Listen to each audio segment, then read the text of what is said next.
Well, we're running very late and we really can't keep waiting. So will all the women please come?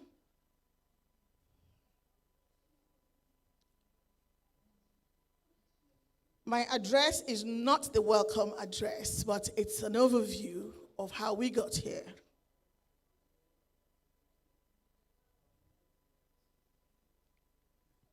One of the most notable, well, I've said good morning. I don't know how to do the protocol, but I really welcome you all. Like I said, this is not the welcome address.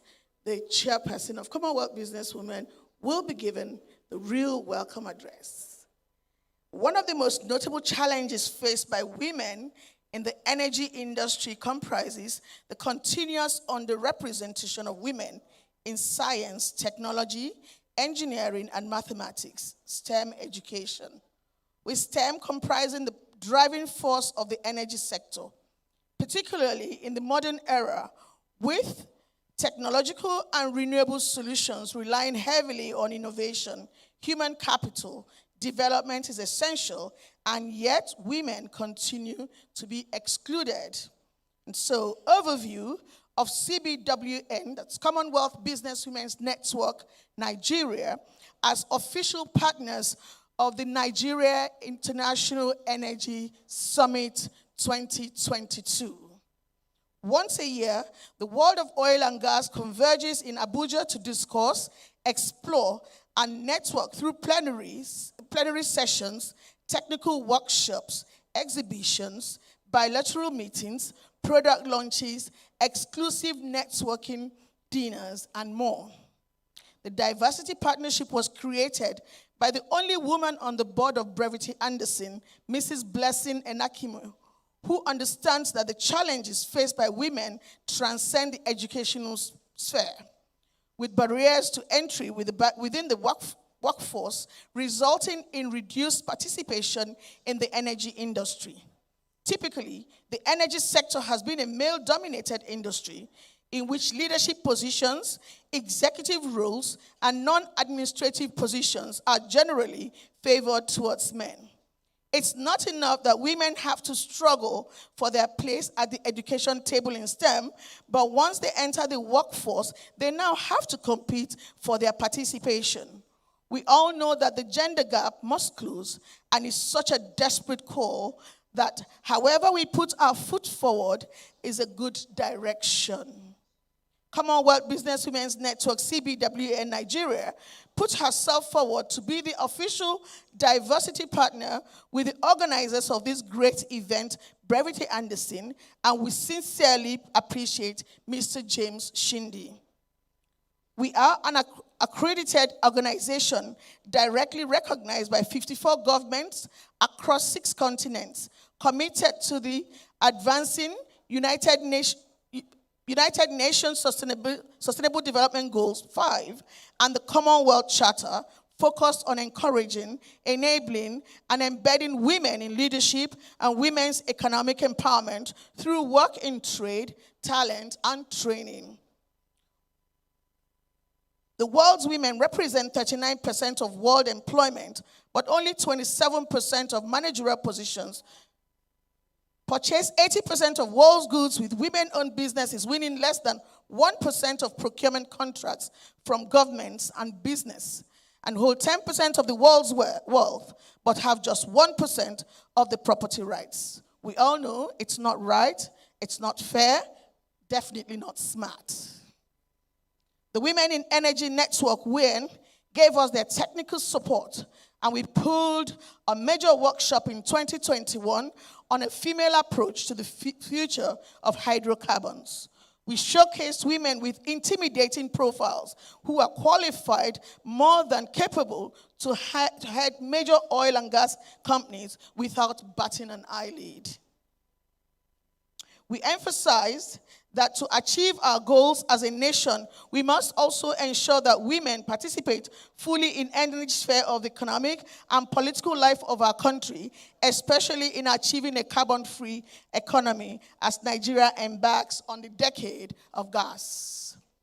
It was indeed a success, and our roadmap to our support on the energy transition will be submitted as soon as we get everyone's input. As we say, no one should be left behind. We dominated the plenary sessions with pioneer women in the industry and the rising stars like Oroma Oyewole, Mervyn Azeta, Hajara Kabir, Charlotte Eshiet, and many more. We conquered NIES with our magnificent pavilion as the engineers did not hold back. Mrs. Ugona and Dr. Ibilola Amaro were direct with what can be done. Entrepreneurs were not left behind like Dr. Hoda, the president of Arab Women Investment Union, Mrs. Alera Onosede, head of the Nigeria Content Consultative Forum, NCCF, Diversity Sectorial Working Group of the famous NCDMB, the organization that has women at heart. The lawyers operating in the industry like Dr. Yinka Omoregbe San, Ms. Chidima Obi, lawyer, turned serial entrepreneur, left us with a cracked rib with her story of the cola nuts. The men were not left behind, and energy experts like Dr. Chijoke Mama and the Oando Group spiced up our day. We ended up with a show-stopping presence at the dinner where we were ready to elope with the Honorable Minister as the past chairman of our planning committee, Erelu Florida JP, and our in-house dancer, Hajia Hassana Bala, stole the show with the rest of the indefatigable women of CBWN. And remember, our tagline is diverse in nature, joint in purpose. We had a special dance step on that day. They're still replaying it till today. You'll see it today. We saw it yesterday, and it's just going to be something that can never be wiped away. Today, as we're here again, the time at the Nigeria International Energy Summit, NIES 2022, standing again with our technical partners, the Unstoppable Women in Energy Network, and with the full support of women, other women in energy, like Women in Energy, Oil and Gas, WIRG, APWEN, Global Girls, Women in Mining, Agriculture, the media, Dr. Chioge Sifa, all the way from Kenya, our partners who are from Egypt, sitting down here, led by Dr. Hanan. Thank you very much. We're so proud that without the presence of women, no organizations or nation can grow. We are not in competition with the men. As a matter of fact, we applaud their effort in keeping the energy sector relevant. However, we are focused on removing the barriers to entry, emphasizing the role of organization in ensuring equality, particularly in terms of job applications and employment across every level of the value chain and within various positions in the hierarchy. By not only establishing policies that address the gender gap, but ensuring implementation. Earth is ours, and we all as nurturers must make it safe for everyone. I thank you very much.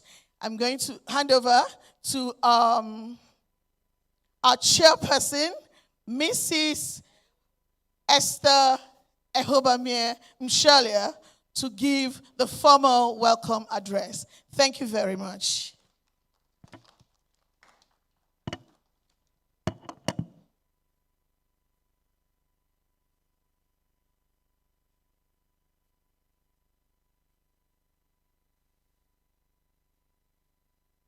Good morning, everyone. I'm sure we've already laid the groundwork with the overview that was presented by no other person than our able vice chairperson of the Commonwealth Business Network, the Nigeria Group. There are no existing protocols, but I would really like to acknowledge the presence of those of you who have come around to be part of this important dialogue. She has, in a few words, told you that what our principles are: training, talent, and trade in the Commonwealth Business Women's Network. And of course that we are diverse, but with shared values. I would like to recognize those who are our very, very special guests. Everybody here is a special guest. Why? Because often people don't even see the nexus. They don't see the linkages. When I told somebody we were having a women and energy and fuels workshops, he said, what are they going to be talking about? And so my welcome address is to acknowledge the fact that those of you in the room recognize the critical role that women play or can play in the energy sector, particularly as we're looking at future fuels. And so I would like to sincerely appreciate everybody here and call you a distinguished guest, but give special recognition to the representative of the Honorable Minister of Women Affairs, who is here represented by one of her directors. Thank you very much. You are welcome. That tells you that government is looking. They are keen on knowing what is going on here, and they will want to see how we'll drive the partnerships further. I would also like to recognize very sincerely our international guests that have come in all the way from Egypt, the Dean of the Arab Institute for Leadership and Development and her colleague, Professor Hannah Gonda. You are very welcome. I know you believe in the linkages between the private sector, development, and leadership, and that is why you got on a plane and you came here, and I can assure you that Nigeria is willing to partner. The Commonwealth Business Women Network is willing to partner. I would also like to recognize a very critical, vital partner that we have here, who is representing His Excellency, Ambassador Dr. Bana, the High Commissioner of Tanzania to Nigeria. He's not here, but he has sent us a very able representative. And that is because the partnership between Nigeria and Tanzania and the women of Tanzania and the women of Nigeria goes back a long way. We appreciate your presence and we want to thank you. Thank you very much, and you are welcome. I would also like to recognize the women in energy, the group that are also in engineering, the women who are actually in the forefront doing the nitty-gritty. My dear sister, Mrs. Ejiro, we welcome you. We thank you for recognizing the critical partnership that women broker when we work together. Women need to be more united, and thank you very much. And as we are here right now, you know, yesterday was a gloomy day for us as Nigerian women. The bill that we have worked so tirelessly to put together, the Honorable Minister with the Vice President's wife led the delegation yesterday to the National Assembly, thinking that finally we had got it passed at the lower level, but at the joint session yesterday, it was turned down. And so Nigerian women are terribly sad. And right now they are having a sit-out at the National Assembly to say, no, there is no good governance that has no women in it. And so for those of us who are here, I hope you will lend your voice either by distance or by proxy in any way to say democracy and good governance is incomplete without women. And I also know that there are other vital partners. Please, if I have not recognized you individually, don't say you're not welcome. The fact that you are here means that you are a distinguished and valued partner to the Commonwealth Business Women's Network. I would also like to sincerely recognize and welcome members of the Commonwealth Business Women's Network, Nigeria. Please stand up so people can see you. These are the power-packed women. These are just a token of the women. We have a huge network, but these are the ones who have kept the partnership with the NIES going year in, year out. They have held it. They have held strongly to their belief in the centrality of gender in the development of energy, fuels, and fossils. Thank you very much. I will not call you individually so that we don't bore our guests. But as I give my welcome address, I think it's important that we know why we are here. Because Madam Oyewole tried to make a few points, but we need to know what the state of affairs is right now, and to know that all is not well in the energy sector. The energy sector is one of the core economic pillars of development in our country, as in many countries around the world. But diversity and inclusion, although they've been on the front burner, and I can tell you, I've been working on gender issues for close to 40 years. And therefore, I know that it is not new. The idea of integrating gender into all sectors is not new. We have been championing it for years, and yet the question is, how far have we come? That's why we're here today. That the energy sector, with fewer women in the oil and gas sector, fewer women in the operations, fewer women in top management, fewer women in the drive for energy transition. What are we likely to get? We're going to get a new model, a new paradigm that is not gendered, that still perpetuates exclusion, stereotypes, and bias. And that is why, following the pandemic, as we try to create a new world order, and people are talking about climate change and dealing with disaster risk management, we need to centralize gender in that conversation. And I hope that those of us who are around the table today will contribute to shaping the agenda. Bearing in mind that while women make up 22% of employees in the oil and gas sector, only 21% of women are in senior are in the lower category, 17% in the middle category, and just 1% of the top management of the oil and gas sector is made up of women. And so we really need to give a round of applause to Mrs. Blessing Anekemo, who of Anderson, who thought it, who pushed, because if you speak to her, I have spoken to women in many sectors at many levels. If we brought her here to share her experience, your jaws would drop. The battles she faces in the boardroom, trying to get peanuts, 0.1% budget allocation for women is a huge struggle. And so we should not discount it. The fact that we have this space at all means that somebody has fought a lot of battles to create the space for women. And so we do not take it for granted. We also need to start asking ourselves, what kind of special temporary measures are in place? As we deliberate today, those are the questions I'm laying out well ahead of the panels in my opening remarks. Are there sufficient special temporary measures? Because those are the global standards and regional standards that we need to align with. How well are we aligning? Do we have accelerated promotion strategies? How many companies, how many oil and gas or energy companies can raise up their hand and say, yes, we have accelerated promotion? How many of them have recruitment drive for women, that they go out to recruit women and to groom them and to, inculcate in them the skills they need to deliver on the job, so that they don't always tell us we can't find the women. If they do targeted recruitment, they will find women, and if they do targeted training, they will equip women. We also want to find out from them how many of them actually operate flexible working hours. Because without flexible working hours, you are not going to get women. Women will not compromise. I have not compromised in my life. The women you see in the Business Women's Network, we have not compromised. We are family people. We complement our families. We complement our communities. We complement our societies. We will not give up our roles as mothers.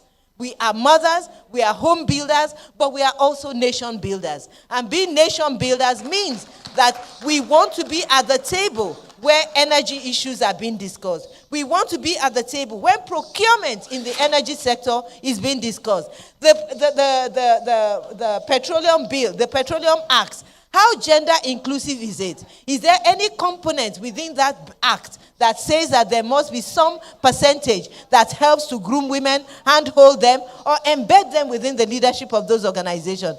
The answer is no, which means we have a lot of work to do. And so all I'm going to be asking is, what more can be done? Before we leave here today, I would like to hear what more can be done from our distinguished visitors. I would like to hear how we can get more accountability from the energy, the oil and gas sector.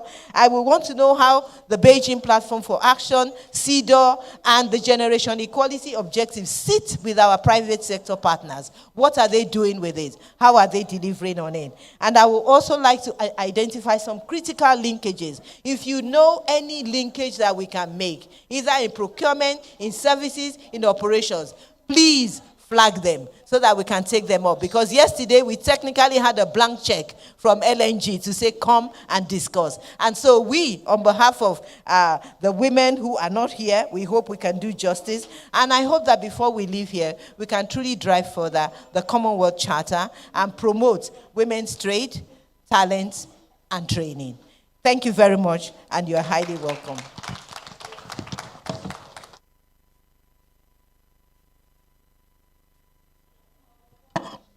Thank you very much. Another round of applause for our chairperson, Madam Esther Michelle Obamian. Thank you very much. Now we're going straight into, goodwill messages from our special guests. I'd like to invite Mrs. Alero Nosade, NCCF, NCDMD. Please, you're welcome to the podium please a round of applause for her. Thank you very much. We're honored to have you here. Thank you very much. Good morning. It's always lovely to see your faces. Second time here, building on from last year. So that must have worked if we're here again at this time, just furthering and building on the conversation. I bring you greetings on behalf of the Executive Secretary of the Nigerian Content Development and Monitoring Board, one of the he for she's that I know, a major supporter and advocate of women's participation and development in the oil and gas sector, and really one that we are proud to work with.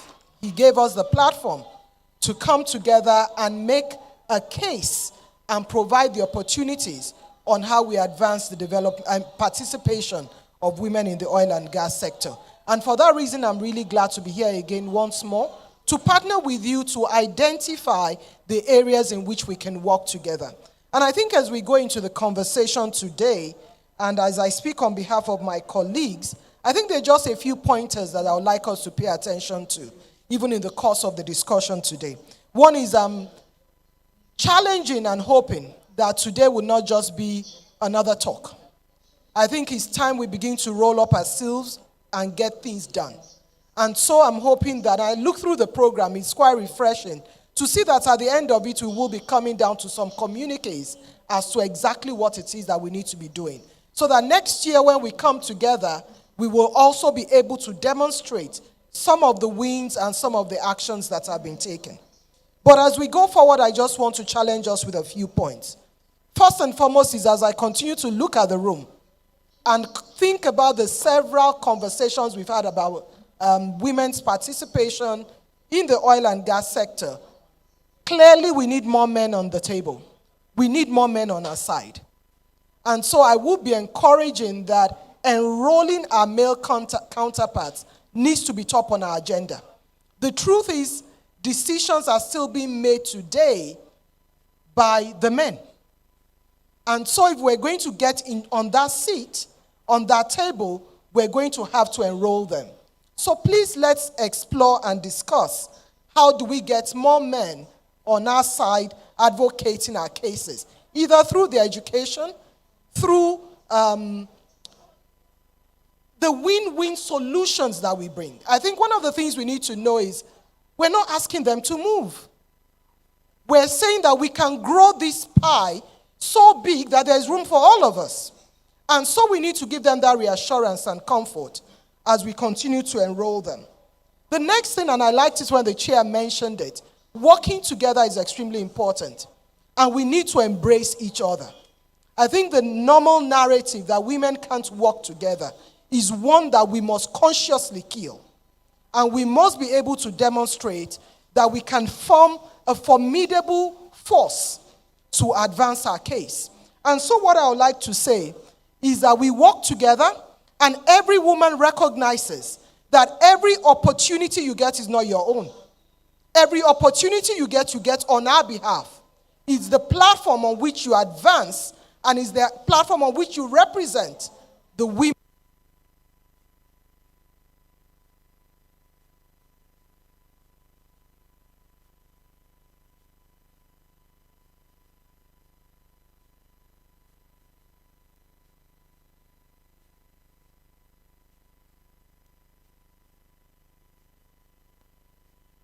Like to make, and you mentioned it as well, is as we look into the pipeline, we need to also begin to look at the sustainable solutions. Young girls, girls in universities, we need to see them here. We need to be holding their hands so that this goes beyond us. And the last thing I would just like to point out is, when we started the hydrocarbon conversations in Nigeria, some 5 decades ago, 6 decades ago, it was okay to say there were no women. But the truth is, today we have no excuse. As we begin to look at the future fuels and energy transitions, we have every opportunity to take that space. It is new. It is evolving. It is only being shaped. So even though we might not be able to go back 5 decades, we have the opportunity to create a new future. And I hope you and I are ready to get on the bandwagon and create something that actually benefits not just economically, but benefits the society and the communities and the environment and the social order in which we live. So really, welcome once more. And I just hope that today is a productive day for each and every one of us that is here, and that we leave here equipped and ready to make a difference. Thank you so much.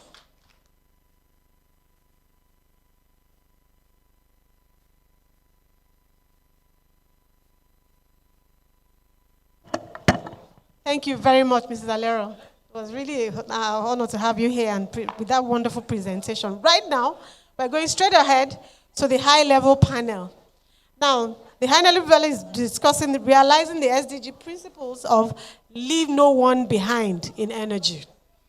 And then inclusive economic growth and market access, harnessing women's vital assets for the energy sector. So to handle that panel, we have the anchor to the panel, our former chair of the Commonwealth Business Women's Program last year, Erelu Florida Okunowo JP. Please, a round of applause for her. Our CPC last year had a wonderful outing, like we're having right now. Thank you very much. Then next to her, we have Dr. Guda, the Dean of Arab Academy. Please come up. Arab Academy for Science, Technology, and Maritime Transport, Egypt. We are honored to have you here. Thank you very much.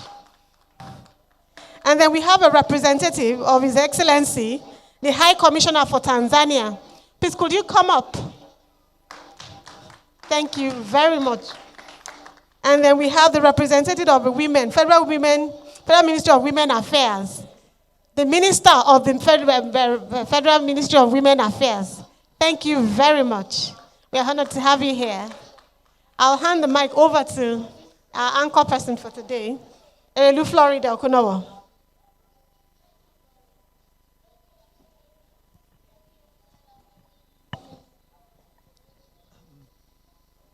Good morning, ladies and gentlemen, because I noticed that we have men with us. And as Madam Alero has, somewhat challenged or advised that we carry them along. So the men in the audience, you're welcome. I'd like to welcome everyone to this very high-level discussion. And it's going to be very interesting because we are going to have the contribution of everybody. It's an interactive section. And what we'll be discussing is realizing the SGP principle of leave no one behind. Leave no one behind means, we are actually saying leave no women behind, because already the men have it. It's like having the eyes and the nose. So when they say the eyes have it, it's actually the men that have it. But we want to have some of that pie that the men have. But we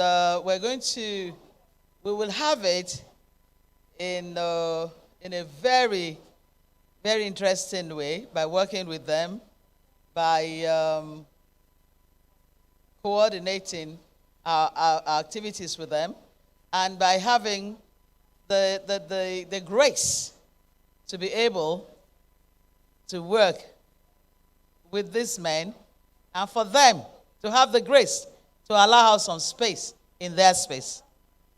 Ladies and gentlemen, we would like to start And I think with the time we have, it's about 40 minutes or so. So I think I'll just give 5 minutes. You think so? Do we agree on 5 minutes to everyone that will speak on this? And what we are talking about is realizing the goals. The principle of leave no one behind in energy, inclusive economic growth, and market access, which means harnessing women's vital assets for the energy sector. So I'll set the ball rolling. I'll have you start. Thank you very much.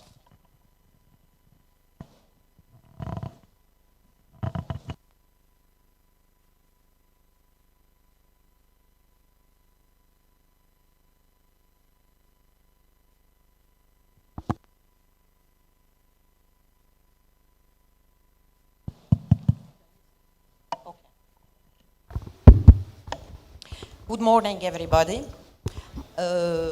Thank you first for giving me the chance to be with you today in this prestigious panel. In fact, I would like just in the beginning to introduce myself and my institution and tell you that it's my first trip to Nigeria. Thank you. I'm so fascinated by the country, by the city especially, by the type of women. I can tell that I'm African, I'm from Egypt. We have different types of women. I spent around a week in Burundi. It's the only other African in the south that I visit. Women here are fighting, really fighting. They have a daily fight. But I guess with time and with union, we can always have our goals achieved. So as a dean of the Leadership Institute, my contribution to this panel will be a discussion for two main points. From my position as a leader, as the Dean of the Leadership Institute, we established a diploma for gender called Gender and Governance Diploma. Why governance? First of all, since decades we are discussing the women empowerment. We still need to empower women, of course. Because women, from my modest, my humble point of view, are in two situations, two categories. The first category is the type of woman who is seeking development, education, money, recognition, power, position, and the type of woman who is not even asking for her right. So these two types exist in every country. Our mission, I guess, should be empowering both types or both categories to give them opportunities for education, for empowerment, for high positions in energy field, in gas and oil, and even artificial intelligence, in digital transformation, every new field expected to grow in the labor market. So, the diploma, the Gender and Governance Diploma, reinforced the right for women to be a leader, to be a decision maker, to have the right to say no, to ask for her rights clearly and loudly. With our new partnership with SWI that we will sign today at 4:30, you will be most welcome. We are proposing two major specializations for women.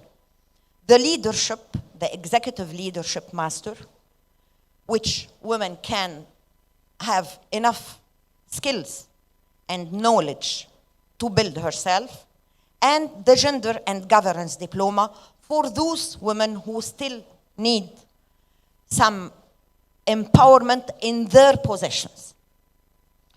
And I just had a small note, whether my colleagues was talking now and on the podium, that we would like to advocate women by men. I did.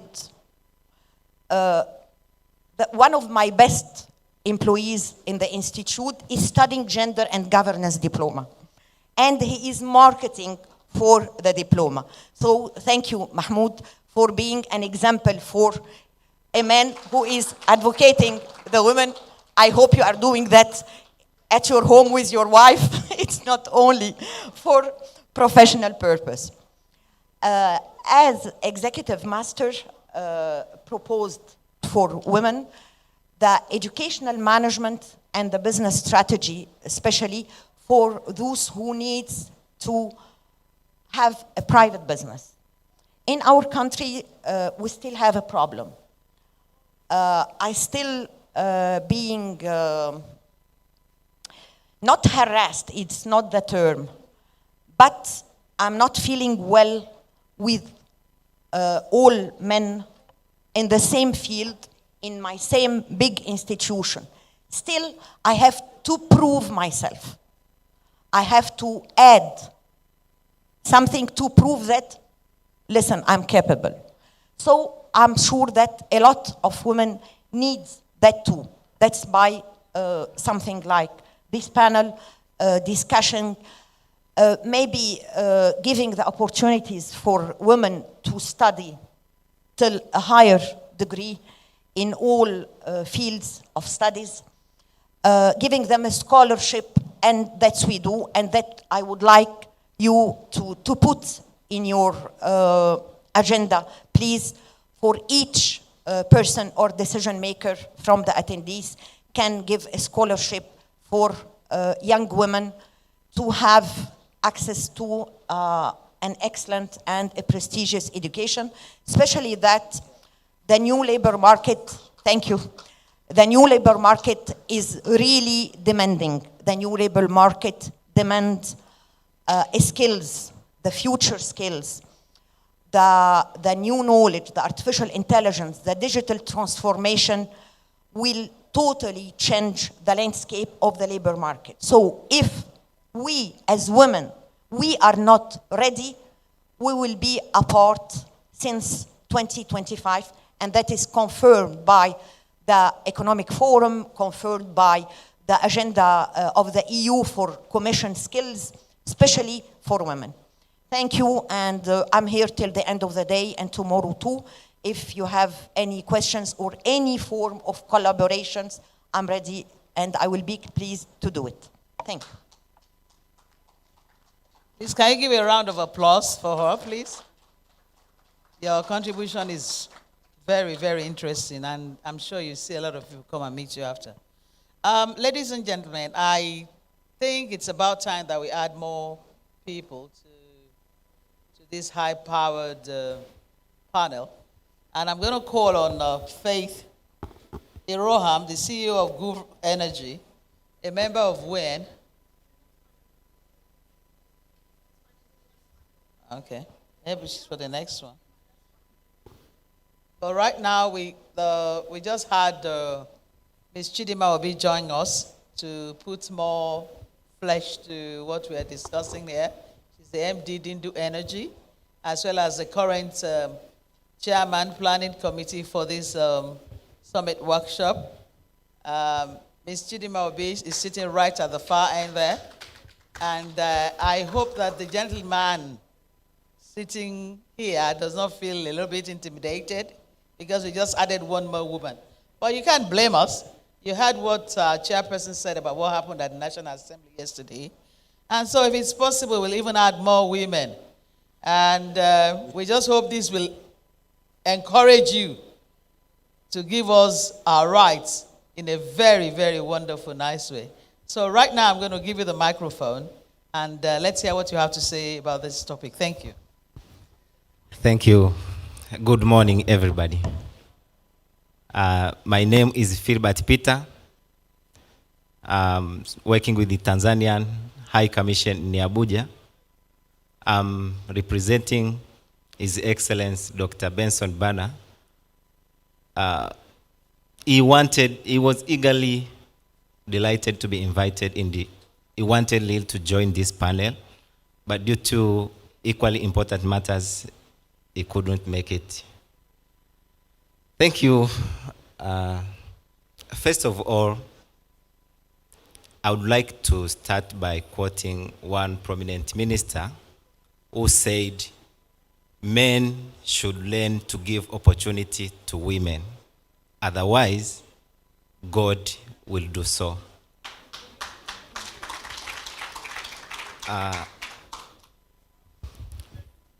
In Tanzania, we have our current president is a female, Her Excellency Samia Suluhu Hassan.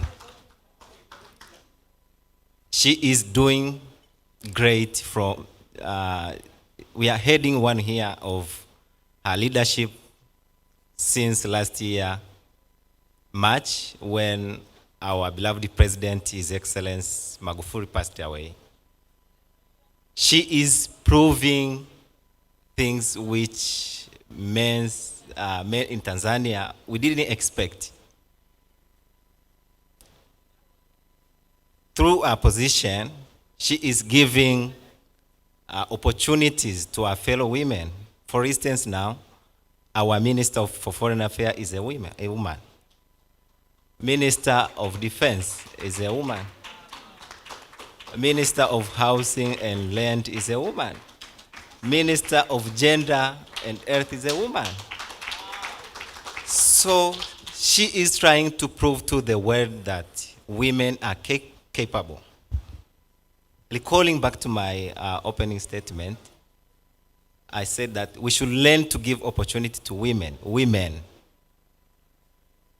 There between the Speaker of the Parliament, it happened something which, let me reserve it, but coincidentally, the Speaker was forced to resign. He resigned by himself. Wonderful enough, who was the Deputy Speaker? She is the woman. She took over. Now she was elected as the Speaker of the House of Tanzanian Parliament. So you can see it's a kind of lesson that men should learn. And really, women are doing great. With the government, which is led by Her Excellency, in connection to the issue of energy sector, she's not leaving behind her fellow women in the village. In Tanzania, in rural areas, to connect electricity, it's very cheap. Let alone the costs to install these devices and the like. But only government expense you need to pay to connect your house to the electricity. You need to pay Tanzanian 20,000 shillings, which is almost equivalent to 60,000 naira in Nigeria. So you can see how Her Excellence is trying to take our fellow women. It doesn't mean that in villages only we can find women. No, but most of the villagers, those who are not capable, those who are lower level, they are women. So I can say the government, which is led by Her Excellence, is not leaving behind those who are at lower level. On my side, I don't have much to share, but to thank you and to encourage women that you are capable, and if men does not accept that, God will provide opportunity for you. Thank you.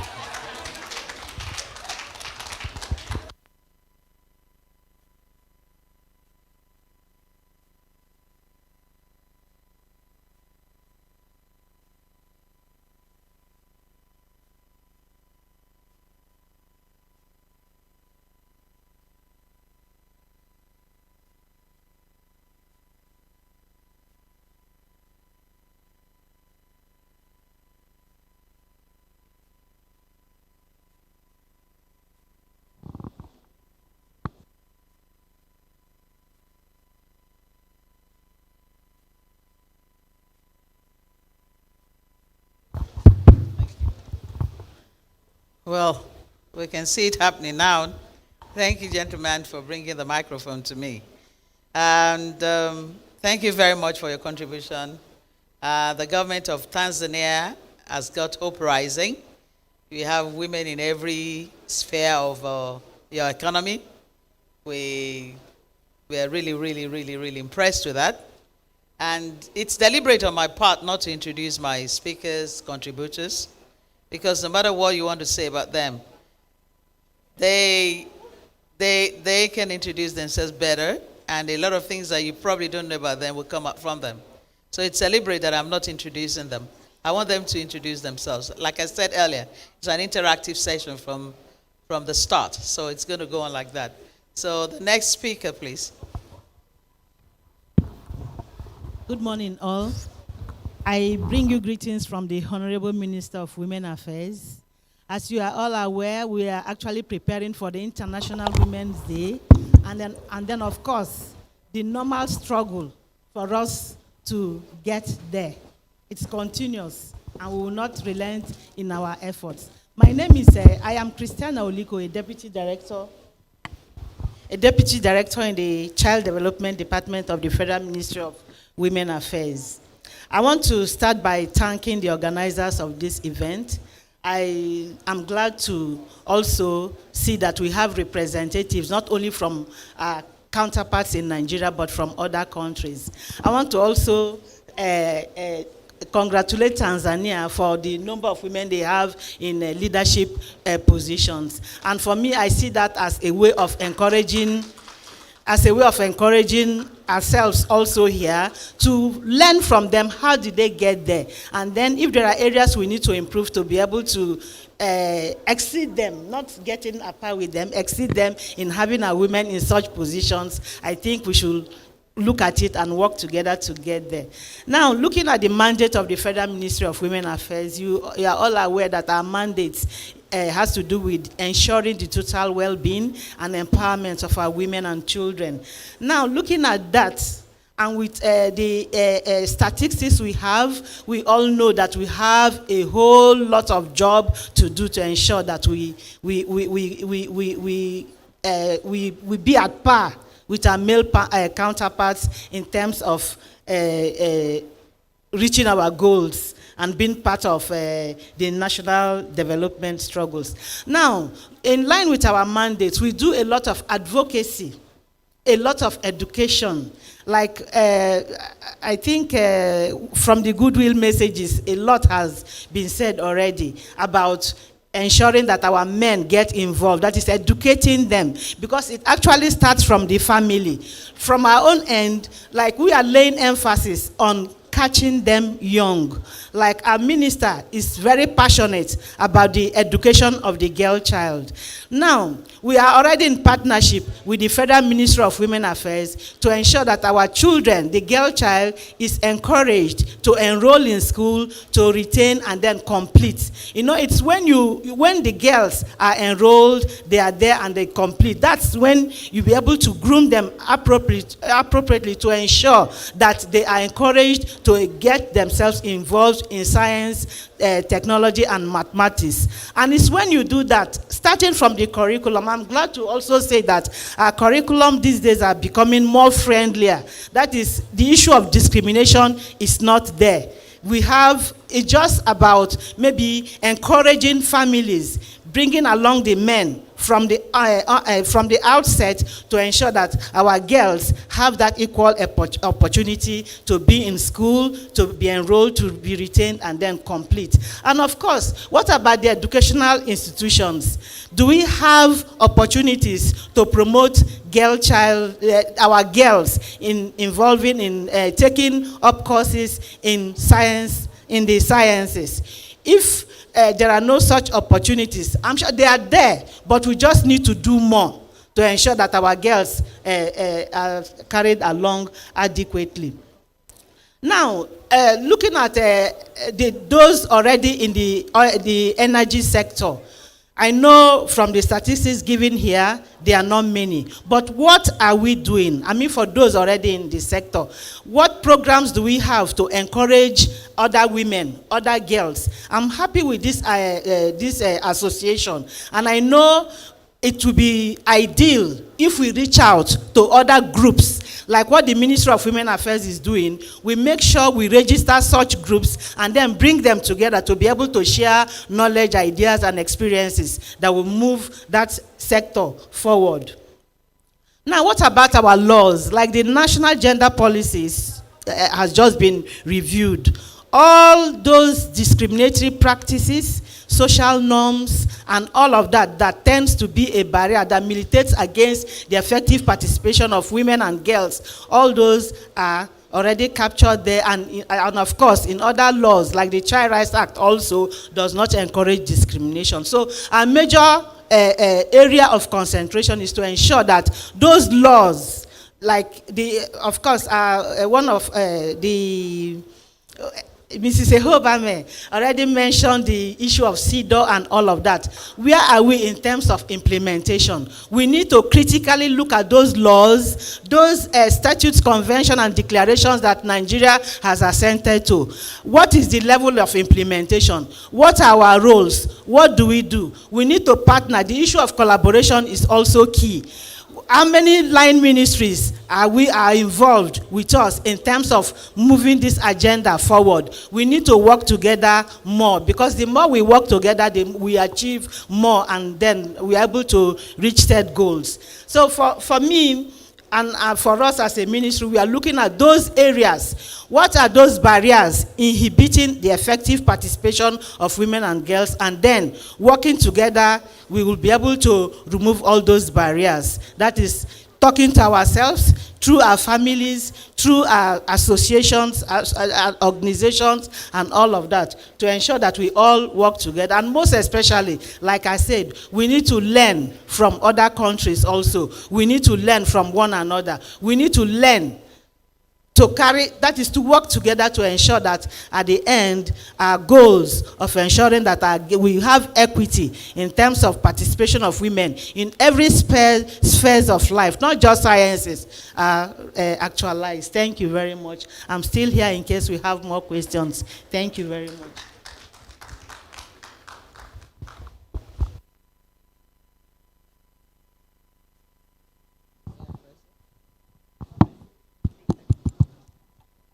Thank you, Madam. Thank you so much. Thank you for your contribution. And I hope the audience, I hope you're following, because we're going to call on you to say something about this very topical issue that we're talking about. Right now, I'm going to call on Ms. Chidima Obi. She's going to lead the discussion. That is the open discussion to contribute to this topic. And you have to take into cognizance the fact that you have 3 minutes, not 5 minutes. 5 minutes to speakers, 3 minutes to contributors. Thank you, Madam Chairperson.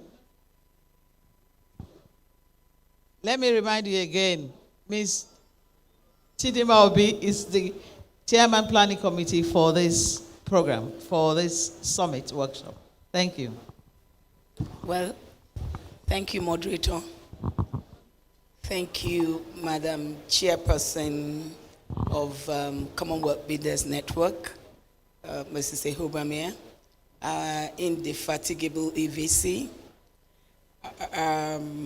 our special guest of honor. We're privileged to have you. Erelu, the moderator, has broken the rules. She said she wasn't going to introduce people, but she had introduced me. What she left out to say is that she didn't introduce my essence of being in the oil industry. We're talking about inclusiveness of women in the SDG rules. I'll just do a little recap about who I am, what I represent, and what I'm doing in CBWN at this moment. I am primarily a lawyer that spent over 30 years working in-house in the oil and gas industry, principally Chevron. I lead a company now that's called Indo Energy Services and Resources Limited. And in my little journey in the industry, I had seen women trying to climb and clamber up, but there's still a lot of room for women to grow. What is there for us to get as women properly integrated is that we will believe in ourselves that we can shatter the glass ceiling, but we cannot do it without the men, like Aleros pointed out. We have to collaboratively encourage the men to work with us. If you go to a strong man's house, what you do with a strong man is that you work together with the strong man. You don't go to the strong man who is 80 miles away from you and say, now women will have to be dominating. I would like to speak on a little aspect of how we women can integrate and include ourselves. It's an open discussion. I think women have to work more collaboratively and learn to actually drag themselves in little silos in the industry where the ones who see the women who are capable, the women who are willing, is a long journey to do things, can be integrated. Let me just break it down a little bit. I'm breaking it down in the point of saying that if a woman is a lead engineering, procurement, and construction contractor in the industry, and you have a big project, which is what we can scale up to government to empower women. That's the inclusiveness in the procurement sector. You see, I'm talking about procurement and empowerment in employment cadre, because that's where we can make meaning. It is you could just have a diversity plan to say 80 or 40% of my procurement assets in building up women will come from women-owned companies that are at least 50% owned by women. And if you do that, the women down the line would also draw some other women. What does that do for you? It builds up capacity in the industry on the things that they could learn, the skills the women can learn on the job. And you would find out that in the near term, you'll see more women getting involved in not just non-technical things, but in technical things in the industry. So that gender inclusiveness can also be driven by the women who are there already. On the policy-wise, there has to be that push from our women activists. And they can only really understand the general gamut of the things by being in workshops like this on what happens, so that you put the right foot in the right places. I know that when the Petroleum Industry Act was being deliberated upon, they actually called women organizations to come and make their inputs. But when the law came out, we didn't see that representation, as it were.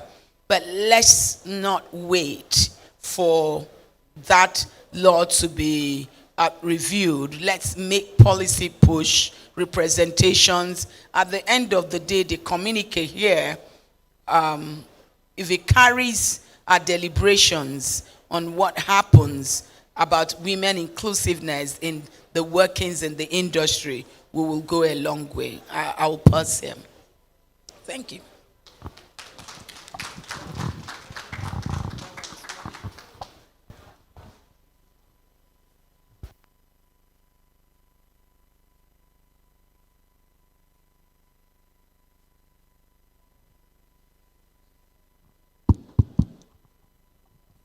Well, thank you very much, Ms. Chidima Obi. Thanks for your contribution to the ongoing discussion right now.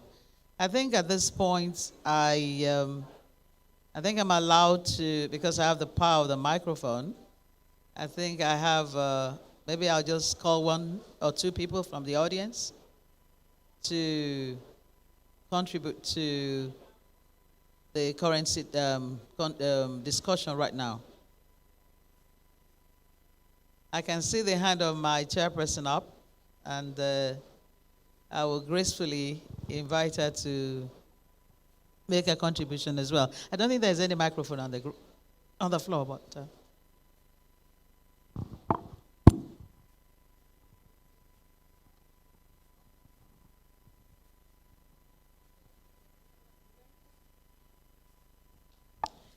Thank you very much. I really want to commend the panelists.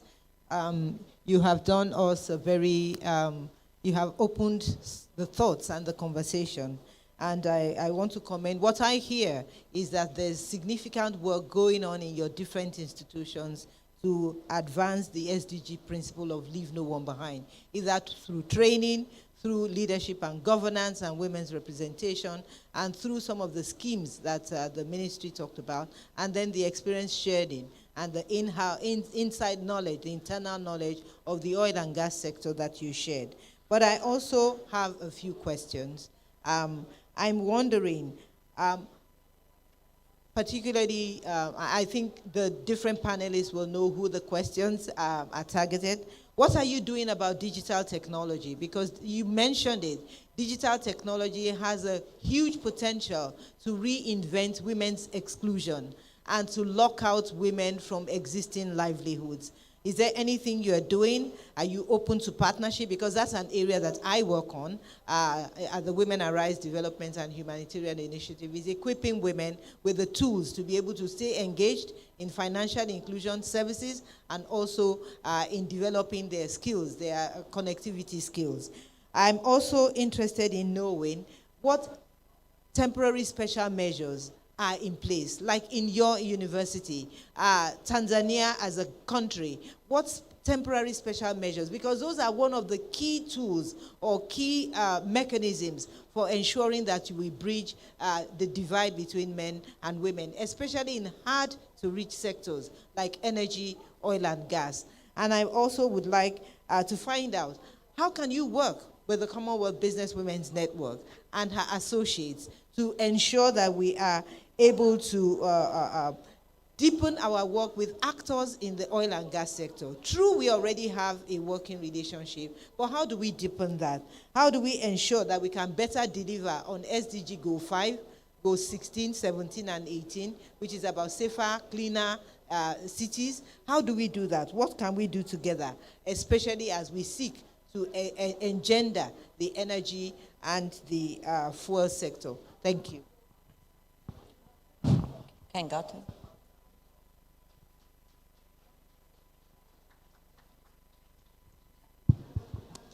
I think the questions will be taken by all concerned. Thank you. Okay.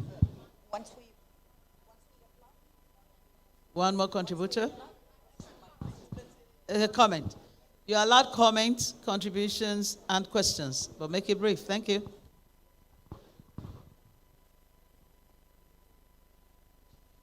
Good day.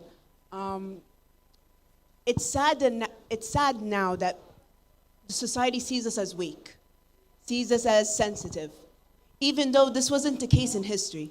I'm from Egypt, and if you look at ancient Egypt, or ancient Egyptian history, the women were just dominant. In every single statue, you see the women covering the men, protecting the men. What happened, we don't know. We lost our image throughout the years. So as the Arab Academy for Science and Technology, we partnered with a partner here in Nigeria to provide further education, how we can get this image back. We provide various diplomas, masters, courses, educations, just to make women know their true value, to give them the right education they need to make a difference in their society. When we talk about leadership, the idea is subjective. There's so many definitions of what is a good leader, what is an effective leader. And at the same time, there's misideas or wrong ideas. For example, they say leadership, you have to be masculine. False. They say leadership, it has to be authority. False. They say leadership has to have specific personalities. False. The idea is to have social influence and making people willingly work for you, making people exert their energy to be productive. So with our courses, Dr. Hanan will explain, we provide an opportunity to enlighten you more. And when it comes to digital technology, we offer a diploma called Futurology. It illustrates the idea of how to predict the future with certain instruments. When it comes to digitalization, as women, do we have to know it? Do we have to be capable of using it? Not necessarily. But we have to be curious to know what it does. And we have to be enlightened and empowered to encourage its approach towards us. And Dr. Hanan, of course, she'll explain further. Thank you for this opportunity.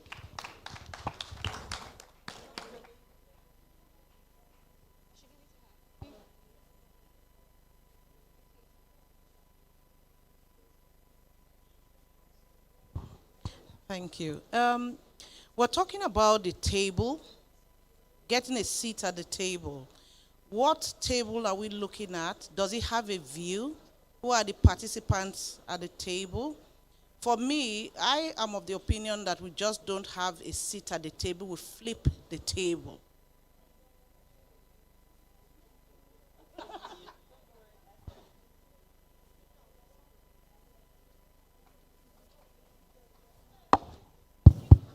I'm sure 3/4 of the audience didn't hear what Tobore said.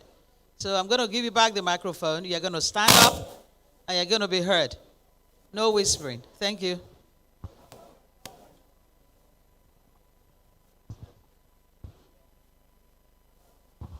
Hi, everybody here. We are asking for a seat at the table right now. Where is the table? Please introduce yourself. Sorry, my name is Tobore Agbaire. I'm a legal practitioner here in Abuja. Where is the table? The table that existed in the 80s is not what exists today, as exemplified by a number of us in the STEM sector. What I'm asking and proposing is, how can we flip this table? The table we're asking for, does it have a view? Is it in a dark room? How do we participate in that particular influential table? That's what I'm asking, please.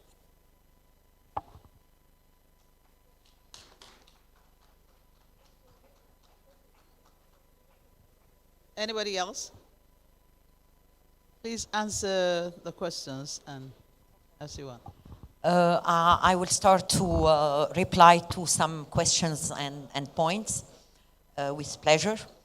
Regarding needed skills for women, according to different research from an academic perspective and from a practical perspective, the skills needed for both women and men, for the new generation, for the new labor market that already existing in the developed countries and coming to the developing countries slowly, but it will come, are the digital skills, the analytical skills, the artificial intelligence, the solving problem skills,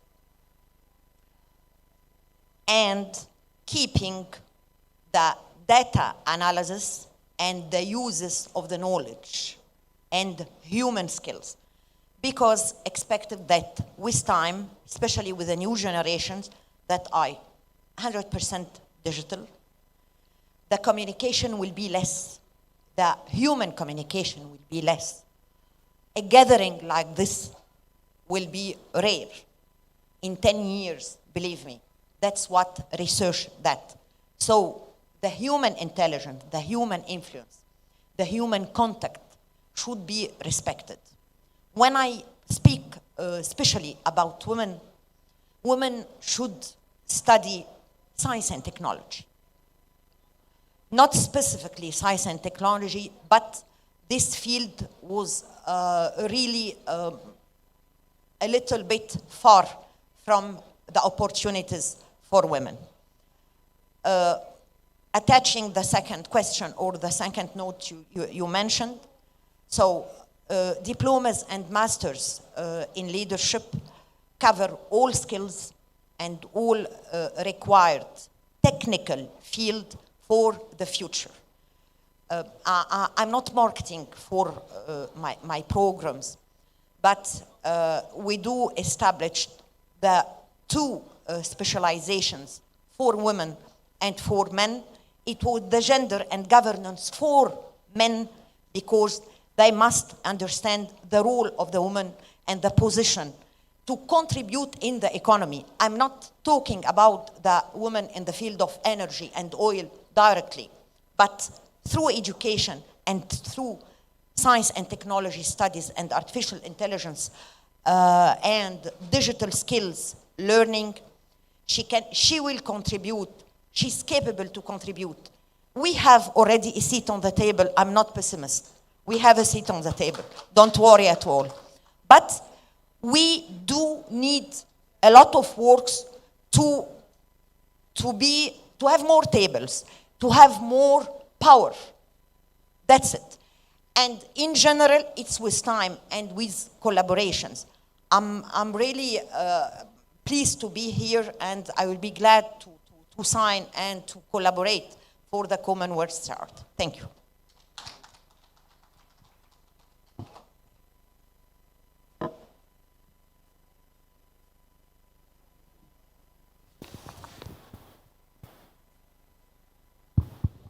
Thank you very much for your contribution.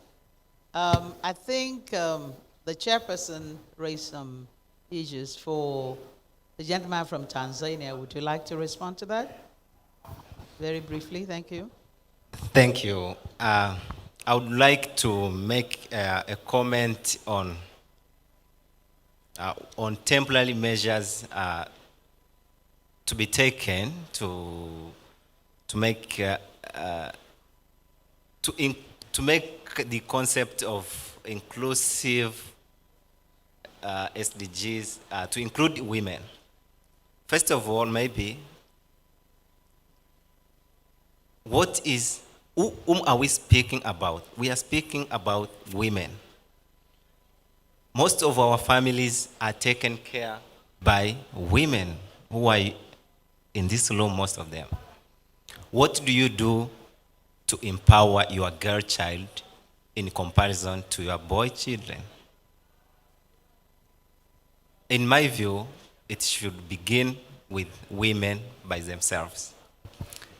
To share experience in relation to this, in Tanzania, we have special seats for women in parliament.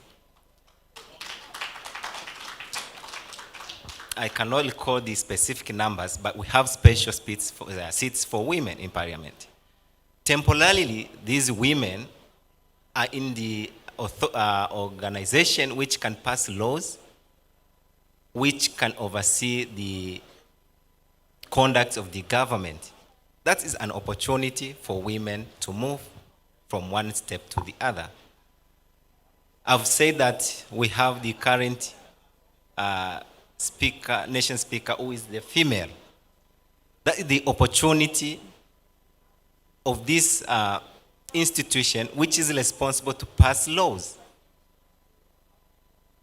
to see how accommodative it can be to include women in other important areas.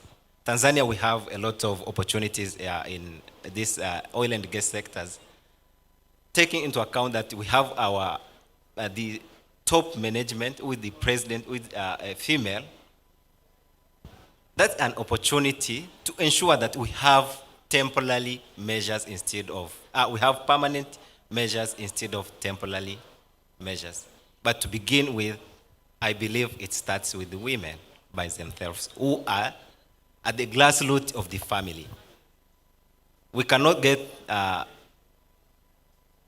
best people on the top if we are not starting from our only families. Thank you. That's my contribution.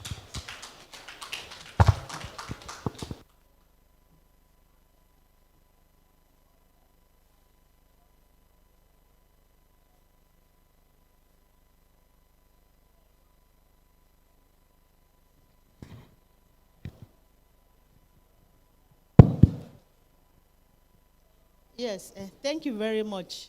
I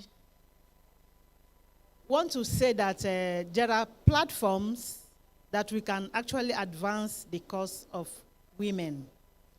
Now, looking at, talking about the digital technology that is involving women and girls in digital technology.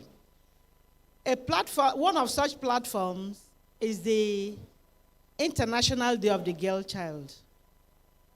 I know for 2021, emphasis was laid on encouraging girls to be involved in digital technology. And you agree with me that our girls have also taken part in international competitions on this where they excelled. So for me, it has to do with strengthening those platforms that are already in existence to encourage more girls to be able to participate, to encourage more girls to take up education, education and training in the area of science and technology. Now, looking at she mentioned climate change. As part of the International Women's Day, like as we speak, on Friday, the minister will be leading some group of women where trees will be planted in Gariki. And also the minister is also, through the effort in mitigating climate change as it affects our women, giving out gas cylinders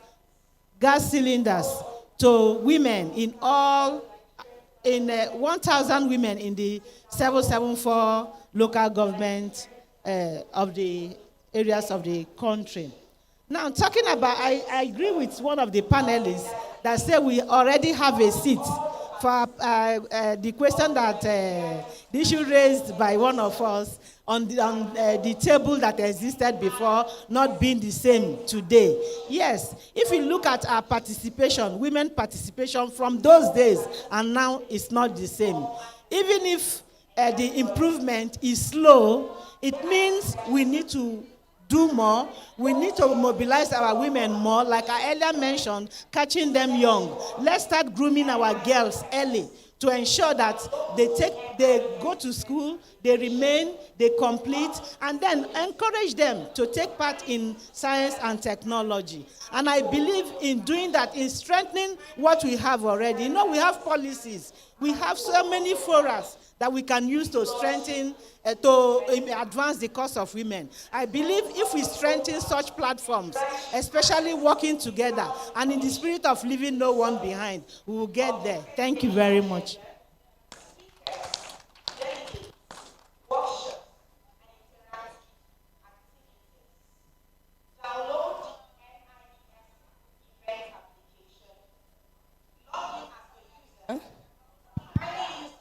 I think most of the issues that was raised had been dealt with. But I'll just take the portion of cleaner fuels. Right. And that is a most topical and relevant discussion, even in this conference. Moving from fossil fuels to cleaner fuels. It's a new area. It concerns women from the grassroots to the higher level. And in tackling the issue of inclusiveness in that area, I think women should get up. That's my personal opinion. Be part of the discussion. Be part of the development and setting up businesses along the line. Fortunately, we have women that have set up gas cylinder manufacturing equipment in Nigeria, but they're not here. So how do we get them to come in and lead the discussion of transgressing the cleaner fuels? In entrepreneurship, if we make our voices heard, if we collaborate to do these businesses, God has enabled us to do so, not waiting for him to include us if we are left behind. I think in those areas, especially as they are emerging. The Nigerian content has said, women who have businesses, come up, bring your ideas together. If you're already doing business, if funding is the issue, we'll give you a limited funding, not all the funding. So inclusiveness is waiting for women in some areas, not policy to say 50%, 30%, to get up and step into the shoes. So ladies, let's get up. We can do it.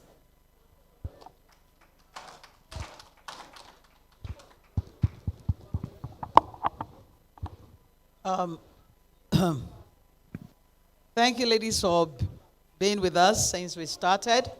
I think at this note, we're rounding up, we've rounded up, because I can see some signals from the controller of the program saying that we should actually. I want to thank the representative from Egypt for a wonderful contribution. And I'm sure the people in the audience will still seek you out to, see areas of collaboration that they want to have with you. Please feel free to interact and lend your voice to the ongoing discussion on this. I want to thank the gentleman from Tanzania. Like I'll borrow Madam Alero Nosode's description of Mr. Simiwaboti, our SCDB, is a he for she that you are this afternoon. Thank you very much for your contribution. And I'm sure you're going to see some of the participants approach you as well. Please feel free to discuss with them. I want to thank the representative of the Minister of Women Affairs. It's been most interesting listening to you and then hearing what program the Minister of Women Affairs is going to hold, all in the course of promoting the women, aspirations. I want to thank one of our own, Ms. Chidima Obi. She's an insider and an outsider at the same time. And the MD didn't do energy herself, a very indefatigable chairman of this conference summit workshop. Thank you for coming. And please, to the audience, you've been really, really interested. You've been really cooperative.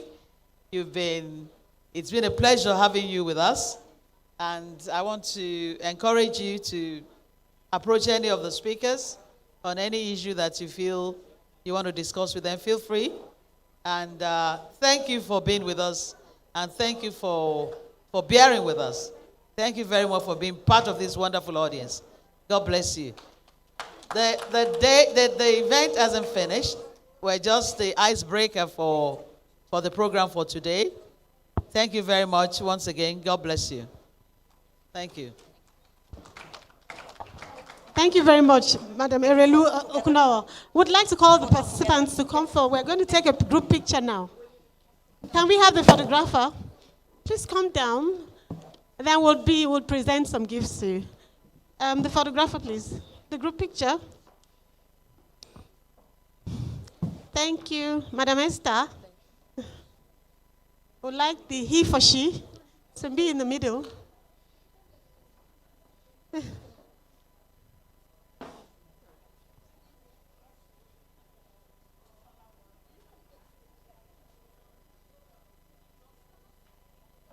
All right. Do you have your little? All right. Are there sets?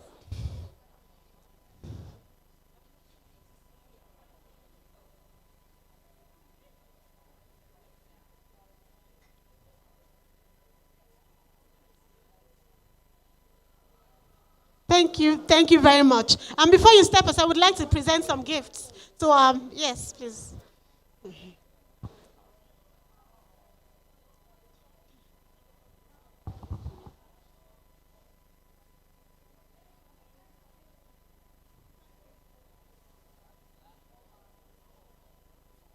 Yes, ma'am.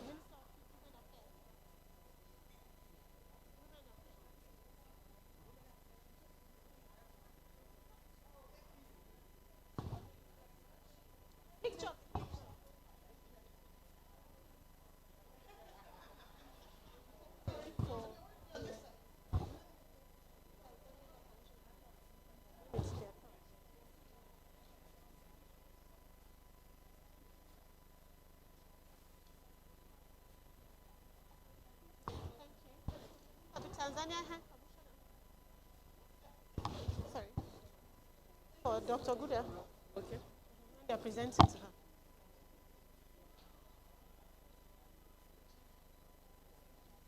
Dr. Guda? Dr. Guda? All right.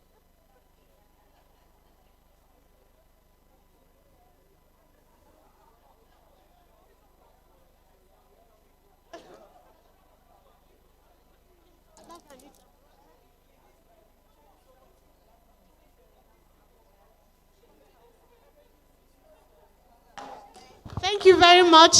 As we are conscious of time, really appreciate everyone that is here. Yeah, I need them to leave.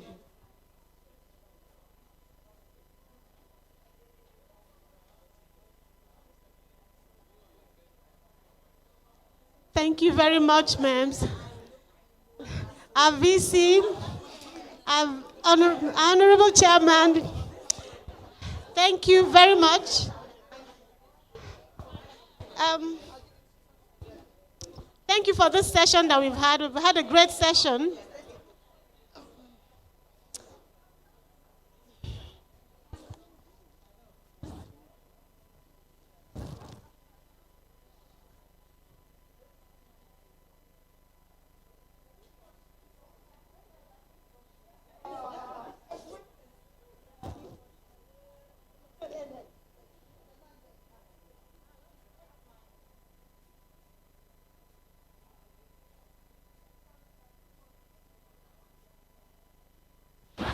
Thank you very much. In the interest of time, we really appreciate everyone that has been here. And we're straight away going into the next session. But before then, we have goodwill message from Madam Alero. Just 1 minute. Sorry, it's not another goodwill message again. But I think it's important that even as we go ahead in this conference and in all the meetings that we have, that we also acknowledge each other and the efforts that have brought us thus far. And so I wouldn't be comfortable going without saying a very big thank you to the organizers who have given us this opportunity. And I really want to first and foremost acknowledge my friend, Mrs. Oyewale, who for many months had kept on the go about getting me here. And I'm sure she's done a lot the same with a lot of the other ladies here. So I just want to say thank you for all the work you do creating platforms such as this for us to continue the dialogue. And also for the chairperson to say thank you, Mrs. Esther. I got Michelia. Really say thank you. And I think when she was talking earlier about the 40 years she's already done in this area, very impressive work. And I just want to encourage that, you don't get tired, that we keep going, and together we'll make the difference. I think that was a very wonderful panel. And I hope as we go forward, we can continue to share our stories and make the key difference to this conference. Thank you very much once more. Thank you, Madam Alero, for that wonderful note of acknowledgement. And I'd like to quickly say something here before we go into the next session. We do have women in that sector here, well represented by the Women in Energy Network. By we have the vice chair of Women in Energy Network here, Mrs. Fumi Ogwe. So we do have women in that sector. She's the chairperson of Women in Energy Network. So the women in that sector are here, well represented. And women in gas. Oh my, we have the president of Women in Gas here. And green energy. So we do have the women in that sector who are here to lend their voices. And the national vice chairperson for WIOG, Mr.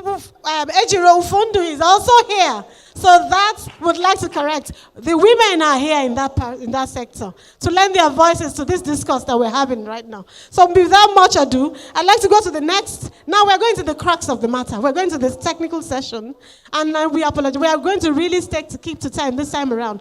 And that's why we have the anchor for this session, Maria Luciano Gabriel, who's a professional in every form of it, the risk management of Asharami Energy Limited. So please come forward as she anchors this session for us. Please, a round of applause for her. Thank you. I'd also like to invite to come to for the panel sitting the other members of this panel. We have Madam Fumi Ogwe of Jake Riley. She's also the president, Women in Energy Network, to whom honor is due. Honor must be given. You're welcome, madam. Yes, we will.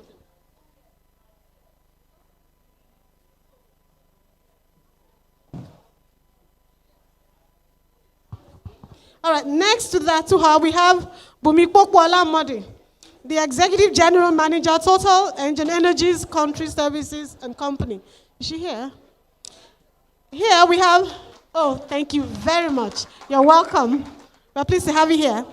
We have, they're still all going to introduce themselves by the time they start. We have Tari Akiwi for Walter Smith, IPPG, representing WIEN. Tari, please, you're welcome. You're welcome to the high table. We have Ejiro Ofondu, the Vice Chair of WIOG. Thank you. Please, a round of applause for her as well, to lend a voice to this discussion today. We have Hawa Mohammed Sadiq. I don't know if she... All right, thank you very much. I'm going to hand the mic over without much ado. Faith. Oh, I'm so sorry. Okay, I would like to invite Faith Irohan, CEO of Gove Energy. We will not miss out the last name. Thank you. You're welcome. So I'll hand over without much ado to Maria.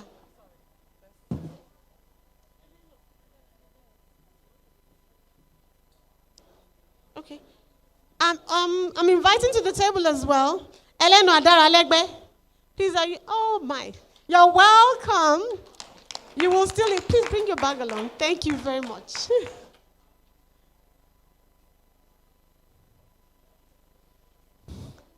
Thank you very much. I'll hand over the mic to Maria now to continue with our theme.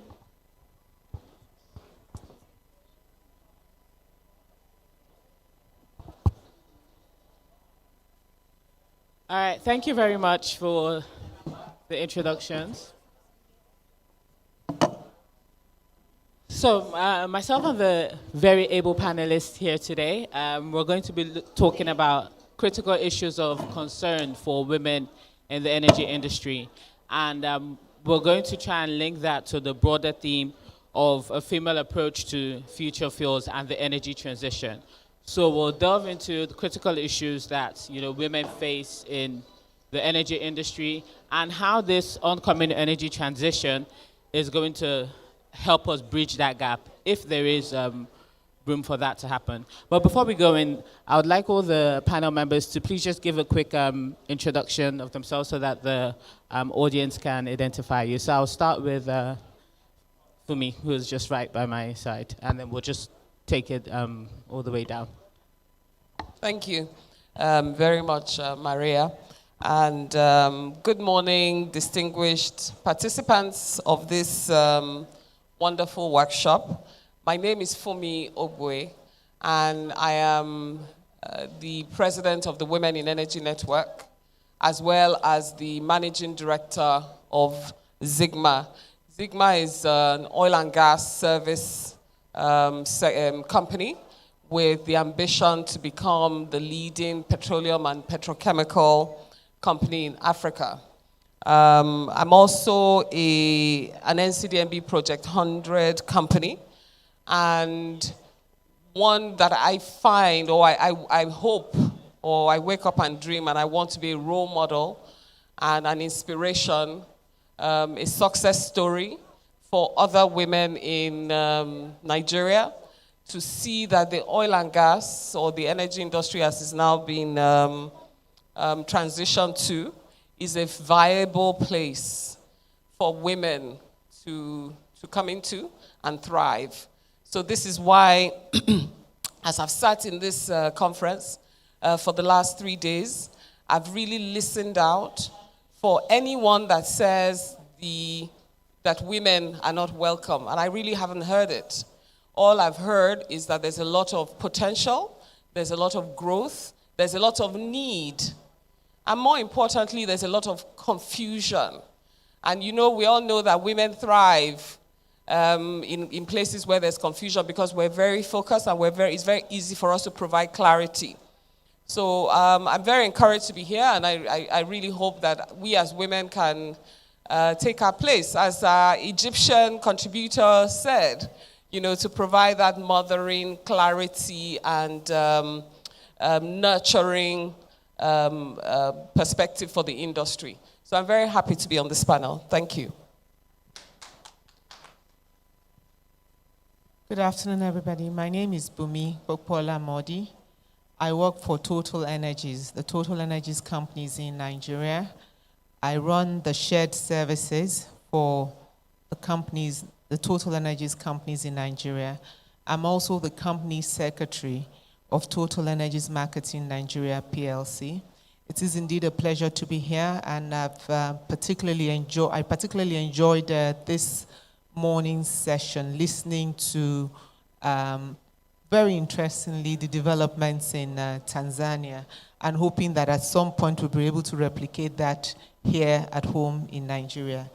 But talking about the space for me today, what is important is not just about diversity and inclusion. Yes, that is very important for us as women, but what we must also project is equity and competence. For me, that is something that we must not forget in our discourse. That is something that we must continue to drive home and forward so that I wouldn't say the men, so that everyone appreciates that we're not asking for a token. We're not asking for provision of just bajensimi, as we say in Yoruba, which is take and let me rest.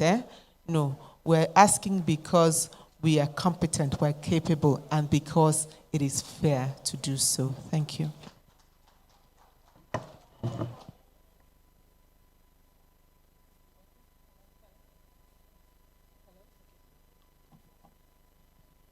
Hello.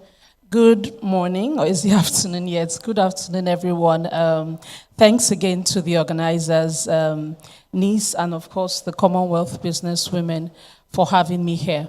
My name is Tari Akibi. I'm the General Manager for Human Resources and Corporate Services in Walter Smith Limited, Nigeria. So a little bit about me. I have a background as a lawyer, but I worked in HR for over 20 years now. And one key passion for me has always been really seeing a level playing field for women in the industry. My one key passion is to continue to create spaces and opportunities to ensure that every single person, and particularly women, have the opportunity to bring their quota to work every day, bring their full and authentic selves. With regards to what has been spoken today, it's just been a really interesting one. I mean, the Tanzania thing was something I simply didn't even know about. And that really, in Africa, really shows that a lot of work is going on and a lot of people are aware of the value that women bring to the workplace. Thank you.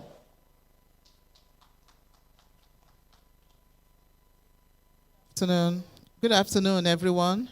I'd like to especially thank the organizers of this event and CBWN, the chairman, the vice chairman, Mrs. Oyewole, Mrs. Michela, the chairman, and everyone who has worked very, very hard to see that we had this session this morning, and a special, it's afternoon now, this afternoon, and also a special greetings to everyone who is with me here on the panel and every single person in this room. I'm Ejiro Fondu, the National Vice President of Women in Energy, Oil, and Gas. And also, I'm an Assistant Director, and I'm presently Assistant Director and Head of Environment, the Nigerian Upstream Petroleum Regulatory Commission. Thankfully for me, I work in an organization that gives opportunities to women. A lot of the sorry tales that I hear about women in the industry, thankfully that hasn't been my journey, and that also has not been the journey of a lot of the women that I know that work in this same organization that I work. Thankfully, the PIB has been passed. Some things were said about the PIB in the earlier conversations that we had. Yes, particularly the PIB didn't create opportunities directly for women.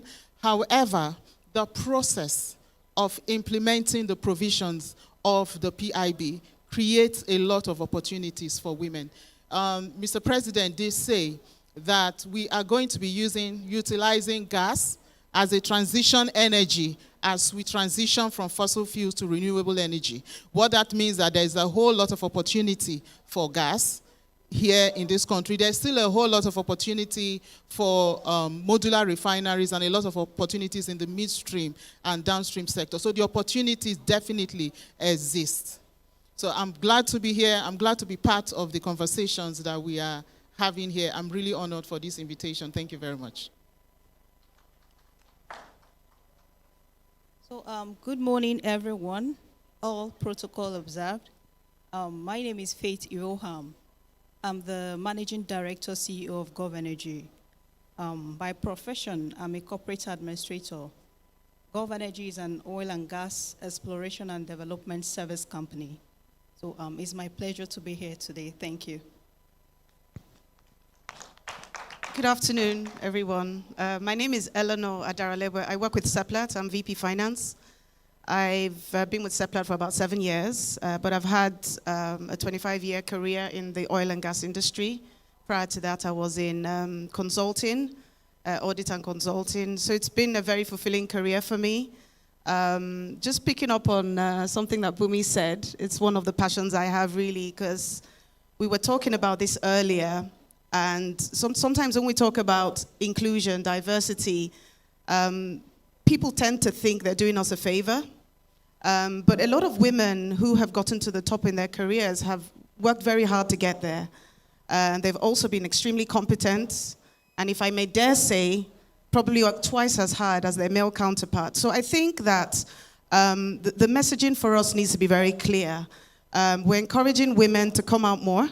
To be a part of this transition. I mean, I was listening to a few of the sessions that were held earlier on this week, and the talk is that by 2060 we'll be carbon zero.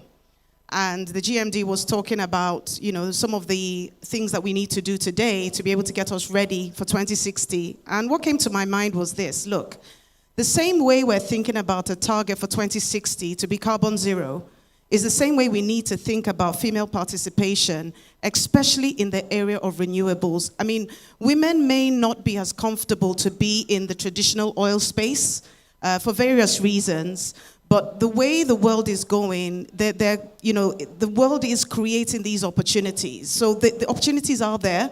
We have a lot of females who are competent, who can do so much in that space. So I think one of the things that I really would like to come out of this is, this conference is to start to see interests.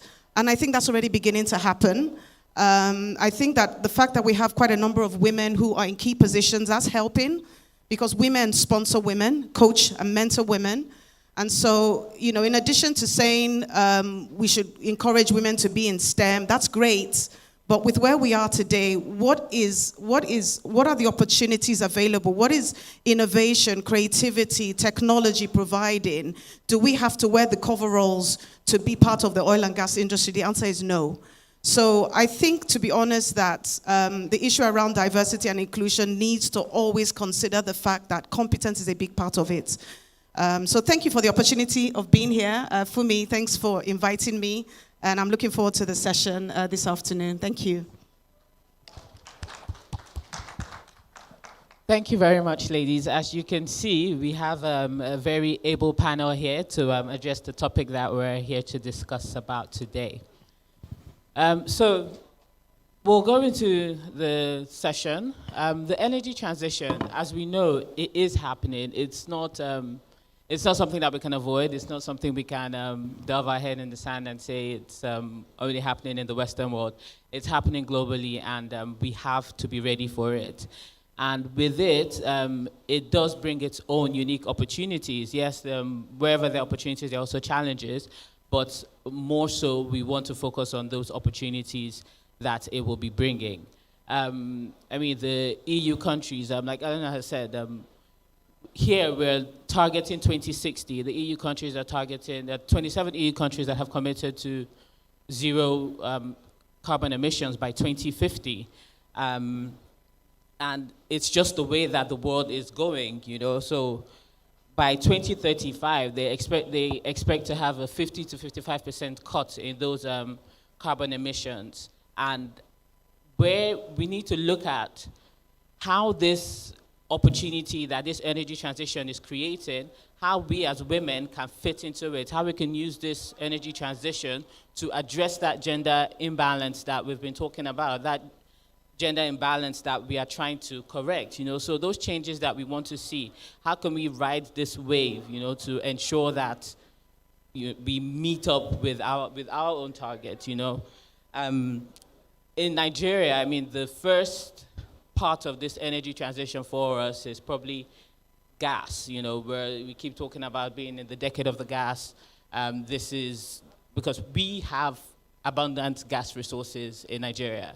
And the gas consumption globally from 2017 has seen some of the fastest growth rates that it's ever seen. So this provides a very, very unique opportunity for Nigeria to expand. With this expansion, we're going to need talent, we're going to need skills. We cannot expect the men to provide everything. Women have so much more to offer than we're given the chance to give at this point. And minus the gas, also off-grid electricity solutions, solar, all of these things are fast rising in Nigeria, and they are providing opportunities, especially in the entrepreneurial space for women.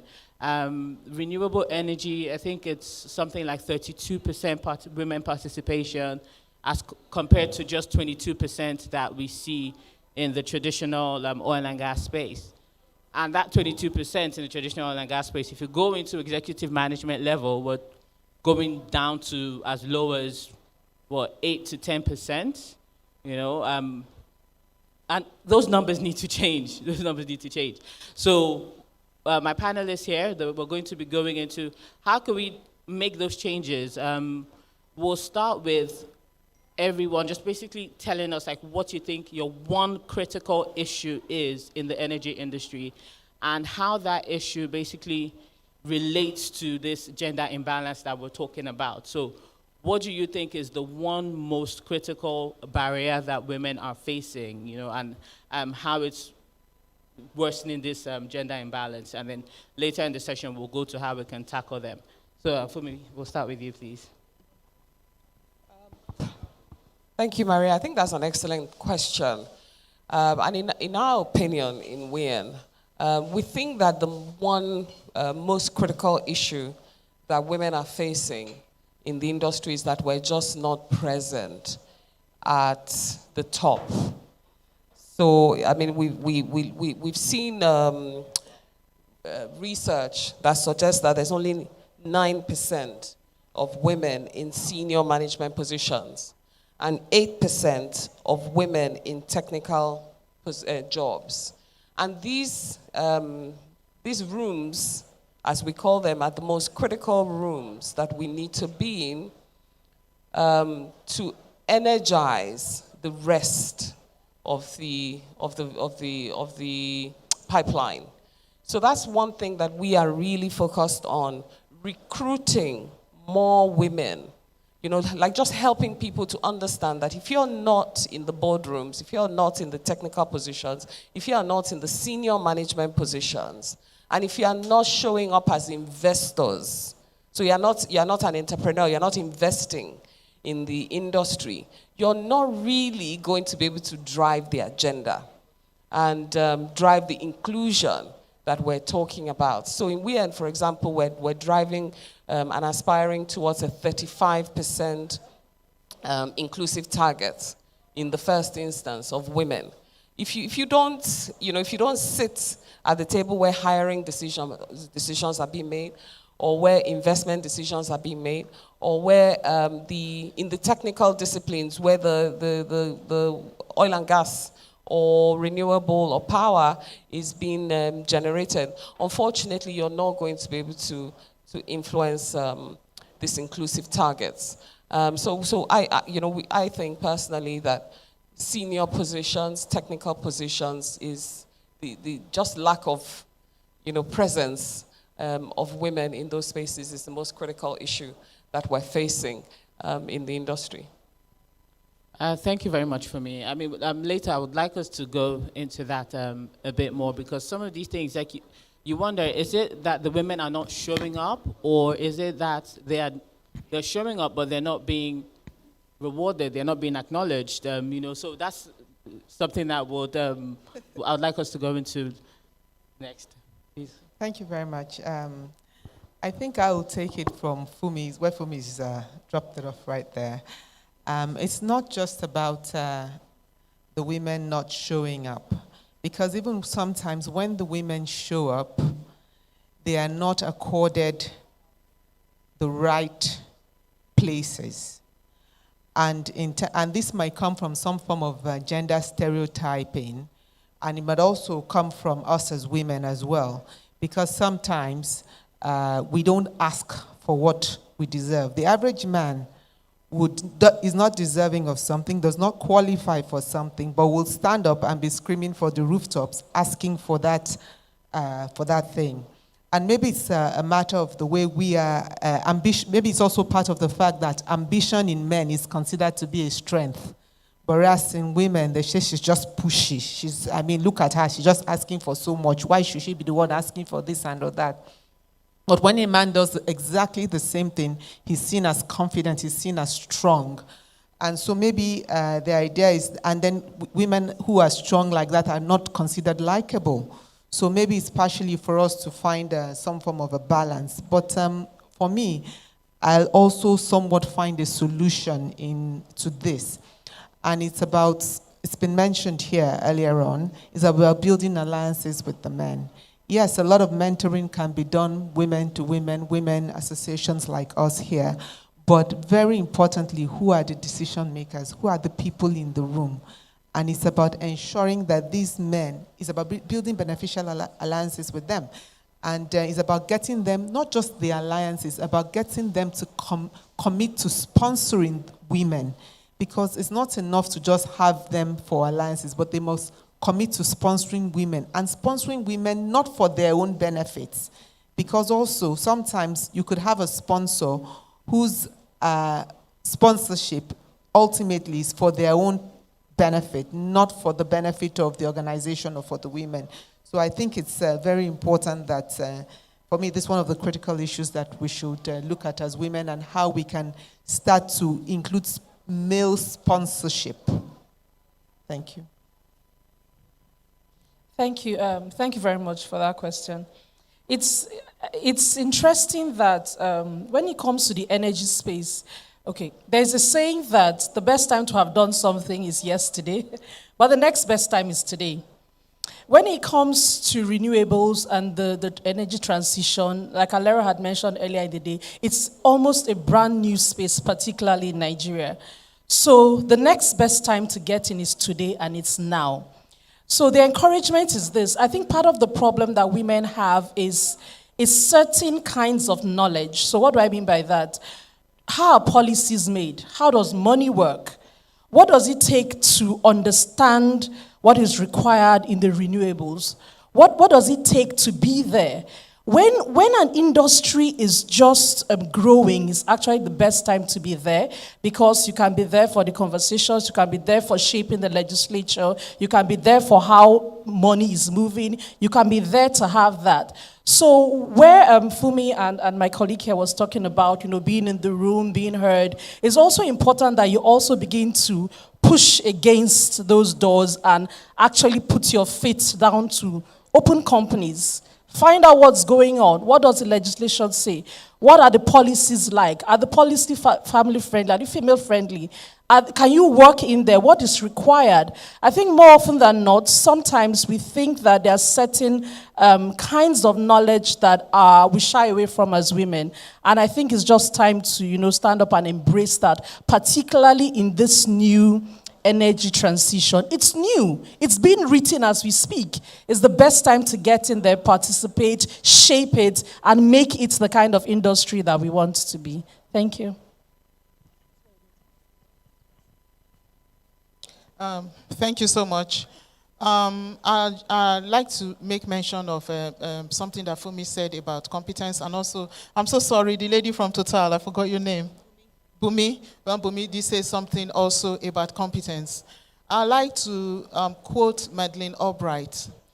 She did mention that there is a special place in hell for women who refuse to help other women. In as much as we are talking about women being at the table, and I agree completely 100% with Alera when she mentioned that we need male collaborators to join us, and somebody made reference to the leader of NCDMB being a he for she, and the conversation from the representative of the ambassador of Tanzania talking about all the things that they've done for women. My focus really in this conversation this afternoon is what women can do for other women. Sometimes we have in organizations, you have a woman in a woman in a leadership position, or some women in a leadership position. Their performance is such that it doesn't encourage, it doesn't pave the way for other women to come. And was it Alera who said it? That if you do get an opportunity, the opportunity, was it you that said it? Yes, it was Alera. If you get an opportunity, it's not your opportunity, it's our opportunity. So you need to bear that in mind. So when you are in leadership, you have to make concerted efforts for mentoring in an organization. You have to make the efforts to make sure that the way is paved for other women to come up. If you're an entrepreneur, you have to make concerted efforts in everything in your value chain, from procurement, your recruitment. If you're in recruitment, you have to look out for competent women. So it's something that all of us have to do. In as much as I believe 100% in men joining us, but we have a lot to do among ourselves in encouraging each other, in fostering such collaboration. It's been said that women cannot work together. The fact that we are here and we're having this conversation at this time proves that that assertion is not correct. It is definitely not correct. We can work together. We are working together. We will continue to work together. We will create the opportunities for sponsorships. We'll create the opportunities for scholarships. And for people who are in authority, who are in government, you are going to take advantage of that position, bearing it in mind that you are not just there for yourself, but you are there to represent the entire agenda, and it has to guide your decisions, guide the things you do, knowing that your performance, whether good or bad, is going to rub off on all the other women. Renewable energy, 32%, it's admirable, it's desirable. But if concerted efforts are not made right now, as the sector is growing, we could see that percentage shrink. We could see it dip. So now we need to do a lot of effort, get everybody working together as that renewable sector is growing, that more women come on board and our percentage can grow. Who says we cannot achieve 50%? Who says we can't be 60%? It's up to us to really foster the collaboration with our male gender, foster the collaborations with organizations and among each other to see to it that we strengthen women and we create those opportunities and sustain the opportunities that have been created. Thank you so much. So thank you very much, Maria, for that question. When I got the topic, the critical issues of concern for women in the energy industry, one thing came to my mind, a grassroots issue. What I mean by a grassroots issue is a foundational issue, which is cultural paradigm. You know, over the years in the industry, women have consistently advocated for gender diversity and inclusion, which we've seen a little bit of changes in that aspect, but not completely balanced. Then when we look at Africa, it's just a few percent of Africa that have been able to grow in order to evolve above this mental belief that women are restricted to certain kind of activities, especially when it comes to taking up leadership positions and in business. So the sad truth is that this subconscious belief. Our level of education, exposure, advancement doesn't change the fact that it's still there, because it's something that has been long buried in our subconscious mind through culture. Now, let me bring it down to the oil industry. The energy industry is dominated by men, and we need their support. Situation whereby we have 75% out of the rest have this subconsciously that no, that seat is not for a woman. A woman cannot sit there. There is nothing we can do. This is no longer the issue of being competent, because most women have been tested in different directions and they've been proven competent. So we need to make deliberate effort to eradicate this mental belief subconsciously in order to recognize capabilities and competence for what it truly is, regardless of gender or even age. More women need to be given elbow room to step into the governing board of the energy industry and other technical aspects. If we must make progress in order to unlock our resources and manage them appropriately, we need to embrace this truth in order to move forward. Thank you. Thank you very much. So I flew in just this morning, and I was on the flight. I sat next to one of the prominent CEOs in the financial sector, and we had an amazing chat on our way to Abuja. And you know something? Have you ever thought about why the financial sector has promoted females a whole lot faster than maybe the energy industry? You know why, right? Why? ESG? That's not the answer I'm looking for. It's probably a correct answer. And, pardon? Integrity? Half of it. Pardon? Sorry? Yeah, there's that. But you know they can always get out of it in a way.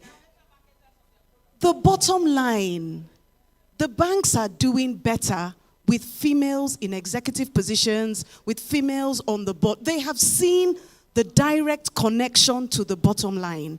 EBITDAs are better, profits are better, governance, somebody mentioned governance, they don't have as much penalties, they don't have issues with compliance. So because of this, they have already begun to see the translation financially. And because it's a financial sector, it's easy to make the connection. So, I mean, your question is, why are we not seeing sort of this same thing in the energy sector? Because they haven't begun to see the connection. Now, with some of the studies that we've picked on, I think some people have mentioned this, right? Because of the studies about what it means to have female participation. Now, diversity is good in every aspect, whether it's gender, whether it's ethnic, culture, whatever. You need to have a diverse team, to have innovation, to have, you know, good results. You need to have a different thinking team to have a good team. So whichever way you think about it, diversity wins, right? Diversity is an agenda that will survive, that will sustain a company and will walk beyond sort of where you can be assured of a future of a company if you have diversity. So I think what we need to focus on is, what is this? How do women make the difference? And some of those words were already spoken in the room. When you have a woman on a team, there's just the way things are done. They're done more efficiently, they're done better. Sorry, it is what it is, right? They're done better, right? We are committed, very committed to the things that we set out to do. It's just how we're wired. So I think the more that, you know, the corporate world begin to see this, the better that they will see that they're going to be more profitable. I think McKinsey & Co. did a study, and they indicated that companies that include diversity as part of their agenda, as part of their work program, they do 25% better than companies that don't have, diversity in their KPIs. So I think the more we talk about this, the better it will become. See, but it's going to take a while. If only a quarter of employees in the oil and gas industry oil and gas industries are women, what tends to happen as you go higher in the chain, that diversity increases. So that's why, you know, the statistic says only 1% of CEOs in the oil and gas industry are women. But in the financial sector, it's double-digit percentage. So I think it's going to be a growth journey. I think it's going to take a lot longer than we're sort of alluding to, but it'll probably be quicker if we make deliberate steps today, which means be very aggressive about it. And sort of picking up on the earlier point I made, which is, if we see the opportunity, especially in this renewable space, in my company, the lady who is in charge of, the managing director in charge of new energy is a lady. She's a woman. She's, she's a technical, very smart lady. She's in charge of new energy. Now, I think that if we can get people to see that there's an opportunity in the energy industry, not think about it as in the old oil and gas, if we can just get the mindset changed, which means having the conversations with younger people, younger women, have the conversations, challenge them, get them to see a different mindset. And as I was picking up the lady that I was with, the things that she's doing for women in her sector, I was amazed. She's making deliberate steps. Even on her way here, she didn't come alone. She came with 2 women. Because she's saying, look, I need to bring them to see what I'm doing. So that's part of what we need to do. It has to be in our subconscious. We have to be deliberate. It's not just talking. We've been in WIAN, we've been talking on our forum about walking the talk. And Fumi's been setting targets for us around where she thinks we need to go to. And I think for those of you who are here, who are in WIAN, we all really need to put, hands on deck to get this going. So it's read the information, study the data, understand the data, connect with it, and then see how we can put ourselves in the positions where look at this NIES thing. How many of you heard about the National Assembly and the rules that, there was some decisions around gender, and less than 5% in the National Assembly, less than 5% are women, yet there's a decision being made over women, yet less than 5% of them are women. It makes absolutely no sense. Absolutely no sense. I didn't know about this until, I didn't know that was what the percentage was. I knew that the National Assembly was predominantly male, but I didn't realize how bad it was until I saw that decisions were being made on behalf of women, and they weren't even on the table to make the decision. So back to the point, someone made a point around, you need to be on the table. You need to, because whether you like it or not, policies, decisions are being made on your behalf and on behalf of the generation behind you. So until you make this a personal decision, and that's why I said there must be a mindset change. If it's not a personal decision for you, it would just be, if you're comfortable, yeah, okay, look, I'll help those I can. But if it's a passion, if it's a personal decision, if you're unhappy with the way things are, look, Nigeria is a blessed country. Over 220 million people. It's a growing population. In less than 30 years, we're going to probably be the top 3, we've been top 3 in population. So the opportunities are there, and women are 50% of the population. So how can you be 50% of the population, yet the percentage of the women making decisions are 10%? It makes no sense. So I think this is really something that has to be, once you've made up your mind, then make up your mind and walk the talk. That's all I have. Thank you. Thank you. Thank you very much, Eleanor. That was very passionate. Yes, thank you very much. Picking up on what you said at the beginning about the banking industry, how they are able to see the direct connection with, women at the top and the bottom line. I'm just thinking about the energy industry, and I don't know, do you think that in the energy industry, they cannot see that correlation of the value that women are bringing?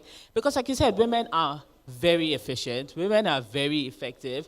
Women are, you talk about integrity. I'm not saying our male counterparts don't have all these wonderful qualities. Of course they do. But, women exemplify these qualities. And I do believe that the men see it.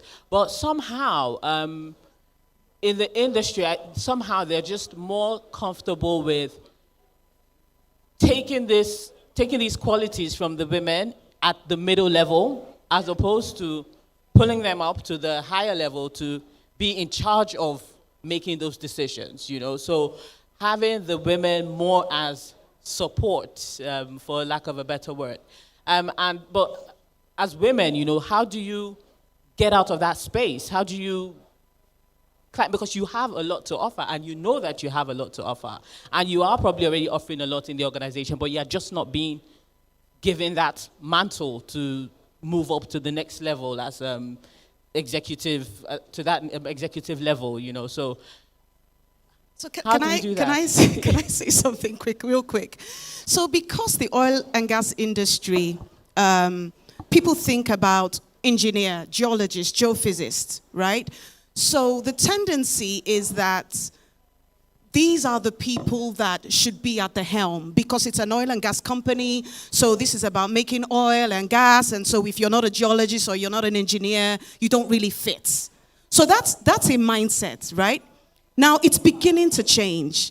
We have CEOs of oil companies that are finance people, that are commercial people, that people who went to school and studied economics. So it just depends on where that company is in their trajectory, right? So I think that and that's why I'm harping on this renewables, right? We need to invest our brain power, go and learn about these things. So I think, and this back to my earlier point, if you learn about these things and you speak up about it, okay, take a lot of what has already been said by, the panel here about other things that women need to do to get ahead or get attention.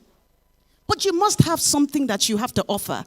If only 9% of women are in the technical space, it makes sense that the fewer of them will be at the top. It makes sense. It's math. It literally rolls up. That's the math. So to change the math, you have to change it from the beginning. You see what I'm saying? So now that we know there's a new space in town, let's connect with the new space in town. And if I can just add, as Eleanor said, it's a numbers game. In the financial industry, they recruit a lot of women at the bottom. And the women, they sort of stay through and get to the top. In the oil and gas industry, we just don't have those numbers that are coming through. A lot of the young people do not want to study STEM. And the ones that don't study STEM, they don't want to come into the oil and gas industry. So the commercial people, a lot of them, they go into banking because they look at the top and they can see women there. So there's a clear line of sight to how you can progress. But unfortunately, in the oil industry, it's not so. And then we talk a lot about that missing middle, the missing middle. So some of the people that do come in, they drop off in the middle. And then you get to the top and the pipeline is empty. There's just not that many people. So I think we're just going to have to fix it at the different elements. And because it's a highly technical industry, you have to study and get your certifications and keep them current. There's so many women that I speak to and they say things like, oh, that 60-page document is too big. How many of you have heard that? Oh, it's too big, I can't read it. Yeah, the technical manual is too complicated. Or, this one I hear a lot, because I'm an investor. A lot of people will tell me, where is your husband? Does everyone hear that? Where is your husband? I'm thinking, is that what we're discussing? So if you hear those things, or some people will say, I have your type at home. So when we hear those things, do we get discouraged and run away? So that's why you have that missing middle. You have a lot of people that don't persevere. They don't stick to it. So they don't get to the top, and then the pipeline breaks off. So I just wanted to contribute that it's a numbers game, it's a difficult journey, it's one that we just have to persist with. Put in the numbers at the bottom, encourage them and support them through the middle. And then even if they go, recruit more people to fill the gap. And then just, keep going till we get to the top. Thank you. Another way I think that we can, sort of address this in terms of the pipeline and getting women to the top, the organizations themselves. And of course, some of us are in these organizations and there are various roles that we can play Like I heard my sister to the right say she's head of talent management, yes, at one of the oil and gas companies. And it's about basically designing policies that encourage women to stay in the organization, designing policies that keep them within the organization, and also policies that I would somewhat say are skewed towards accommodating women in terms of professionally accommodating women. Now, it's for us at Total Energies, we have what we call, at some point, we had something called the feminization policy. I mentioned that, yes, diversity, inclusion, equity, competence, all of that is taken into account. But when we look at positions and preparing people for positions sometimes, we would look at it and say, okay, we've got 700 men and we've got 3 women. Okay, let's see how we can work with these 3 women to make sure that they make it to the end game. So basically, we look at them, we look at their careers, we look at the opportunities, we look at also their competencies and their capabilities, and very importantly, their own interests. They themselves have to be interested in getting to the top, in crossing the finish line, in going beyond middle management or from lower cadre management to middle to top management. And of course, we work with them to make sure that that happens. So also, we can design policies around that, which you can say, yes, might be skewed towards women, but like it's been said, showing the benefits that the women bring to the table, as well as encouraging the women to go across the finish line. Okay. Just start the conversation. You see, you don't know what you don't know. You know, I'm still trying to, address the questions and the issues raised about, the clear value add that a woman and women bring to the table. You don't know what you don't know. If you don't have enough of them in there, you can't know what they're bringing in there. So again, it's back to ensuring that the right numbers are there. I mean, it has been talked a lot around here. It's about ensuring that that pipeline, we call it the leaking pipeline in HR terminology. It's called the leaking pipeline. What that means is that the numbers at the beginning don't translate to the numbers at the top, because there are various things in the course of the career pipeline that create women to leak through or drop out. Personal family situations, just the shared difficulty of managing everything else. And indeed, there are studies that actually pinpoint the points where those happen, the age gaps, the time of life issues, and all of those things are very important for, any organization to watch through and manage. So like she said, indeed, it's about just really ensuring, first of all, the numbers in are higher. Deliberate recruitment policies, for example. Around companies, we've had deliberate recruitment policies. My company, for every position we recruit, we try to get a minimum of 50% of ladies as well as men. So what that does is it just improves the numbers that come in through. But if you're not very careful and focused and understand how all the elements fit together, you will not get the results that you're expecting to get. So it's ensuring that every piece of the pipeline is healthy, is working. So they come in through the door, you ensure that they don't leak. Apart from, of course, like she said, when it comes to points of interest, when a woman tells you she absolutely doesn't want to take a higher job, there's very little that you can do. And I'm speaking from an HR perspective. We mentor, we have long conversations, we try to supply opportunities, try to supply other ways of working, try to be flexible about how you manage your time, your children, and your family. But there are certain things that at the end of the day, it's for the individual to actually make that decision, to move forward. And sometimes we come across those challenges as well. But really, strategically, a company has to think about this with the end in mind and ensure that from the beginning, you're watching every single piece of that pipeline and doing everything possible to keep them in the game. Thank you. Thank you very much. I think that phenomenon of trying to keep women is really, really important. It's something that I think a lot of organizations are starting to pay attention towards, especially the women in the organization. Because before, it kind of felt like there was this unspoken rite of passage, But I went through it too now. When I was a woman at your level, I even had it worse than you. And I made it, so why must your own be different? Why must I make it easier for you? But I mean, I'm glad that, companies, organizations, we've come a long way since then, and we're starting to see that we have to make these changes if we want to mend that leaking pipeline, like you call it.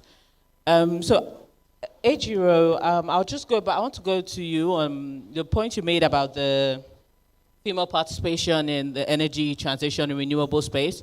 So, like as you mentioned, 32% is admirable. We can do better.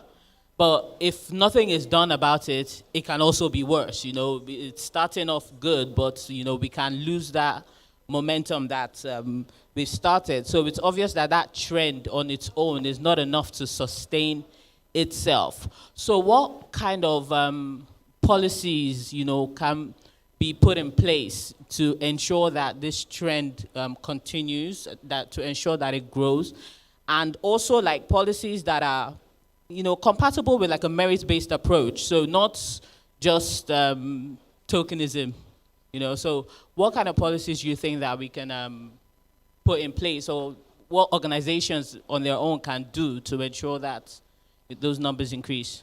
Okay, thank you very much for that question. I would like to just refresh our minds a little bit before I answer directly. At the moment, maternity leave is how many weeks? 12 weeks. Yes, 12 weeks. Okay, at a time, maternity leave was less than that. No, is it 12 weeks, 16 weeks? 3 months. It's still 3 months. 3 months.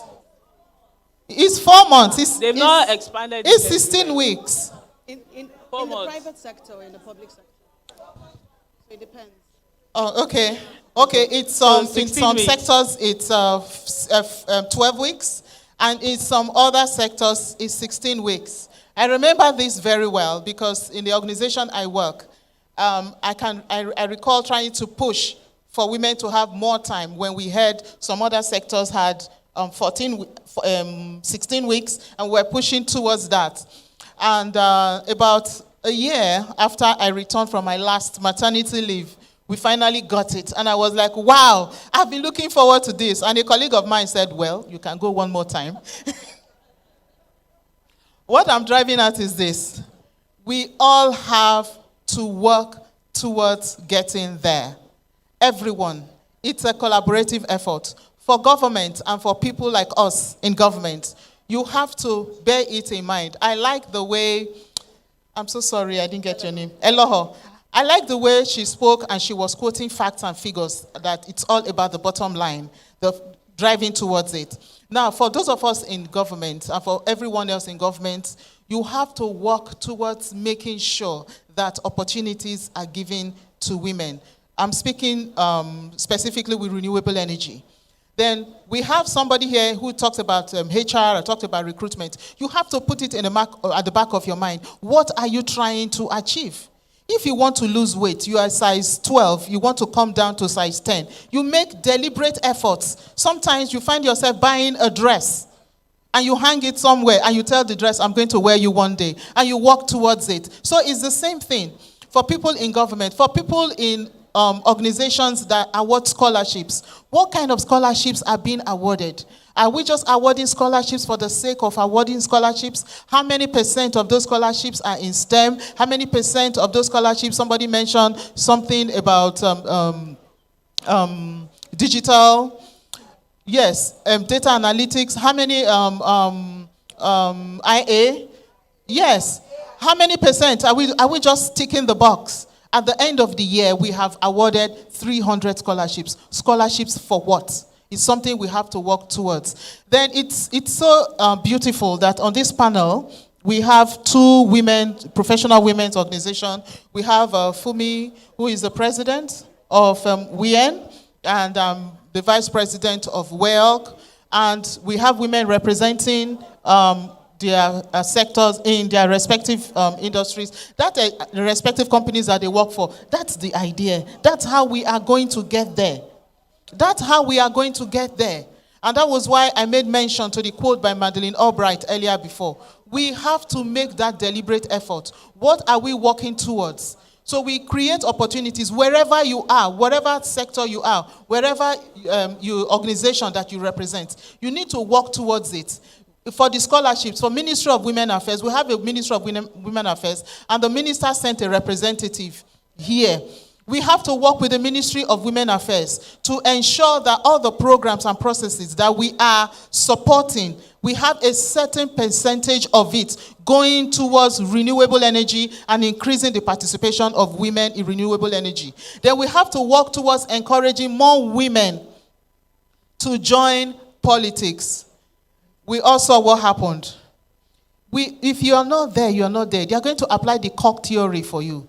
Just a refresher for the cock theory, the animals had a meeting, the cock was not there, and he said, don't worry, anything you decide, I'm with you, apply it to me. And the meeting was about the animal that was going to be used for sacrifice by human beings. And since the cock wasn't there, all the other animals agreed that the cock was going to be sacrificed. So we need to encourage more women to join politics. If we don't have women in House of Reps, we don't have women at the Senate, how are we going to get them to understand what we are talking about? Look at all the beautiful things that the gentleman from Tanzania said about what is happening in that country. We have a woman at the helm of affairs, the president of that country. It's a woman.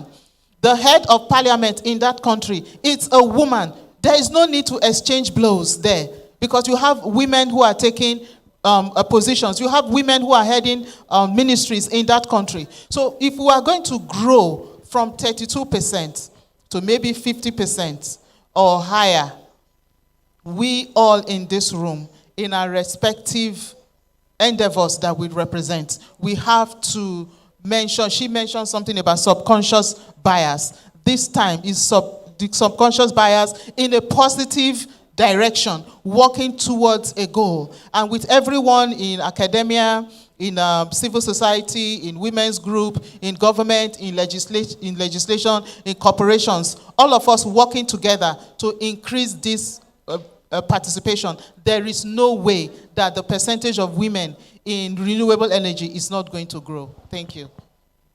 Thank you very much for that. Thank you very much for that. Bumi, I'll just come to you, still on the energy transition. So how do you think that higher female involvement in this energy transition agenda, how do you think that helps the agenda? How do you think it propels it forward? What are those critical items that women will bring to the table that would otherwise be missed if women are not involved at this critical stage? Thank you. I think one of the most critical things that women will bring to the table, beyond just regular competence in terms of industry, in terms of academia and all of that, is governance. One thing about women is that we're very good at making people accountable.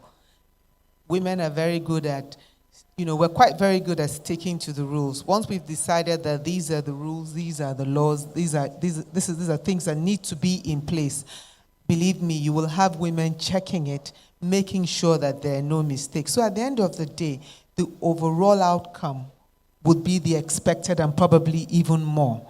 And then even if you look at it in terms of one of the key things I think going forward in terms of renewables is safety. Today, yes, okay, we talk about renewables, everybody's jumping, but nobody's talking about what are the standards. So I think that the women will ensure that that happens. So governance, you'll find the women there. Thank you very much. I completely agree with that. Even in traditional oil and gas companies now, you see that they are starting to realize that. So when you see a lot of the directors for governance and sustainability, they are filled by women, and they are doing very excellently well in that space. Faith, let me come to you. So in your capacity as MD CEO, what are some of the actions that personally in your organization, what are some of the actions that you've taken to encourage women, to help women up the ladder? Thank you very much. So because I'm I'm very much concerned about implementation than talking. Recently, I initiated a compliance policy in my company in regards to gender diversity and inclusion. In fact, I have 2 female geologists. They map and interpret seismic under exploration team. So that is it. Thank you.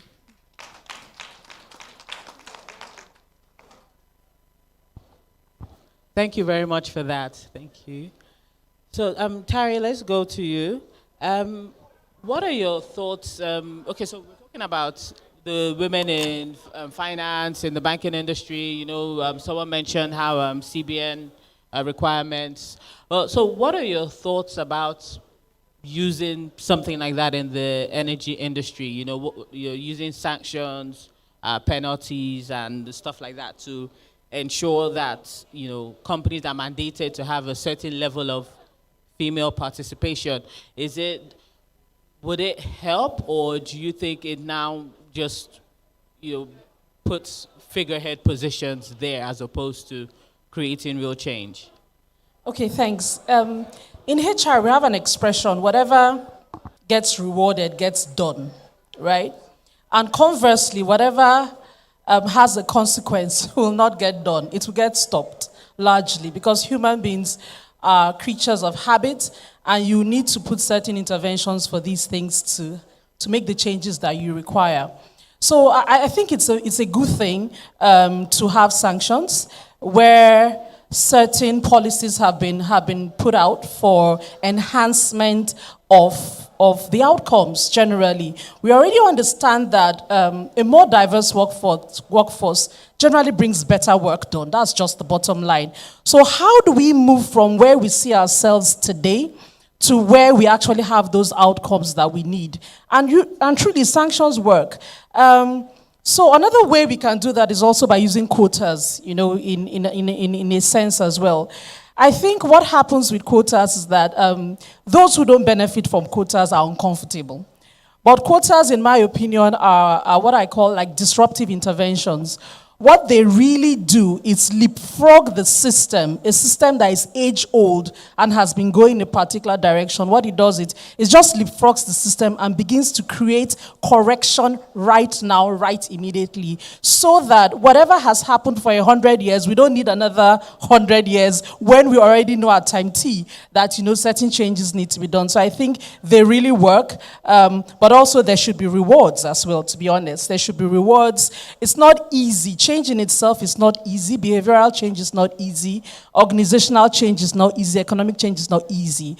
So where you find an organization making definite and concrete efforts to actually close the gap and ensure that women get to the top, there should be some sort of rewards, you know, that come with that as well. For me, the bottom principle is about equality and not just equity. And it's important that in our various organizations and in the spaces where we work, we ensure that the mindset is one of equity and not just equality, in terms basically giving the same solutions to everybody and hoping that somehow people find their way through. But it's about equity, which is providing different flexible solutions to meet people where they are and ensure that they can actually provide organizational value at the levels that they really need to. So sanctions, for me, are really good. Thank you for putting that so eloquently. I mean, I completely agree with you. Sometimes if the system is not working, you do need to give it that kickstart, because it's not like you do not have the talent within your pool. You know, it is there, you know, so sometimes you just need to give them a bit of the encouragement that they need to make the right decisions. Eleanor, so I'm still sticking on that. I mean, you mentioned, Tari mentioned something about, you know, rewarding it as well, but we find that even when you do get women up to those executive levels, there's still a pay gap. You know, the reward system is still not the same as that of the men. So how do we, like, what would work? How do we close that gap? You know, so is it in terms of policies or organizations or individuals or the women themselves? Like, how do we address that? Because it's a thing of of worry, you know. So you're getting the position, you're getting the work, but then you're not getting the commensurate reward, and you know we want it all. Thank you for that question. I think that the history of this gender pay gap, I think dates back to the 19th century, and mostly in the developed countries in the U.S. And I think that this happened because the men were the ones working, so they sort of started out, factory workers. The men were doing it. And so when the women tried to sort of get into employment, they were seen sort of as the less competent, the less know-how. So I think it started sort of from there. And, the women did a lot. They campaigned, they rioted, to be able to get to even where they are today. They did a huge amount of work. I mean, some of them sacrificed their families to allow some of us who are sitting here today to enjoy what we're enjoying. I think in the energy sector, I don't think we have that. In this country, I don't know that we do. I think with the oil industry here, you probably can't try that. The unions are just going to go after you, so I don't think we can do it in the energy sector here. I mean, I'm happy to hear opposing views, but I think that maybe in the public sector it's still there. In some private sector, okay, the public sector is not there. But I think the way to ensure that gap is closed is to continue to speak up. Now, in the UK, I understand in the UK that the gender gap exists. I think the difference is about 18 to 19%, and I think it's the same in the US. I think that the gap is closing, but it's closing very slowly. I think maybe recently in the US, it's still about 15 to 16%. The gap is there. So, I think the same way we are talking about women speaking up, that needs to continue to happen, especially now that we see that some women are in that same industry and sector and are able to do the same work. So, I mean, I don't really see how else you do it. Now, the laws of the country should promote it. The same way we're talking about a decision being made by the National Assembly over gender issues. It's the same thing. People need to speak up so that those policies can overturn. Now, if we've been able to get to 84% sort of in developed countries, then we can get to 100. I mean, this is what I imagine would happen. Thank you. Thank you very much for that. We're running short on time, so for me, I'll just come to you. I will put these two questions kind of together. So, first of all, as as CEO, a female CEO in the traditional energy space, so how are you positioning your company, to ride this energy transition wave? And then in your capacity as well as the president of WIEN, I know when you were speaking earlier, you mentioned something about having a 35% target of, increased female involvement. Can you just tell us some of the actionable items that, WIEN is putting in place? I mean, in case there's something that, people can take advantage of. Some actionable items that WIEN is putting in place to ensure that this participation is increased. All right, thank you so much, Maria, for those two excellent questions. So in wearing my hat as the CEO of Sigma, one of the things I do is attend conferences and knowledge forums. And in a lot of those conferences, what am I looking for? Is just really to understand the potential that exists from a commercial perspective. And in this particular conference, the Nigeria Energy Summit, two things have really, really jumped out at me. The first one is that the National Oil Company of Nigeria, the NNPC, is transforming itself to become an integrated energy company. And focusing on more oil now to give them the financial ability to develop the infrastructure for gas as a transition fuel, And then, sort of investing in putting more renewable energy sources in the energy mix. And they are also mindful, I've heard also a lot around the growing population of Nigeria, but also the energy needs of Africa. The GMD of NNPC talked about needing 44 trillion over the next 5 years to close the infrastructure gap that we have on the continent. And really stressing the need to have more energy to drive the prosperity of the continent. I'm going through all this to say to you that, for me, I see a very bright future. I see a lot of potential for us to play, not just in renewable, but across the value chain. Because in oil, the NNPC wants more oil now. They want to increase production. So what that means is that there's going to be opportunities for people who want to acquire assets, so that because they're going to open the tap, right? So there'll be opportunities for people who want to acquire assets. So during the last marginal field bid round, my company, we participated, and a lot of people thought we were crazy, but we participated and we raised the money and we made the payment for the signature bonus. So we invested. And I see that there's a lot more potential for asset acquisition. There's a lot of divestments going on. So I think women, need to get involved in that EMP space. But, if you don't have the appetite, the risk appetite for that, there's also services across the value chain. So from wells to operations to HIC, people development. There's a whole, GOG&G, like what Gov Energy is doing, my sister Faith, in the geoscience space. So there's a lot of opportunities in the services. And because there's a drive for more oil, there's going to be a scope for growth. And also in the power industry, there's a push for electrification. So I heard very clearly saying that the energy gap, the power gap of, I think, 1 billion, 750 million of which resides in the continent, needs to be bridged. So again, there's opportunities there. And finally, in renewables. Renewables, as we've heard, is a natural space for women.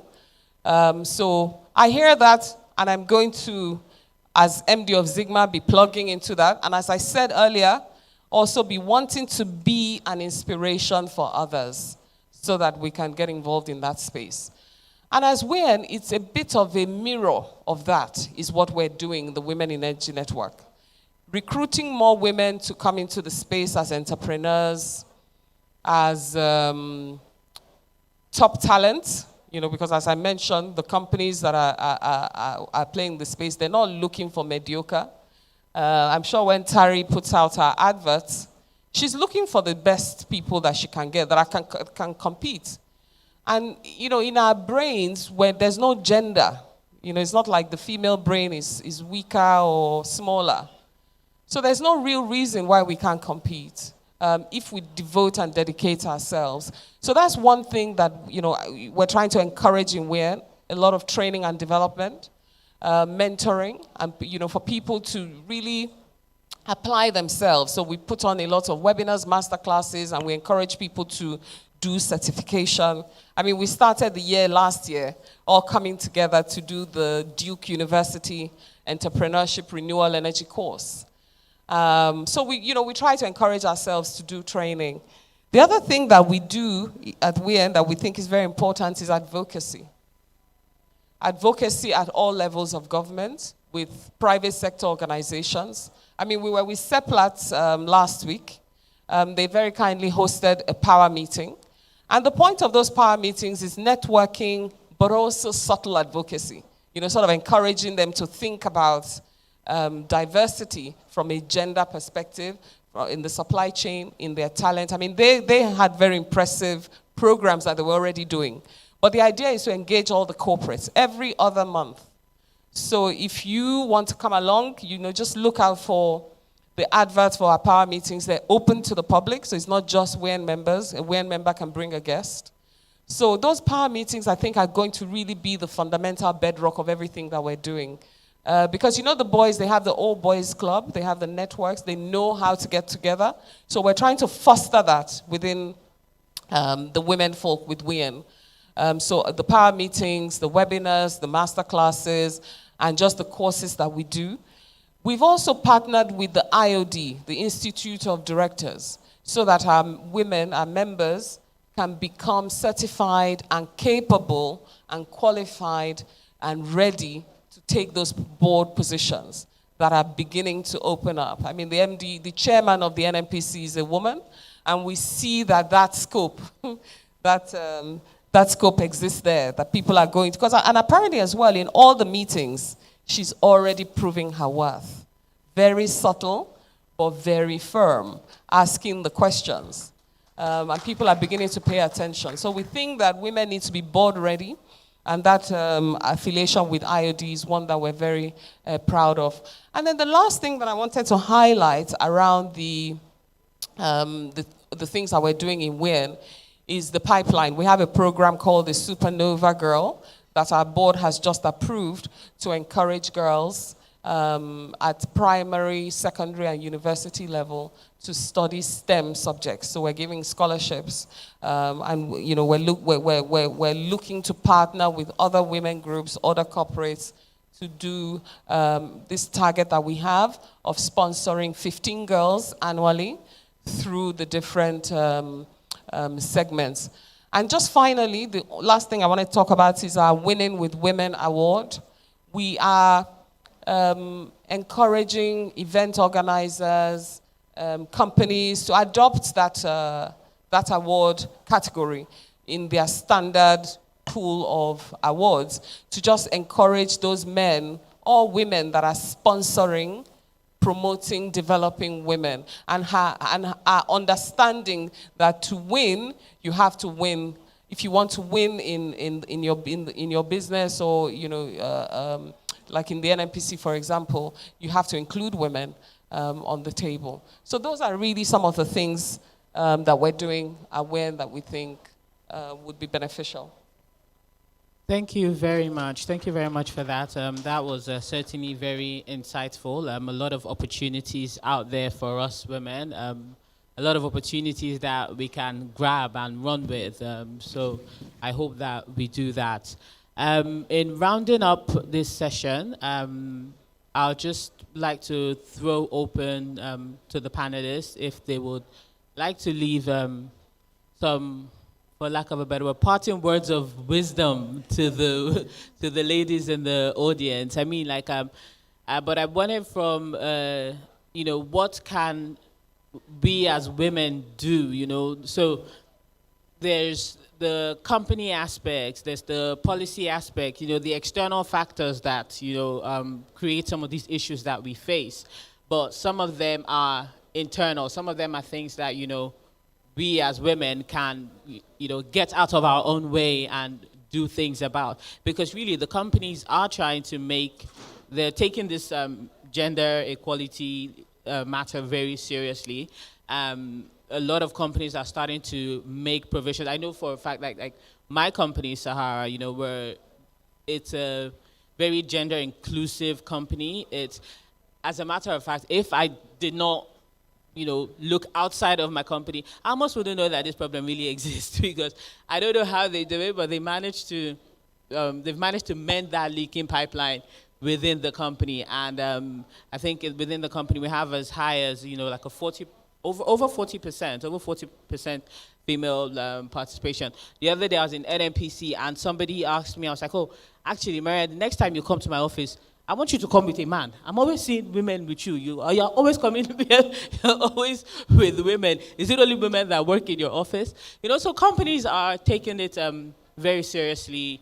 And, well, what can we as women do? So I'll just throw this open, whoever wants to take that, and just leave us with some parting words of wisdom, so that, like a call to charge, Okay, Tari, please. I think a lot rests with us as women. we need to challenge our thinking, challenge the way we think, and be honest to yourself as to where you think your mental limitations are. Last thing I'll say is I read a book by a lady called Shelai Achambo. I hope I'm pronouncing her name properly. It's called Unapologetically Ambitious. I personally have found it very useful, and I go to it over and over again. It just does something for my mind personally, and I just want to encourage us, if you really think you want to do big things, just have a look at that book. That's all from me.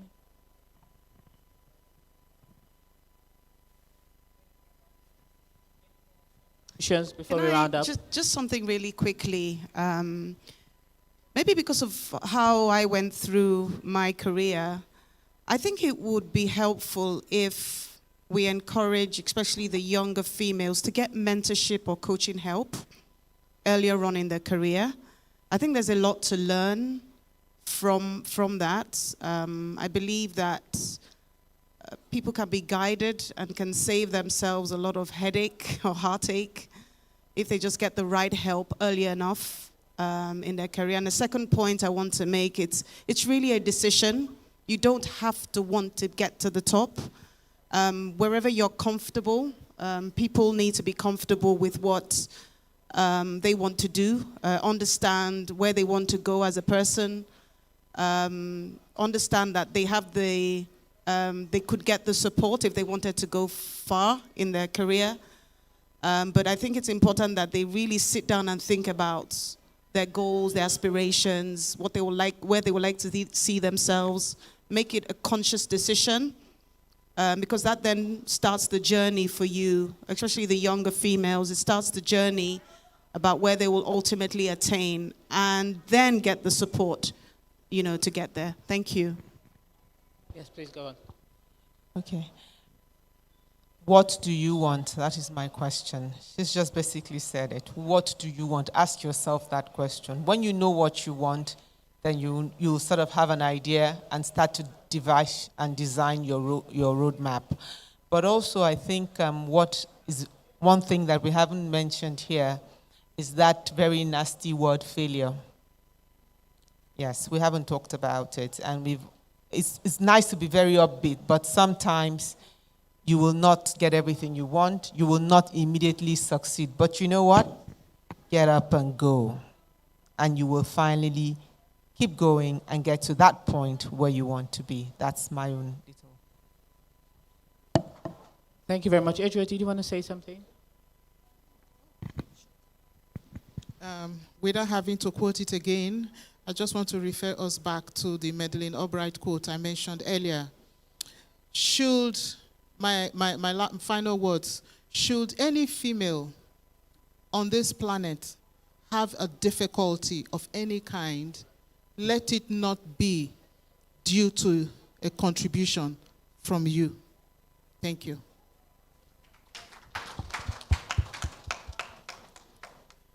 Then I just wanted to, I know I said that was the last question, but again, just throw this out to the open, based on what Eleanor said about, how important it is to get mentorship and all of that. But I find that, what is the right way? Because I find that a lot of times, especially younger female, they come to these conferences and then, they see someone that they admire and then they walk up to them and they're like, oh, I'd like you to mentor me. But it never pans out like that. It doesn't work out that way. It's not just really seeing somebody and just saying, I would like you to mentor me. So how can, they get mentorship that, is meaningful, that would actually help, that two-way relationship? It's not easy to develop. So I think you have to invest in what you want. You can get paid mentorship. There are programs, and you have some women who are leaders. I mean, Fumi's company, Jack Riley, does mentorship, right? So you just have to find what works. And remember, the onus is on you. You need to push to get the help that you need. So so if somebody comes up to me, would like you to mentor me, they have to, because I'm busy, they have to get my time. And some people do. Some people, try and they don't get it through. So I think two ways. One is to push. Second is to pay for it. put your money to it. If you want to get it, pay for it. You could get your company to support you to do it. But there are definitely ways, but you will get it only if you really make the effort to get it. Just add, in addition to, obviously you can pay for it, so Jake Riley offers mentoring support to people. You can push for it, but I think another thing that you can do is to be clear what you want. So mentoring cannot be, because these are very busy executives, it can't be a lot of people confuse life coach with mentoring. I think mentoring has to be specific. So for example, when I wanted to start my board journey, I got a board mentor. Another thing that I'm thinking about now is to get a money mentor, because I want to understand better how to invest my money.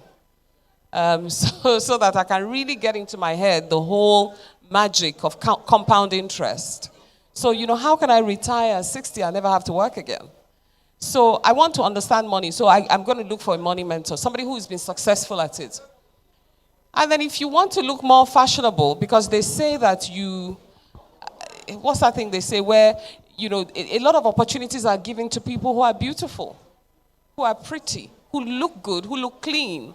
So I've been thinking to myself, for me, you have to get a style mentor. So specific things. If you don't know how to speak well, get a voice coach or get somebody who's good at public speaking. If your business is new, maybe you're in the first 5 years and you kind of don't understand where to play, get a business mentor. So I think it's also knowing what you want. What is that particular thing that you're struggling with? At that point in time. Someone like Ngozi Oyewole is very good at this networking and, just being an entrepreneur. She's such an entrepreneur. So if you want to, to understand that, go to her to say, please, I need you to mentor me on this particular skill. So it's just really knowing what you need and looking for someone who has it, and then being deliberate and specific to them to say, this is the time commitment that I need from you, these are my needs, and diarize it for them, like book it in their diaries and show up on time for the meetings. And usually they don't have to be more than 1 hour meetings, maybe 5-6 sessions, and you're done. And you've gained that ability that you're looking for. Thank you very much for that. I'm sure that we've taken away a lot from that. And also just to add to, the mentorship thing, I think also, it's a two-way street. Just because you're the one asking to be mentored doesn't mean you don't have something to offer your mentor. And when you add value to their lives, when you add value to their time. So like now, Fumi talked about a style mentor. You might be a younger person who is very stylish and you wanted her to mentor you in business. But you could offer your own expertise, you're not going to come and say, I will be your mentor. But, there are things that you could offer. And, your mentor, the people that are busy, the people that probably don't have time to do some certain things that they need to do. So when you make their lives easier, when you offer something to them, you bring something to the table, it makes it easier for them to help you as well, and then they become more invested in helping you also. So with that, we'll close this session, but we'll take questions from the audience. No time for 1, 2, just 2. 2 questions. Okay, we'll take.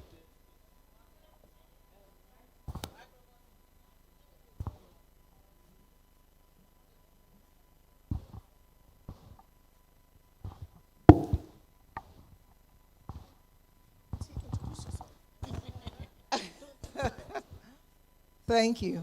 I'm Honorable Engineer Dr. Janet Adeyemi, an engineer by profession and founder Women in Mining Nigeria. I want to congratulate the wonderful ladies on the table. You spoke a lot of our minds, and we are proud that we have an array of these beautiful women. Keep doing the good work. But I equally just want to chip in when you were talking, probably because oil and gas sector have been so old in Nigeria, And we are now moving into this transformative energy season, which is staring at us because Nigeria, we don't live in isolation. We need to look at the mining sector very well so that we are not left behind again. The men, the gap we keep on talking about, I've been a legislator and I know what it takes to be a legislator. The gap we experienced was because we don't have the money. And where the money is was in oil and gas. We were shut out.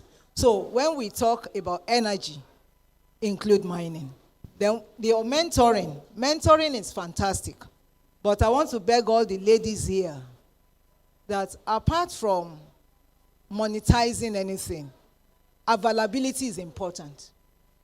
Don't be discouraged because of the nuisance level.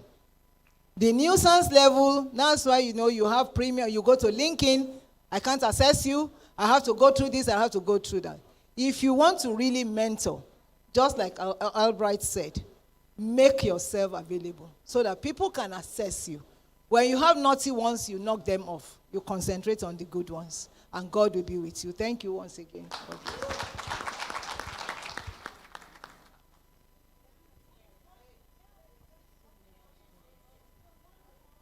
Okay.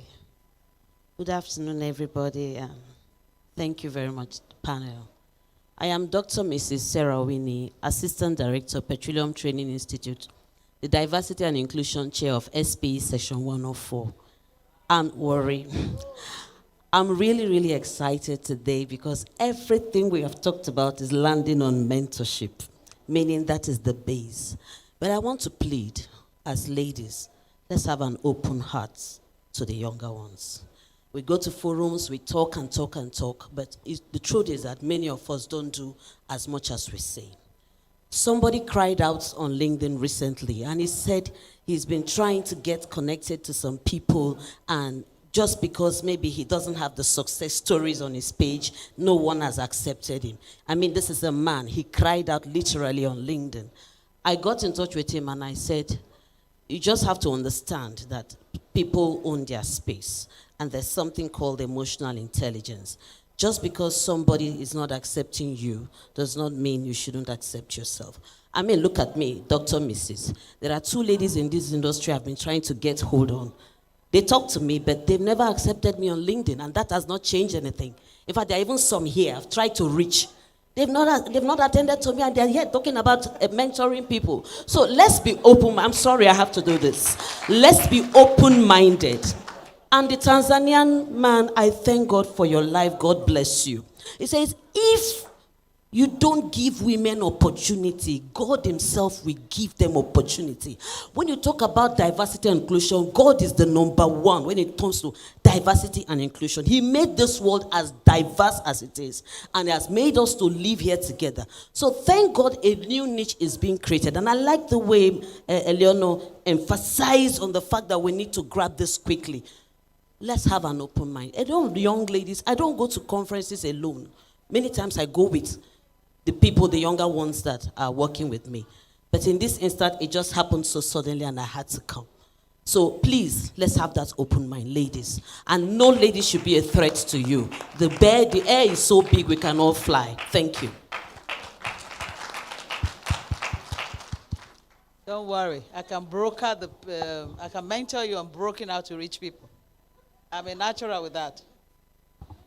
Thank you very much. I know we said only 2 questions, but I would really, really like to thank and commend the panelists. You touched on almost every facet of the issues that we would love to hear, from investment to mentorship to policies to the environment. You said it all. However, I would like to, some of the things that I heard from your conversation is messaging. I think our messaging on gender, inclusiveness, diversity, we need to work on it so that we have common messaging, so that what we are saying reflects the needs of a wider variety of women, and they don't think we're working against each other. I also heard, Sigma, you talked about voluminous documents. The truth is, putting documents or putting issues in voluminous documents is a strategy, is a lockout strategy. And what we ask is that you simplify those documents. There is no voluminous document that can, if it is 60 or 70 pages, they can prepare a 3-pager of it that will at least attract people to want to read the bigger document. So we refuse to say, women want to read, but you should know that women carry the triple burden. They will do the work in the office, they do their own personal work, they do the community work. So they have less time to read. I remember on Monday, Honorable, you mentioned that. We were in the parliament trying to create these spaces. But the truth is, if you give a woman a long document and she's going to get home, she will do her work, she will care for the family, there is no time to read it. So please, let us ask all these entities, these institutions, to simplify their guidelines, simplify the things they want women to do so they can at least attract them. Then you talked about mentorship. Mentorship is good, but mentorship pushes it to the personal domain. What we want are hand-holding schemes. We want schemes that bring women, set a budget aside, and create mechanisms to support them.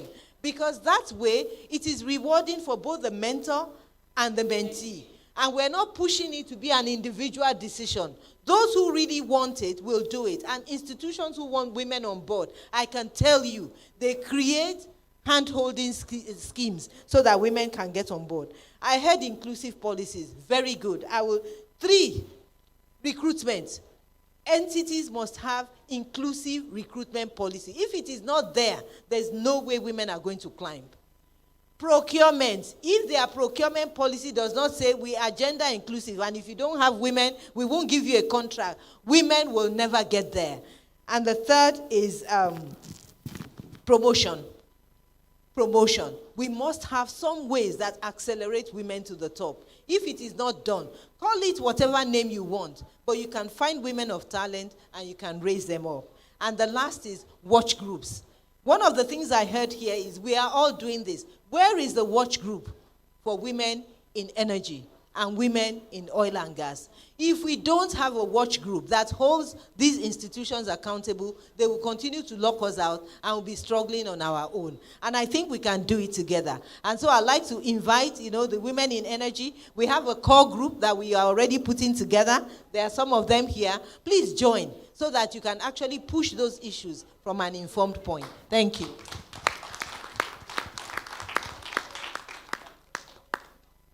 Wow. Up to the chairperson to present, to give us that kind of resounding. I'm sorry, Madam Chidima, our CPC, we will not be, I'm sorry, I'm standing. I will not, I'm sorry, I'm going to be firm. Oh no, I'm sorry. She's persistent. She's persistent. Oh boy.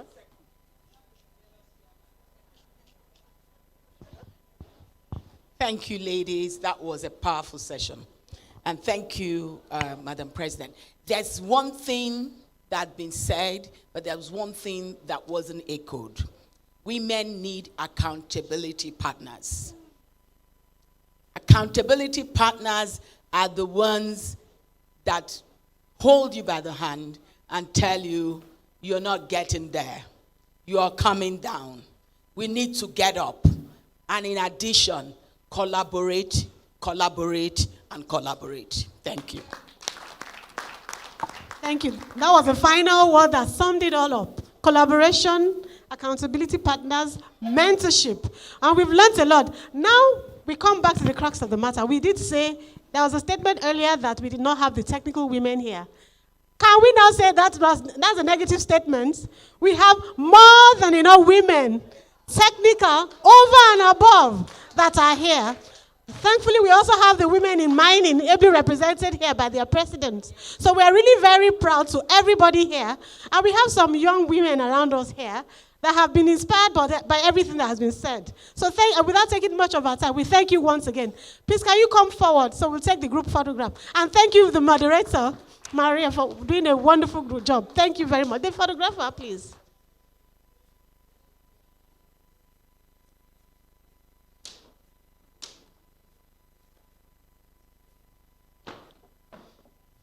While we're doing that, I'd like to recognize the presence of some of our wonderful women, powerful women here.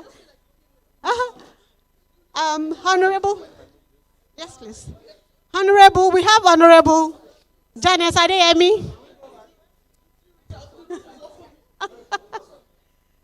I know she's been introduced. I'd like to introduce her again. Honorable Janice Adeyemi.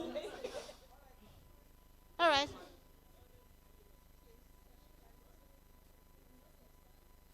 Uh-huh.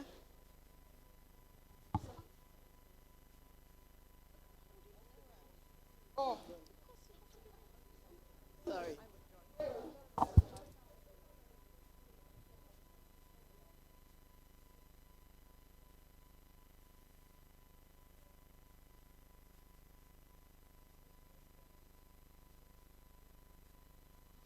Thank you.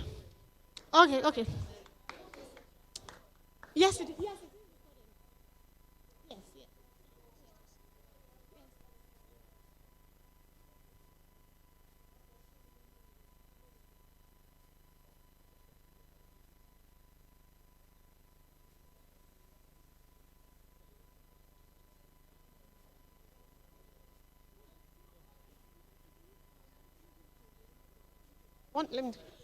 Thank you very much. We have the presentation of gifts, please. Our panelists, please, can you come forward? Gifts, please. My chairperson, the vice chair.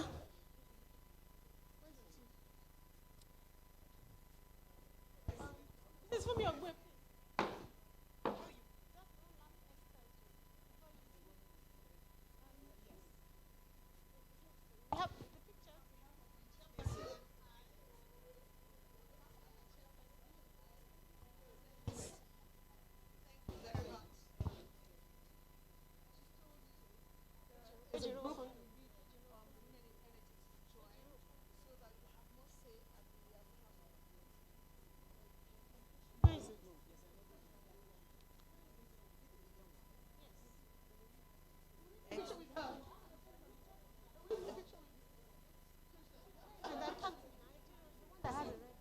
Yes. Fondue, not a group.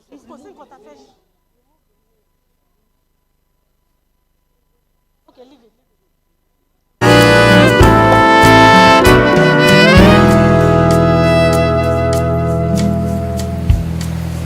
Next, this is Ejiro Ofondu. Ejiro. Ejiro.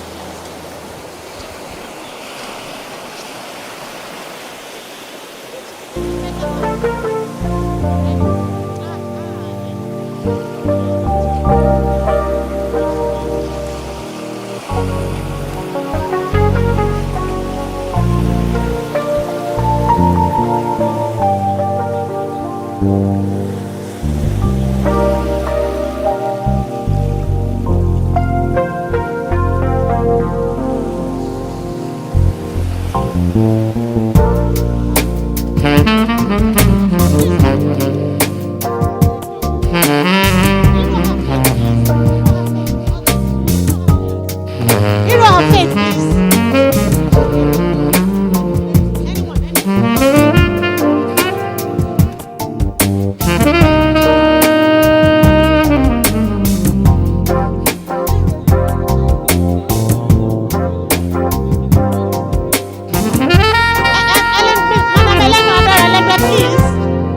Mrs. Adara Legbe.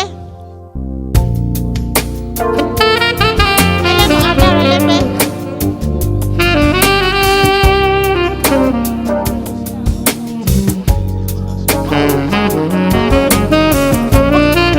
Can we please, we have a coffee break now. Can we please go to the left for the coffee break? Ellen Adara Legbe, please. Okay, she's here.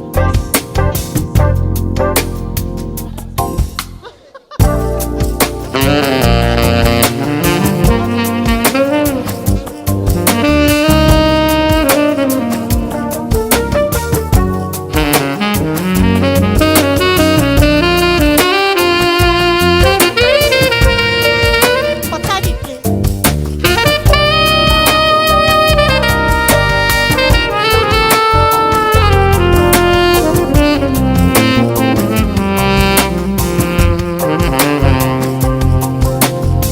Popola Modi, please.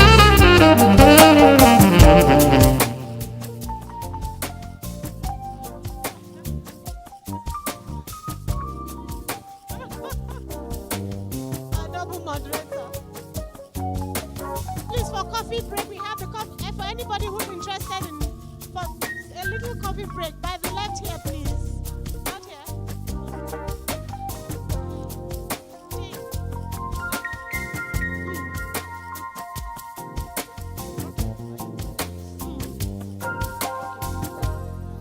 Bumi Pokwala, please. Bumi Pokwala. Bumi Pokwala, please. Bumi Pokwala, please. Engineer Farad,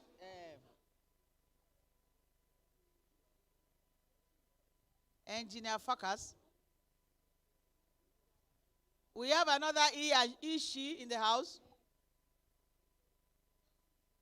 Justice Dara Focus. The STA on gas for the Honorable Minister of Petroleum Resources. He's signing the charter. Please put your hands together for him. He's got the liver. He's got the liver. That's why he's signing the charter. Or else the kitchen will be closed at home. And the other room too will be closed. Thank you very much for coming. I'm going to invite to the podium the panelists for this afternoon. But first of all, the topic for the afternoon is intergenerational conversation on inclusive future energy, making our experiences and voices count. The second session is setting the women and girls energy agenda, the future of inclusive energy sector through innovative strategies and modalities. Please, can I have on stage Miss Azita of Schlumberger? Miss Azita of Schlumberger, is she around?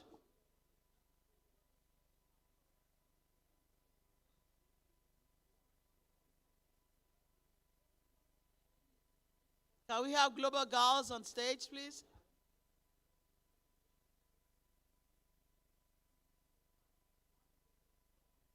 Egogo Effium from Shell, SP in bracket.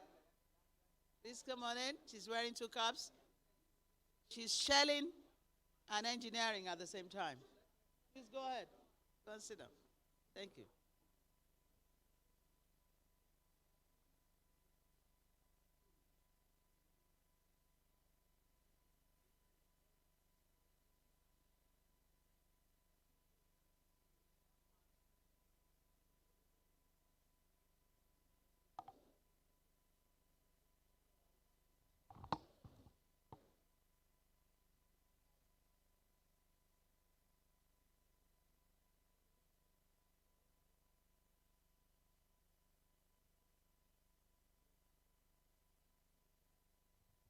Please, can we have Irohama Obotoribo, Stars Marine? When? Stars Marine, when? If I'm not calling your name right, it's because I'm in funky Nigerian. And sometimes I like to phonetically call Nigerian names to make it sound really attractive. Thank you. So I'm calling again Irohama Obotareba. Okay. Do we have Margaret Okojoku here? Major Waves, she's not here. Okay. We have to set the ball rolling right now, but we need more people on the table, on the stage.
Ladies and gentlemen, we are honored to have with us and to come on stage Mrs. Rifkat Eliha from Federal Ministry of Women Affairs. Please put your hands together. Women encouraging women. Women lifting women. Where are you? Women hugging women. I have to show an example. Women hugging women. Thank you. Trade and investment. Mrs. Rifkat Eliha. Thank you. Well, I guess with the distinguished ladies that we have on stage, I think they, aha.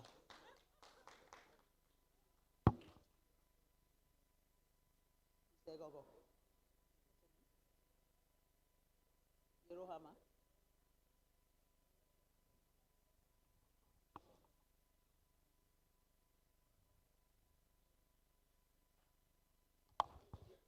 We're stylishly coming in. Stylishly coming in. A tall lady with class and style. Irohama Ogbaifun. So she stylishly came in. So I need to announce her arrival.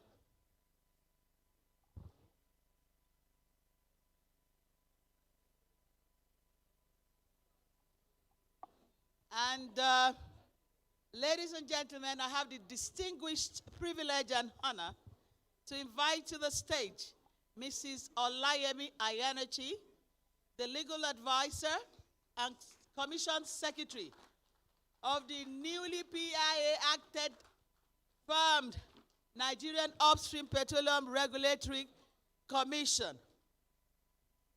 Put your hands together. They make the laws for women. And it's really going to affect women in Newport, in NUPRC. Thank you very much. I think at this stage, I'll hand over to the moderator to continue our job. Madam Moderator, you have 1 hour. After your 1 hour, you can engage the audience. That is when you've exhausted your 1 hour. I wish you luck. Thank you. I will really need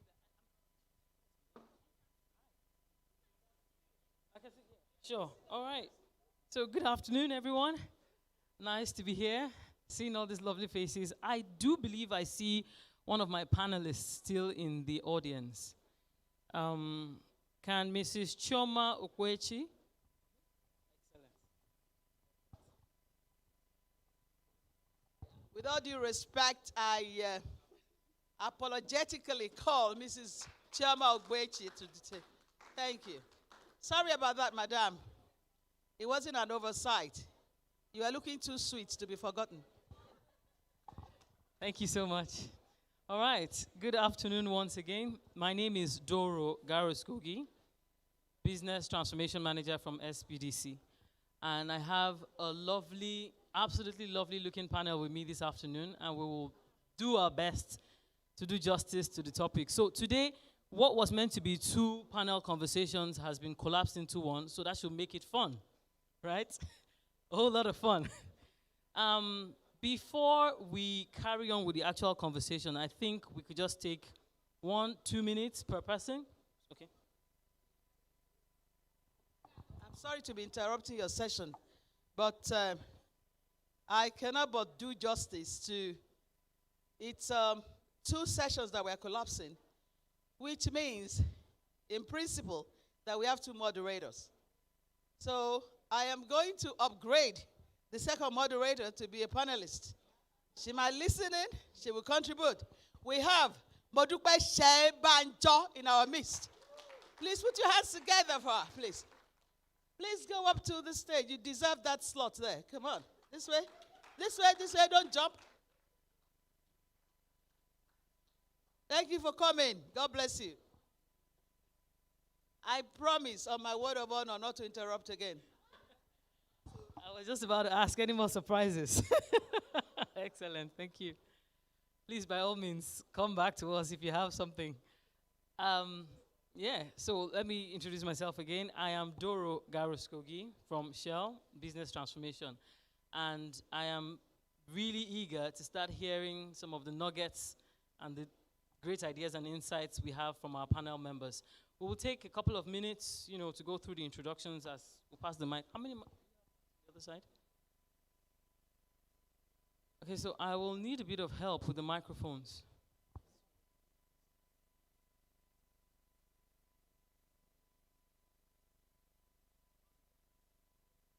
I have enough. What is it? Okay, this one works as well.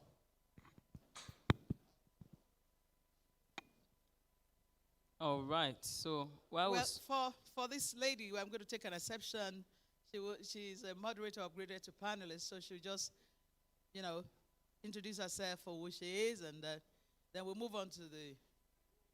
They still want to hear from you. I introduce you. Introduce yourself. Good afternoon, everybody. My name is Bodupe Shabanjo, which I was actually supposed to be a moderator to Basi. Aiden wasn't around, so I was going to help out with that. So that's how I came about. So I'll just leave it there. Thank you. Please put your hands together. All right. Okay. Do you want next right to you? Next person right to you. Is that Choma? Okay, so. Okay, good afternoon, ladies, and I think some gentlemen here. My name is Choma Okwechi. I'm a supply chain leader with Shell companies in Nigeria, and I sit on the board of directors of Women in Energy Nigeria. Thank you. Thank you, Choma. Good afternoon, everyone. My name is Olayemi Ayanichi. I'm the Secretary and Legal Advisor to the Nigerian Upstream Regulatory Commission. It's a pleasure to be here. Thank you. Thank you, Olayemi. Good afternoon, everyone. My name is Rifkatu Ilia from our Federal Ministry of Industry, Trade and Investment, from the Department of Commodity and Export. Thank you so much. Thank you. Good afternoon, ladies, and I think a few gentlemen. My name is Ejiro Otivegbuzo. I'm a gender and M&E expert, and I represent the Girls Global Hangout. It's a group of over 2,000 women who work together from different walks of life. We recently created a Girls, G-A-L-S, Girls, right? Girls investment platform. So I guess I'm the only non-expert on this panel. I am here shopping for opportunities for women in the energy sector. So I come with a sense of entitlement. Women should benefit from the energy sector. And I'm just here to gather opportunities and share with my girls. Thank you very much. Fantastic. Thank you. Good afternoon, distinguished guests. My name is Irogama Ogbaifun. I'm the Managing Director of Stars Investments Company Limited. We're a maritime logistics firm. We have 12 vessels that are servicing the oil and gas industry. Thank you. Thank you. Good afternoon, everyone. My name is Ogogo Effiom. I'm the domestic gas lead for Shell, but I'm also the regional director for Society of Petroleum Engineers. And just to use 30 seconds to tell you, permit me to tell us that I'm the first female in over 44 years to be there, and also the youngest. Thank you. Thank you. So I'm very passionate about women in the industry, and this is the kind of thing that I love.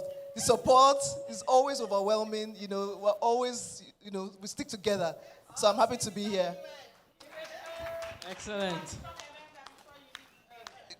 I'm already a member. I like the energy coming in from the participants, so please give yourselves a wonderful round of applause as well. All right, so let's take off with the first, discussion topic: intergenerational conversation on inclusive future energy, making our experiences and voices count. And I'm going to start with Ogogo right next to me.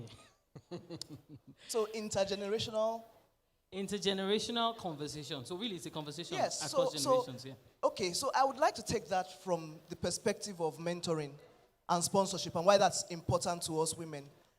And I will use myself as an example. I'm a firm product of, support and mentoring and coaching, right? So I paid back. It's something I take extremely seriously because that is the only way you can get that, like you talk about, intergenerational support that we're talking about. It is critically important for us to be able to mentor the girl child. I'm not just talking about us here in the room. I'm talking about those who may not have the opportunities that we also have. As the wise book says, a timely word in its right season, right? It bears a lot of fruit. So it's something that we need to definitely take forward. And I've taken that even to the SPE. SPE has, different coaching mechanisms for women in industry. We're also partnering with WEN as well and other women's groups in the industry. So I'm a firm believer in that cohesive structure where women come together. That's the only way we can have the gravitas to be able to make the impact that we desire. So I'll hand over to Doro. Thank you, Oji. Thank you, Gogo. Still on that topic, we're trying to build an inclusive energy industry in Nigeria and across the globe, right?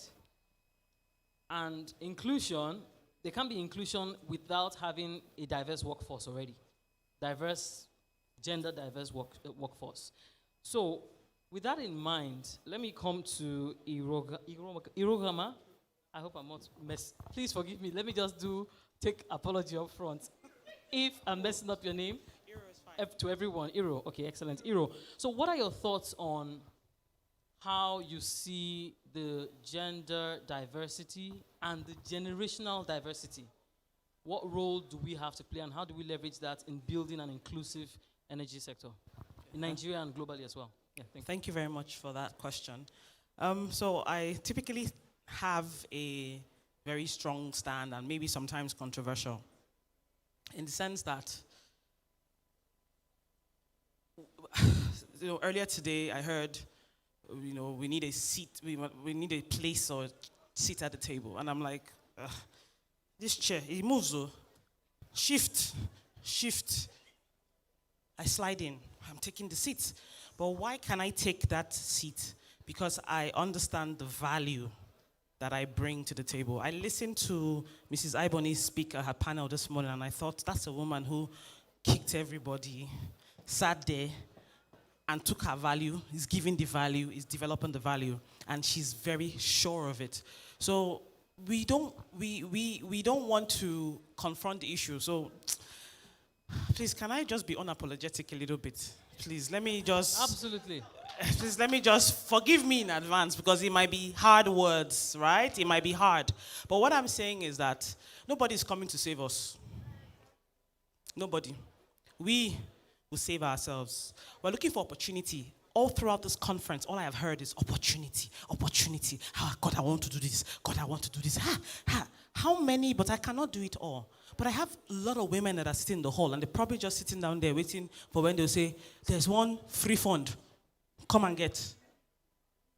We're even asking the government to be entrepreneurial in their mindset. Meanwhile, the government is not even designed to be entrepreneurial. Don't talk of us who are now in the private sector or who work in organizations, that we will not now be entrepreneurial in our thinking. So if you bring a value proposition that you are confident in, you have the capacity to deliver on, why won't you be able to walk into anybody's office and demand and say, I can do this, this is how it's going to go, this is how it's going to get. See, when I sit down with the men, when we talk about the men, what do they do differently? Their priorities are just different. Their focus is different. They don't care that the guy walked in is wearing his N.I.E.S suit and he paired it with a Ferragamo belt instead of a Gucci belt. They don't care about that. But we will see a lady walking, we're already judging her. She's wearing blonde hair. Say, look at this type of conference. It's yellow hair. She thought she would not come and wear. Is this type of dress? Meanwhile, that whole time, deals are happening. We're focused. We're distracted. Oh, she's sleeping with that man. You too can't sleep with your own man now. Can't sleep with your own sponsor. She's getting there. Is she getting it done? He's getting it done. What is your business? I'm sorry, I gave an apology, so maybe I'll just when they come back when they come back to me. But my point is that generational, just to go on the generational question, is so for those of us who have been able to break through the ceiling, for the older ladies, the ladies who have gone before us, who have been able to, pave the way and made it a bit smooth, not as rocky as when they met it. I find too coming up that a lot of women don't want to mentor. And you talked about that earlier. They don't want to mentor. So you approach a woman as a young lady, an elder woman, and you're trying to get close, obviously because she has made it. Do you understand what I'm saying? Like, we're coming to you because you have made it. So that's a recognition of your achievements. But then they're like, oh, hello. And I'm like, I just want to learn. I'm not saying that they're not people who will take advantage, but we need to learn how to now raise the other woman. We are the one. That's why I said nobody's coming to save us. You have entered a position of influence. You've entered a position of a position of power. Drop the ladder. Let me take myself as an employer.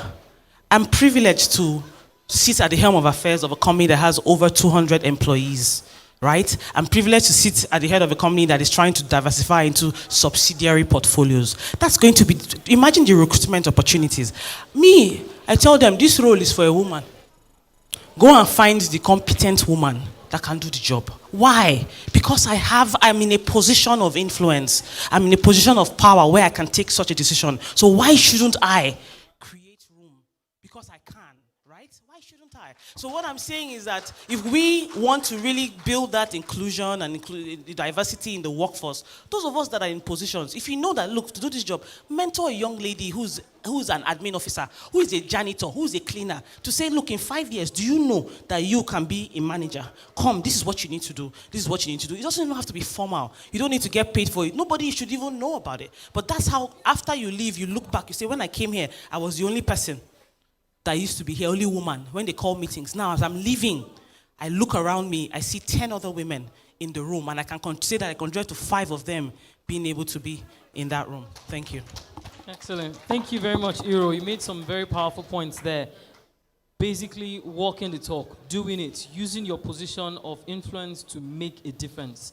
And I like the point you made about those that have gone before, you observing that a number of them were not so willing to mentor. It actually goes both ways. There's something called reverse mentoring. You can learn from younger people can also learn from older people as well. So on the opportunities bit, it's a very good thing. Ejiro, right?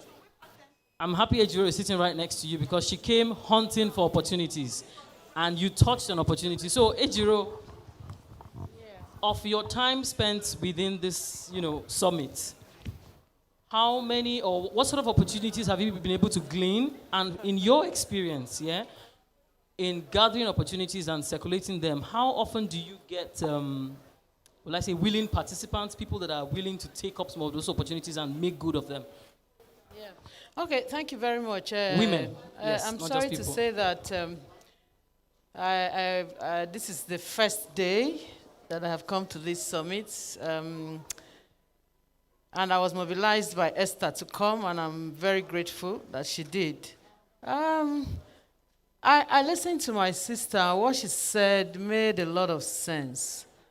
But there's a part of that which I began to reflect on, I grew up in the Niger Delta. I hail from the Niger Delta. By my name, you will know that I'm from Delta State.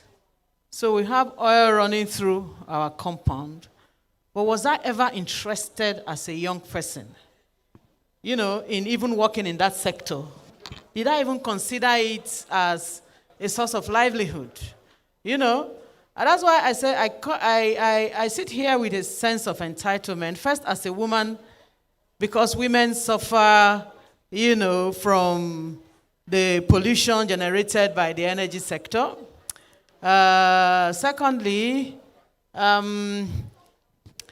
as a woman, I want to believe that because we have suffered the consequences, both health and otherwise, we should also begin to be part of those who benefit from that sector. But at what point do you begin to get a girl interested in the energy sector? A patriarchal society like ours makes, certain sectors of the economy look like masculine, something that belongs to men.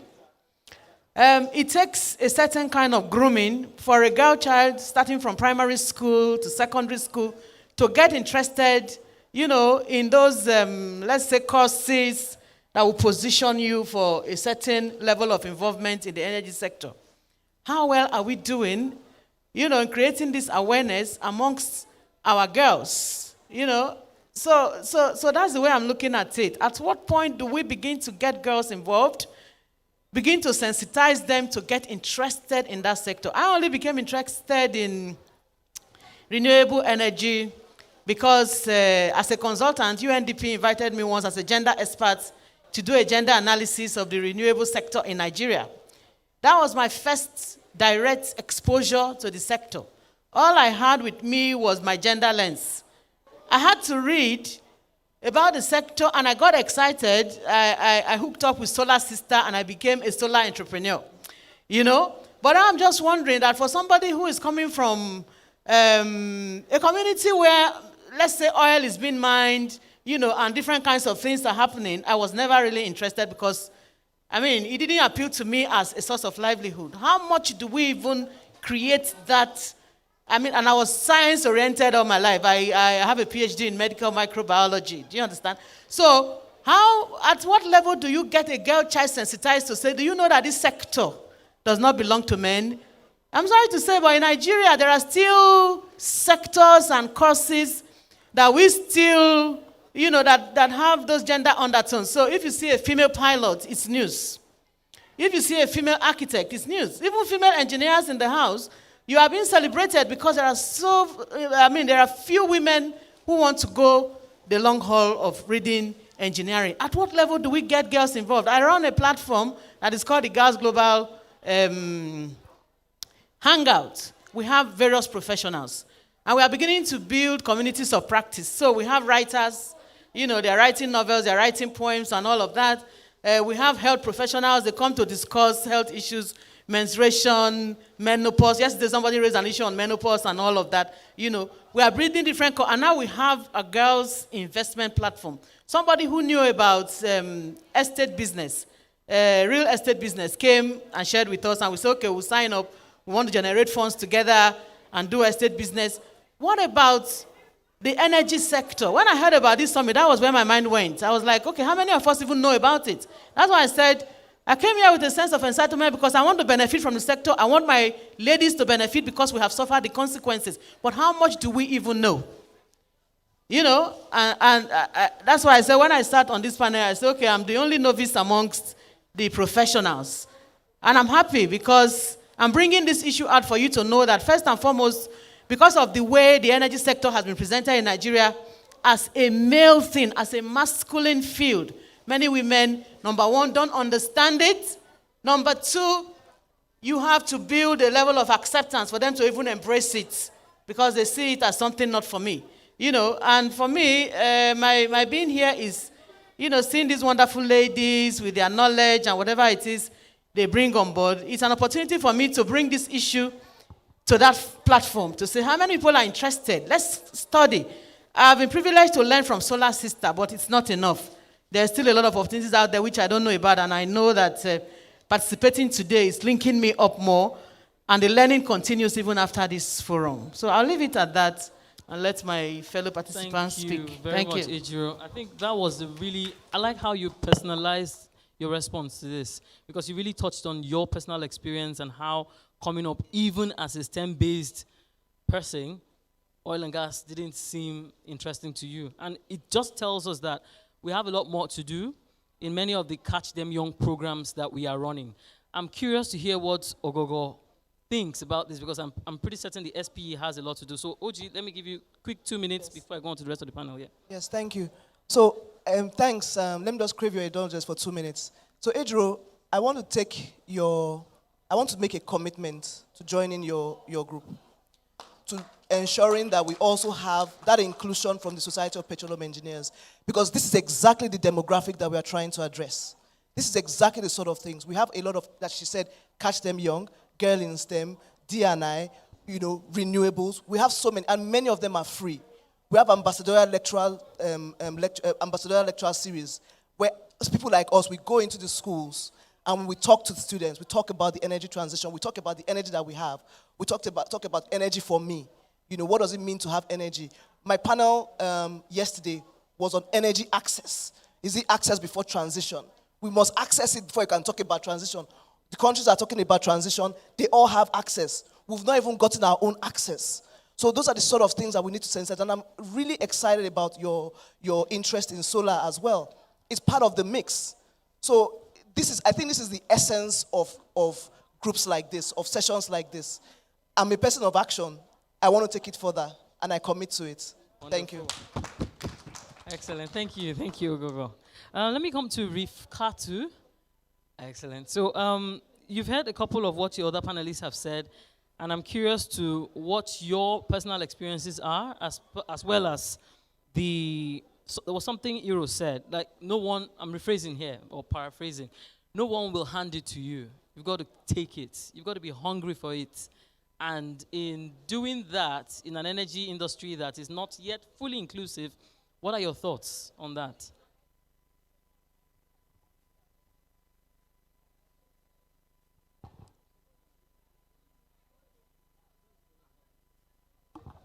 We need help.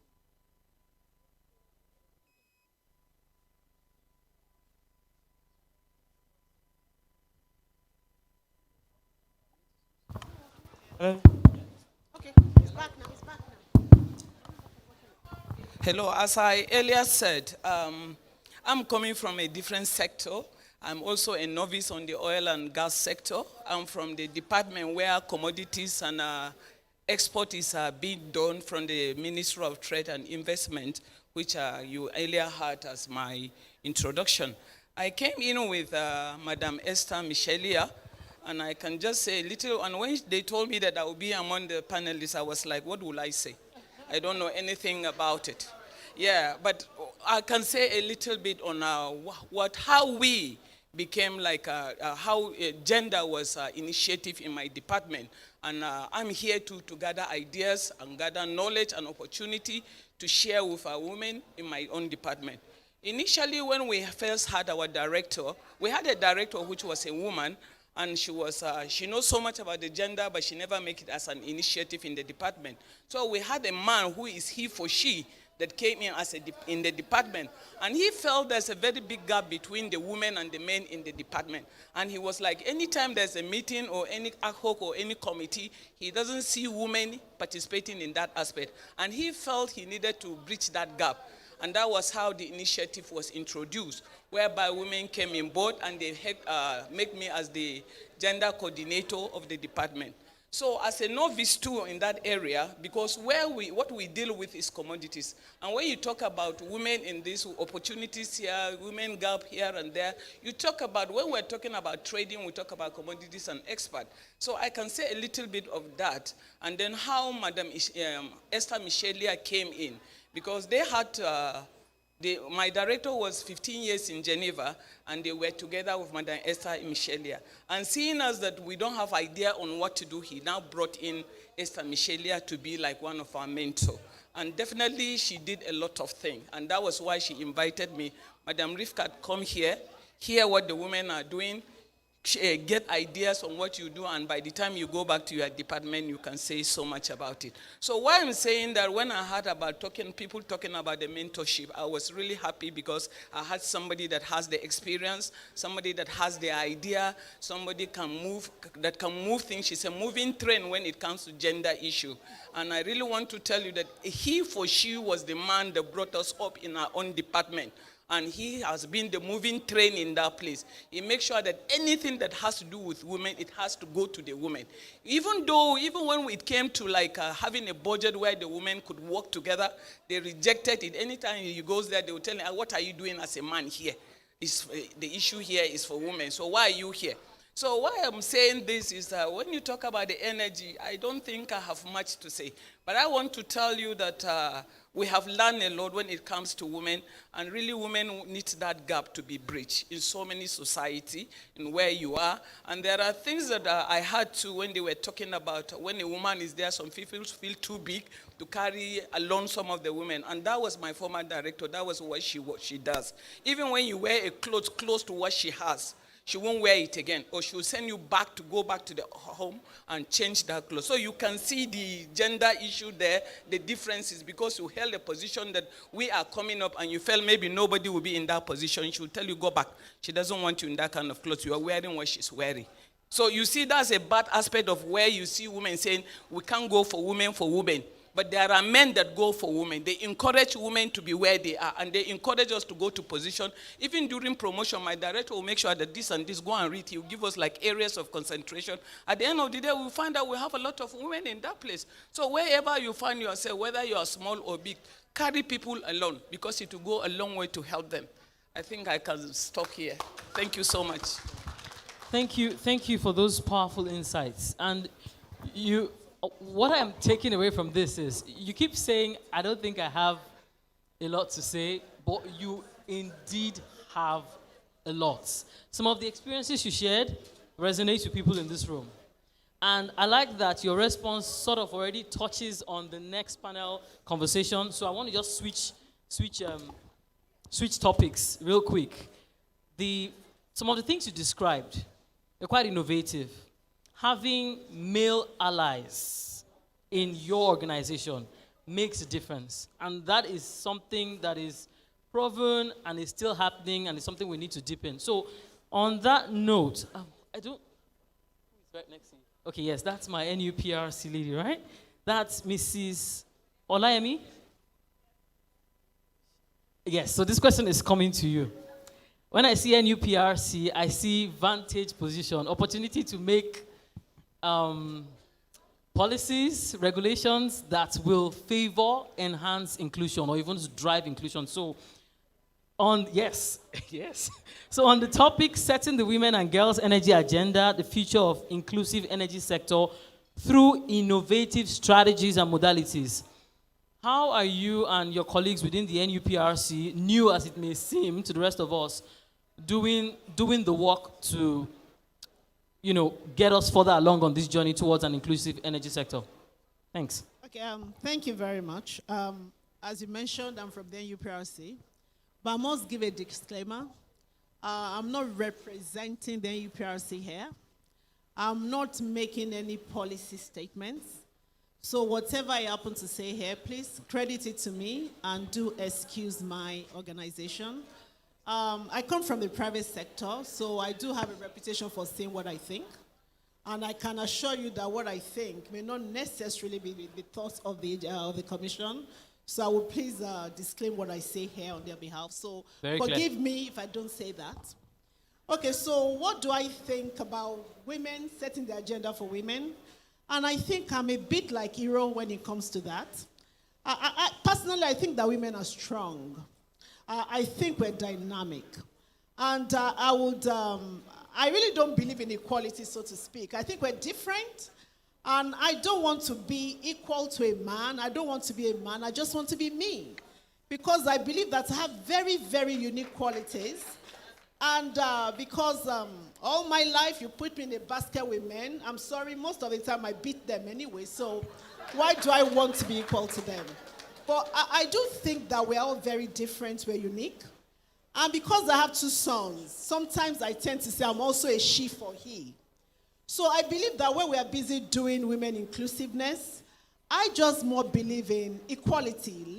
Leave no one behind, so to speak. So we are talking about future of energy, agenda for women. I see a lot of places where they say women must be given a seat at the table. And I would go with Hero when I say women must take the seat at the table. We all like people to open doors for us. But one of my managing partner ages ago once told me, because I got this new job and I was the boss of this guy. Sharp guy, I totally like him, a lot of swagger. And so I went to him, I said, you know what? This guy gives me this kind of vibe. And he told me, because he's a he for she. He said, Jeremy, nobody gives you power. You have to take it. No, so if women are just sitting there and we think, the men will open the doors for us. Look what is happening in America. You do too much affirmation, very soon, the men they're disadvantaged. They have to start doing affirmation themselves. So I don't blame them.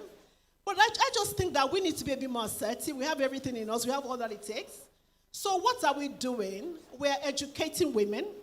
We are training women. And we have a lot of women organizations like WEN, like CWM, that are telling women, you know what? You just go out there and do what you need to do. One of my friends and colleagues recently started a all-females club, social club, and it's amazing. And every time I see women saying, oh, we want to play this game that men play, men don't let us into their club. I say, why must you go into their club? Just start your own. We have the numbers. We are the highest population. So I think for me, we should just start asking people to open doors for us. We should just know that we have all it takes. So the opportunities are there. We've been trained, we've been educated, we're dynamic, we're strong. And women are not weak at all, for your information. I mean, because I'm talking to my husband sometimes, and I'm talking to him, and I say, open the door now. And he's talking. I say, why can't you talk to me and open the door?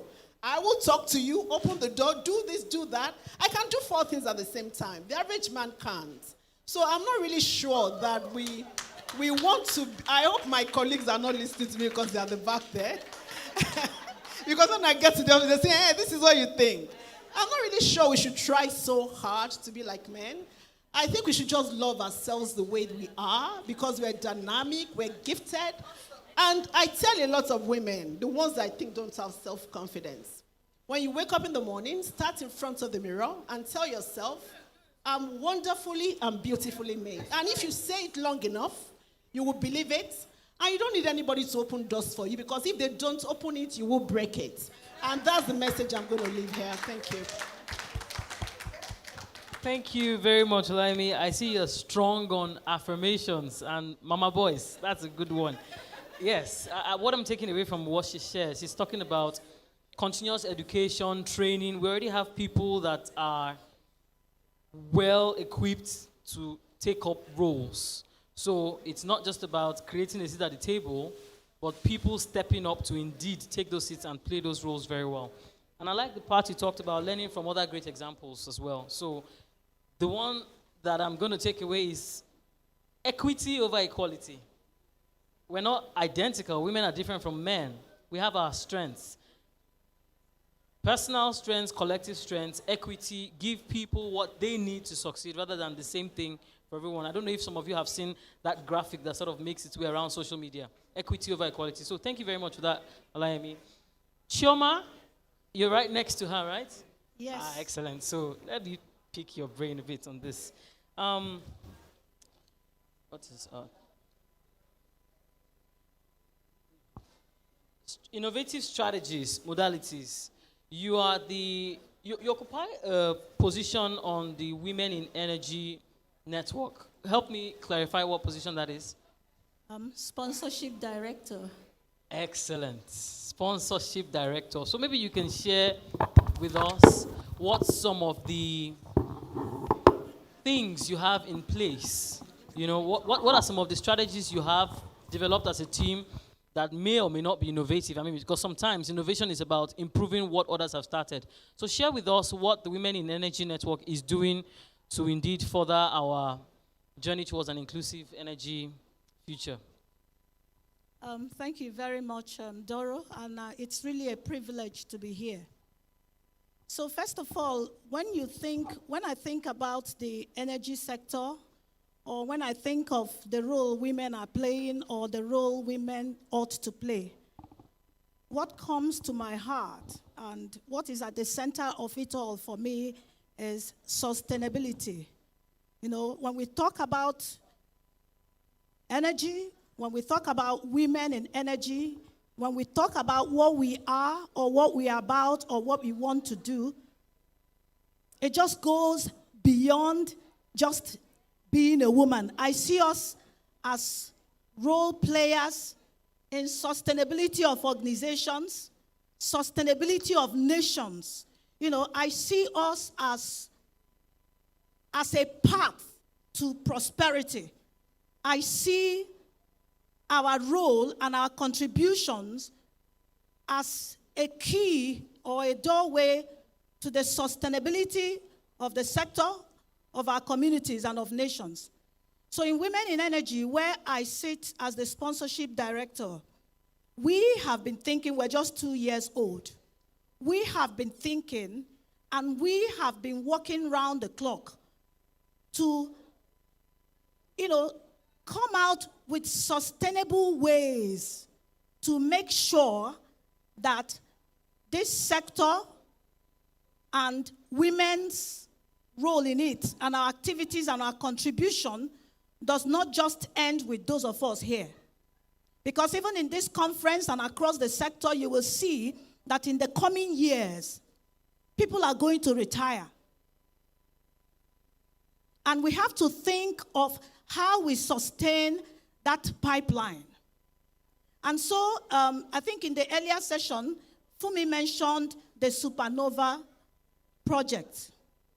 And that Supernova project is targeted at girls from the elementary and then hopefully all the way to university and hopefully all the way to mentoring and coaching and guiding them into the energy sector. Now, why? Because we have to tell the story of energy. Lots of us got into the energy sector by chance. But we have to tell the story of energy and how the energy sector is powering lives and powering progress. And like Ejiro said, we have to take that story to the communities. We have to tell the little girls. We have to show them the path.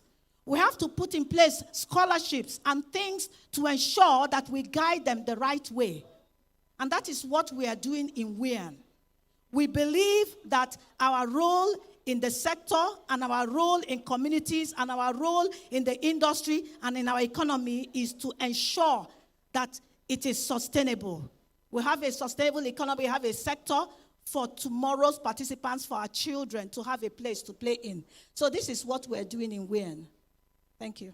Thank you very much, Choma. And I really like that your response actually spans both questions, because you're talking about sustainable future, keeping the pipeline fresh, and that really speaks to the generational, intergenerational bits of things. Thank you. So let me put Iro on the spot for a bit.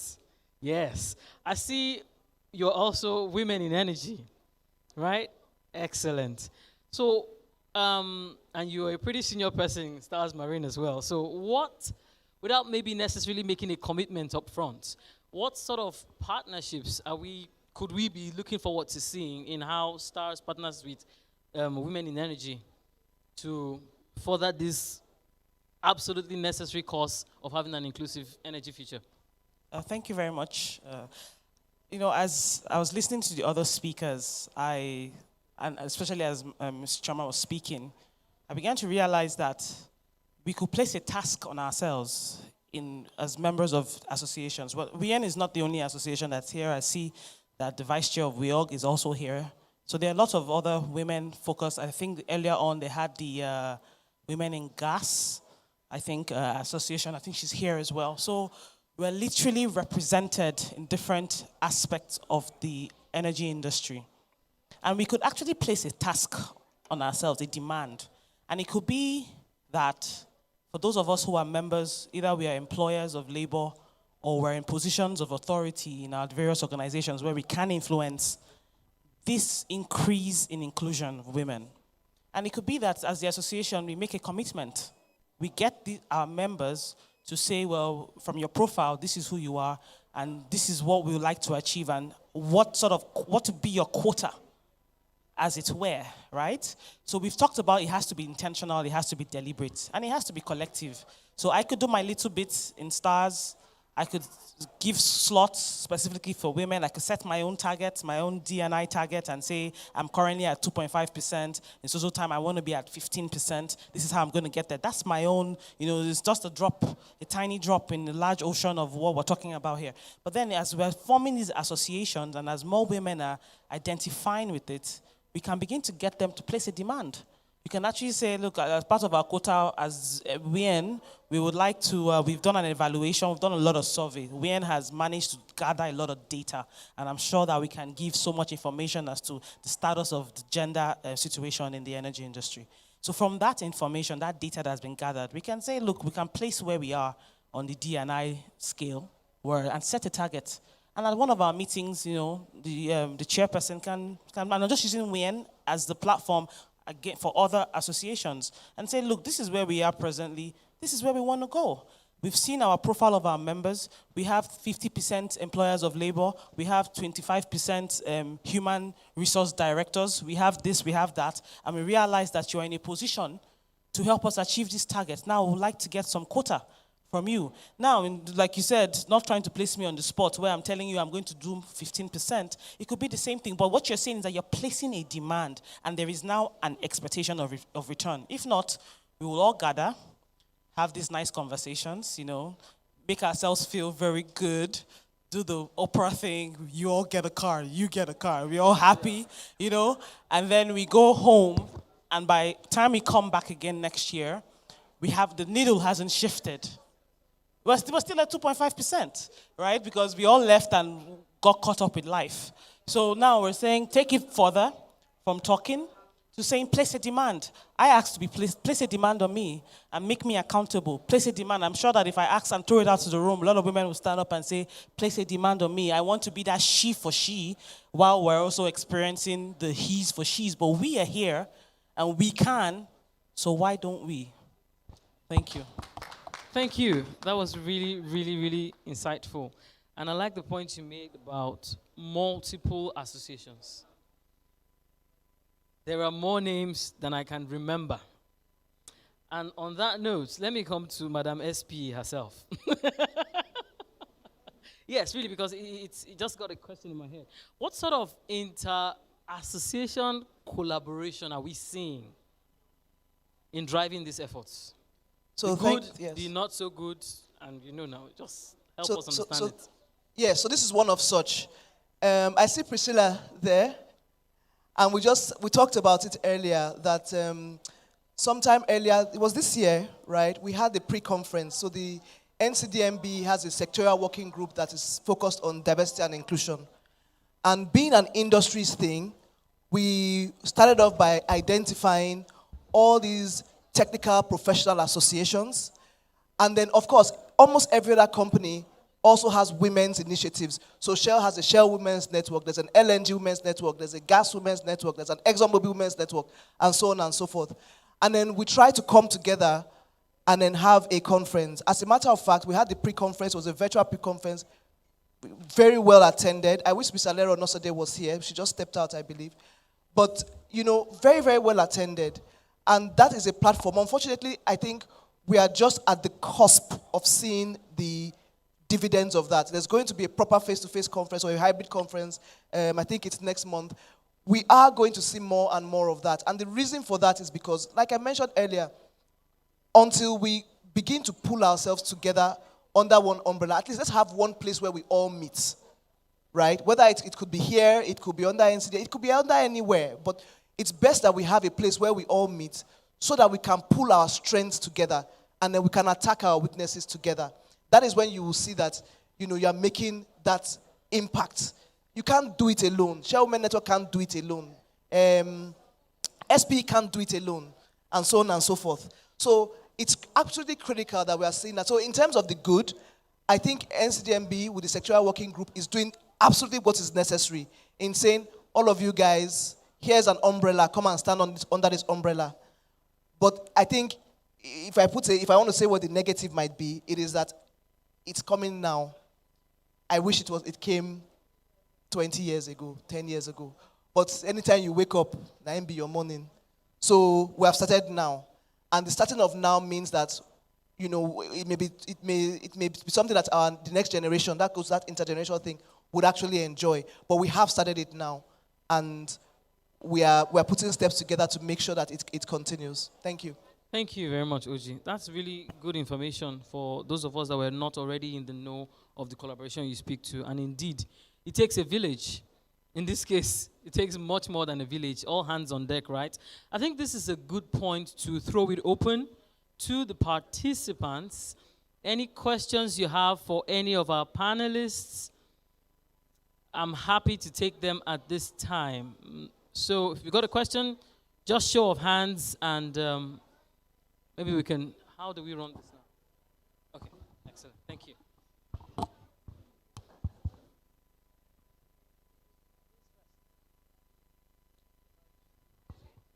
Thank you very much. I just want to talk about the last point you raised, which is the inter-association collaborations. For me, it's very critical. I mentioned here that I am the chairperson for Diversity and Inclusion, SPE Section 104. I'm also the coordinator for Women in Chemistry, Delta State. Wearing those two hats, I decided to say, okay, according to how I told her, make I kukuma use one stone, kill two birds. So I brought the two groups together. Next day, we're thinking, because many times we talk about these things, I really like what Ejiro said. We need to go to the grassroots. How do I put it? Maybe primary school or secondary schools. That's where it starts. Because sometimes they say this person is not competent, these women are not. That's an old tale for now. So what we found out is that the teaching of these science subjects is not properly done. I'm just picking an area that I want us as associations to look into. You won't believe you go to a secondary school, a government secondary school, there is no berets. You see a whole class learning titration, just one apparatus. My heart bled when I saw it, and I'm like, what do we do? So I'm bringing it as a challenge to us. I know most of us were used to the private schools, but we said to ourselves, we're not going to the private schools. We're going to the government schools, even if we buy them one set at a time. You know, for the study of the science subject. For us, we're looking at chemistry because that's the core. You can't do oil and gas without chemistry. So that's the core. So I'm throwing it as a challenge to us because you can see the population of children that go to these government schools. And very few privileged ones have the opportunity to be educated in very good private schools. So I want us to actually look at that and see how we can help these schools. Thank you. That's a fantastic approach. Thanks for bringing that to our attention for all of us. Please tell us your name as well before you bring your comment or question. Thank you. Good afternoon, ladies and gentlemen. My name is Anita. Sorry, I should face this way? Okay. My name is Anita Omoile. I'm the CEO of Deep Blue Energy Services. I'm also a member of WIN. When I listened to Iru speak, and when Madame Ejiro made the comment, as in girls not being made aware of, and I looked at the fact that we're all women here, and the truth is that we run the home. We're the ones that basically bring up the basic foundation that our children decide to ride on. When a child is born, the child does not have the right foundation. The confidence level is zero. I grew up being told that I am the best there is to be, and that whatever limitation I set for myself is my limitation. I've been in an industry for the past 27 years, and it's a relief to actually be on panels that I'm not the only female. But I never got intimidated by it. What I would say to all of us is, it's not so much as in, yes, get on the table, try and belong. But the key for us is that we need to go back to our upbringing to actually let our children know that irrespective of their gender, they can actually be whatever it is they want to be in life, and that they will succeed, and that the limitation they have in life is the limitation they set for themselves. They should have passions, and that passion will take them to heights beyond. Thank you. Thank you very much. Excellent contribution. Good afternoon, everyone. My name is Penina Ugonyok. I'm a legal practitioner. I'm privileged and opportune to be part of this meeting today. I got to know about it just by chance, not because I'm fully into the energy sector. And I had my master's degree in energy and natural resources law and governance. And then along the line, I felt like it's an unnecessary venture I went into, because there was, should I say disconnect, or I should really say there is really no education in that aspect, because I went into it out of interest, but I came out and discovered that there was really nothing, so no more opportunities or something like, I don't know how to explain it, or should I say I didn't get the opportunity to venture into it. So I'm very excited that I'm part of this, listening to all of this. So I want to know, I thank God there's a lawyer on the panel. What is the role of lawyers in all of this we have been discussing since morning? Because I see people talking about STEM, chemistry. I have no idea in all of that. Secondly, how do we, talking to the woman that's mentioned about training young girls, grooming young girls, how do we go as far as talking to them and reorientating them to be this ambitious? Because for some of us, our parents gave us this opportunity. For some of us, the society have told us that we can't achieve so much as women.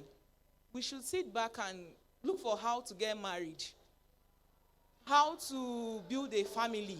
That is what will make you a successful woman.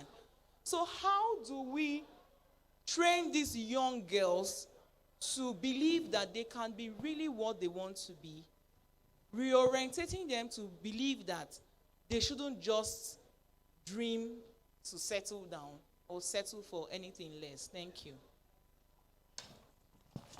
Thank you very much. That's for Olayemi, right? Can I say something about that? Okay, so you speak, then you hand over to, I think Olayemi. Does he want to respond to her question, or he wants to add? You like to add? Okay, then we'll take the... Thank you. My name is Michael Adande. I work in oil and gas, but I'm here as a father of two very brilliant girls. And like I was sharing with my friend and colleague, all the money I would have used to buy G-Wagon and all, I'm using them to train my daughters. But I'm really concerned about something I just shared with her too. Yes, my daughters are pretty brilliant, top smart, tops in all the STEM so-called. But I have a challenge with my second daughter, who is in SS2 now. She's just dissatisfied with the way we teach the STEM subjects. She thinks what is important is to cram and get 100 over 100.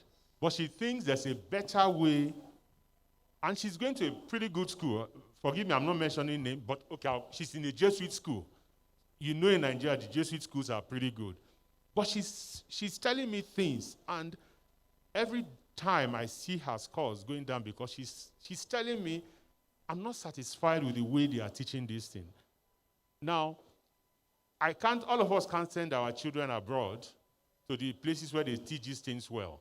But I see from what I do in my office that once you put practicals into people who are studying these things in the universities, that's what I really deal with, people turn out better, right? We have centers of excellence where you give them practice. So STEM, SPE, and all of you beautiful ladies, successful ladies, how can you help the teaching of these STEM subjects? It's not just physics, chemistry, maths, and stuff, but the creative way of teaching it. She gave a very good example. A minus Z plus this. You get the answer. But there are other people who are teaching you using names to get the same formula that they wanted to get. Is there any way you can help fathers like myself who want my daughters to be super? Thank you. Thank you, Mike Dande. I see another hand up, but I will come to the panel to attempt to answer two of the questions, then we'll take a few more. How many more minutes do we have for this event? Oh, 7 minutes. Okay, so dear Chioma, we'll start with you, and you tell us which question you're responding to. Then we come to Olayemi on the question from our lawyer in the house. Thank you. I think that it would be the second part of the question the lawyer asked, and then also Mike's. So I think that there is an opportunity for increased internship targeted for girls. within the organizations, within the sector. Now, why did I say that? I don't have a STEM background. I was a student of geography in the university, and I had the opportunity to do my internship in Shell, in SPDC, Port Harcourt. And that was where the interest came. And what did they do? They sent me into the logistics department, and it was an all-male department. And I'm not just saying it because I work in Shell, but I think, forgive me, that Shell is one of the best companies in the world. Why? Because even as an intern, you have an opportunity to be part of the concept selection of any project and be part of the execution, and then you finish it. So as an intern, a young girl from the university, I had the opportunity to be allowed to plan a rig move. And nobody looked at it, whether I was a young girl, whether I had understanding of moving rigs. They just showed me what to do. And they allowed me to move a rig down, move it, and rig up again, 100%. And that was where the love for the oil industry was born. And I made up my mind that I would work for the oil and gas industry, Shell specifically. That opportunity came maybe about 10 years later on. But I want to say that giving girls, and we're no longer talking about university, even people in secondary school, giving them the opportunity for internship. There are women-owned companies here, organizations here. We can start with ourselves. If we can stretch out and give girls, whether they're in secondary school, the opportunity to spend time in our companies, show them what we do. I think that can be a way, one of the ways that we can use to bridge this gap and stir that. And by the way, by reason of the work I do, my daughter has made up her mind that she will work in the energy sector. So that's why I talked about sustainability. I will work today so that there's a sector for her to work in tomorrow. Thank you. Thank you very much, Chioma. Olayemi? Thank you very much. I did say before that I tend to be a bit radical, so forgive me if what I say is not what you expected to hear. I totally I agree with what you have said. And abroad, you see, they pay so much premise on internship that, in fact, if a child can't do internship, he worries because it might affect his degree, so it's a major issue. But I'll go another way, and I'll answer the lawyer's question. I think it's very important that you don't narrow your opportunities. So you think as a lawyer, you must work as a lawyer. I really don't think so. I'm not saying there are no legal roles in the oil and gas sector, but I'm saying that you'll be amazed at the number of lawyers that are bank MDs. Law is the most diverse course in the world. There is nothing at all you cannot do as a lawyer. So when you are looking for your opportunities, just keep a very broad and open mind. But if you wanted to pursue a strictly law degree, what do? I always advise people, if they can, start at a law firm, because the training you get in a law firm is totally different from the training you get in-house. Working in a law firm just builds up your technical competence. And after a few years, you find out that you are well sought after. If you go to a very good law firm, you may not earn as much, but after a few years, you're so well sought after because you have the basic foundation. But don't forget, you can do anything. And I think Anita said that. It's important for you to realize that the sky is your limit. You're only as limited as what you set out for yourself. And I also use that to go to another aspect, and that's for the daddy that spoke about his daughter. Now, one thing people don't know is I'm a STEM student, actually. In secondary school, I was so good at the sciences, some of my teachers wept when I heard I'd become a lawyer. So my best subjects were mathematics and chemistry.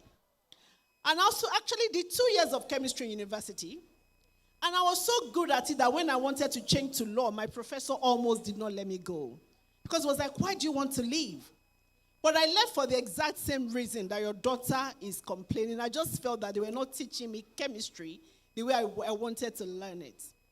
So should we then restrict our children to doing one course or the other? I think no. So people ask me, you've moved to law. I say, you know what? Had I done chemistry, I would probably have done better because I'm a better science student than a law student, and that's a fact. But when I changed to law, I focused so much on it, and I decided that I would excel in whatever I do. So if your daughter, because don't forget that some people are learning under the same circumstances and they're thriving. So you need to question whether it's just the teaching or it's the interest. And ultimately, we should try and let our children do the things they are passionate about, because it's your passion that carries you that extra mile. And I'm just saying, just open our mind. There's such a huge world out there. I remember when I went to my son's university induction, he's at Imperial College. One thing they told all of us is that, you know what, 80% of their students actually don't live with what they learn. So they learn a particular degree, and they just pivot onto something else. So don't let's box our children into boxes. It's a wide world out there. Let's allow them to say, okay, what do I want to do? What am I interested in? Because it's that passion that makes a difference and takes them to the next level. Thank you. Thank you very much. I see someone quite eager to contribute. So let's do it this way. We have very little time left, but I will take 2 minutes. 2 minutes, please.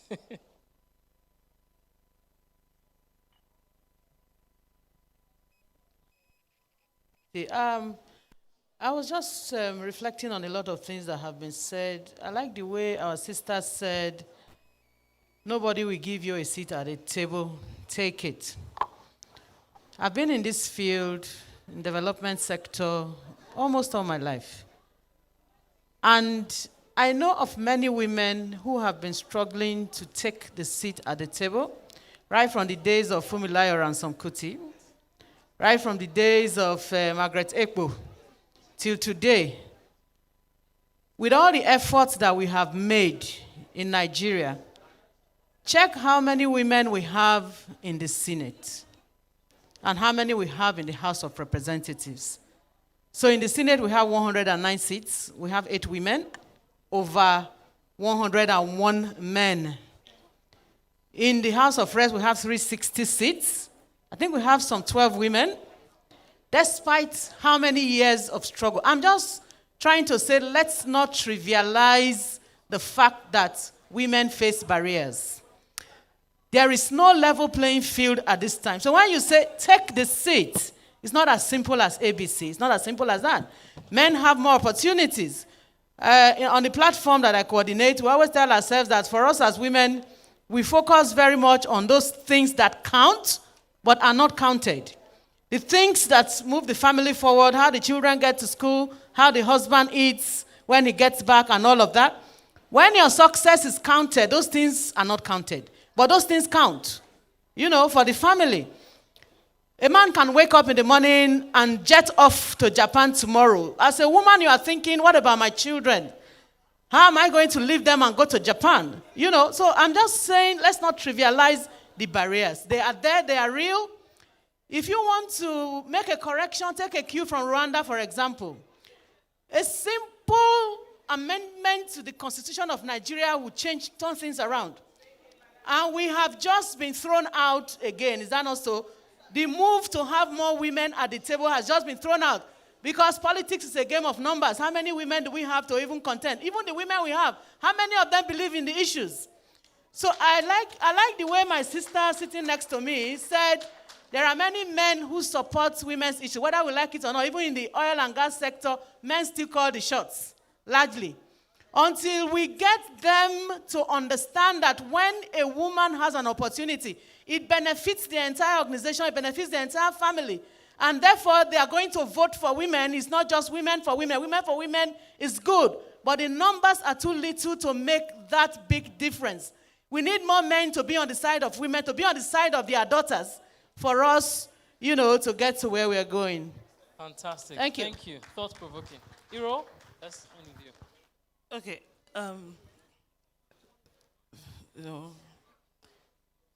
First of all, I'd like to just contribute to the father's comment. I was going to say that there actually STEM like classes, like side classes, just in case it's not a case of lack of interest. She actually desires to grow a career in STEM, and it's really a case of how she's being taught. There are actually STEM programs that can be done on the weekends, that can be done during the holidays, during the summer, that are approached from the way that she probably desires to be taught. She's already in SS2. She just has like maybe a year to push over the line. So maybe you could explore that as well, as opposed to just changing her school, because that could have been a recommendation if she was much younger. And then I also stand with Barrister saying, look, if it's a case of no interest, I studied pre-med biology. Today, I'm working in the maritime industry. I own a beauty brand. I have 3 salons. I have spas. I have created my own. So, like, if my dad, when he imagined, he never expected that I would be the one running his company today. He thought, I have an older brother who's a marine engineer. I have a younger brother who's a naval architect. And here I am, the cream mixer who's running, the empire. So let's not box our children, especially our girls.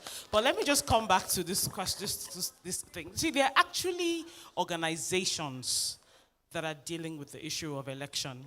And it behoves on us. We can sit down and we can bellyache about the issue. I understand what happened yesterday. It was like devastating, and it was a bit of like a setback in 2022. But the truth is, like she said, it's a game of numbers. We couldn't have been surprised, I'm sorry, that in that group, being the real minority, that we would have had a different outcome. I mean, that should have been really shocking. Like, we shouldn't be shocked. Why are we shocked, right? So the question is, there are like 3 organizations. There's Elect Her. There is another one. There's 2 other ones. I'll try to find them on Instagram and share with the convener, that are raising over $1 million to elect her. So what can we do? I cannot run for office. I'm not ready to leave private sector.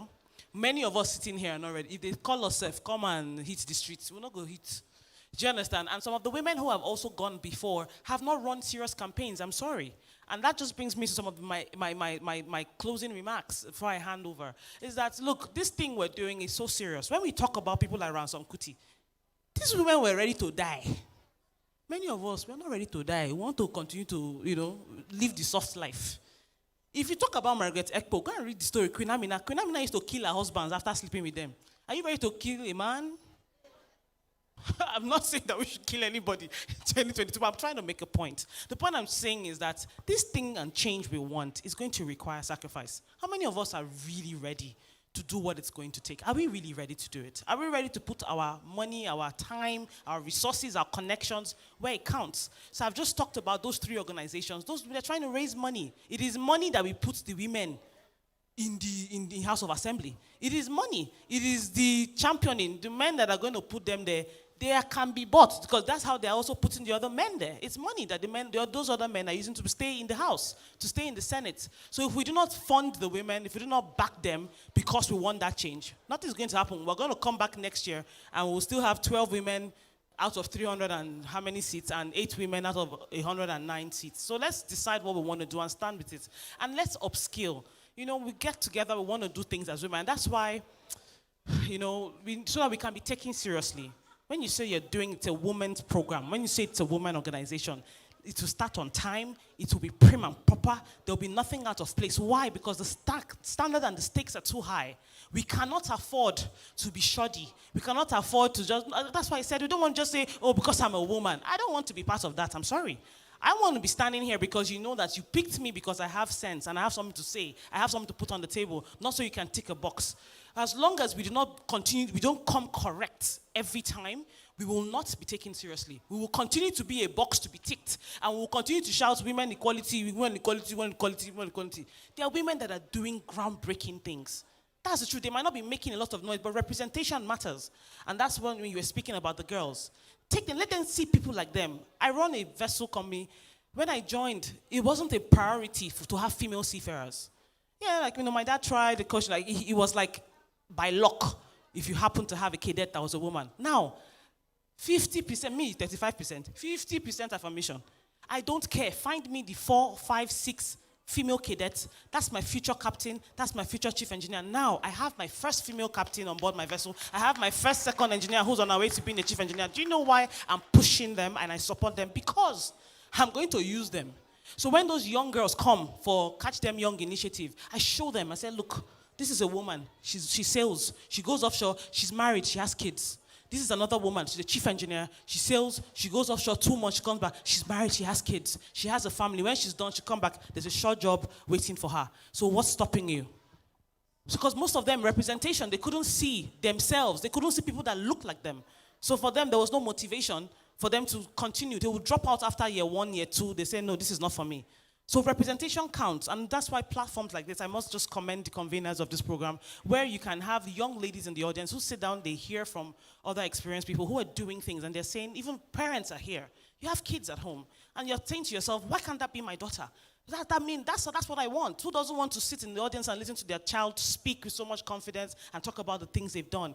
So lastly, I want to just talk about society. It's a societal problem. She talked about girls, the boys. These men we're talking about, were they not boys before? Did they not have mothers? They had mothers.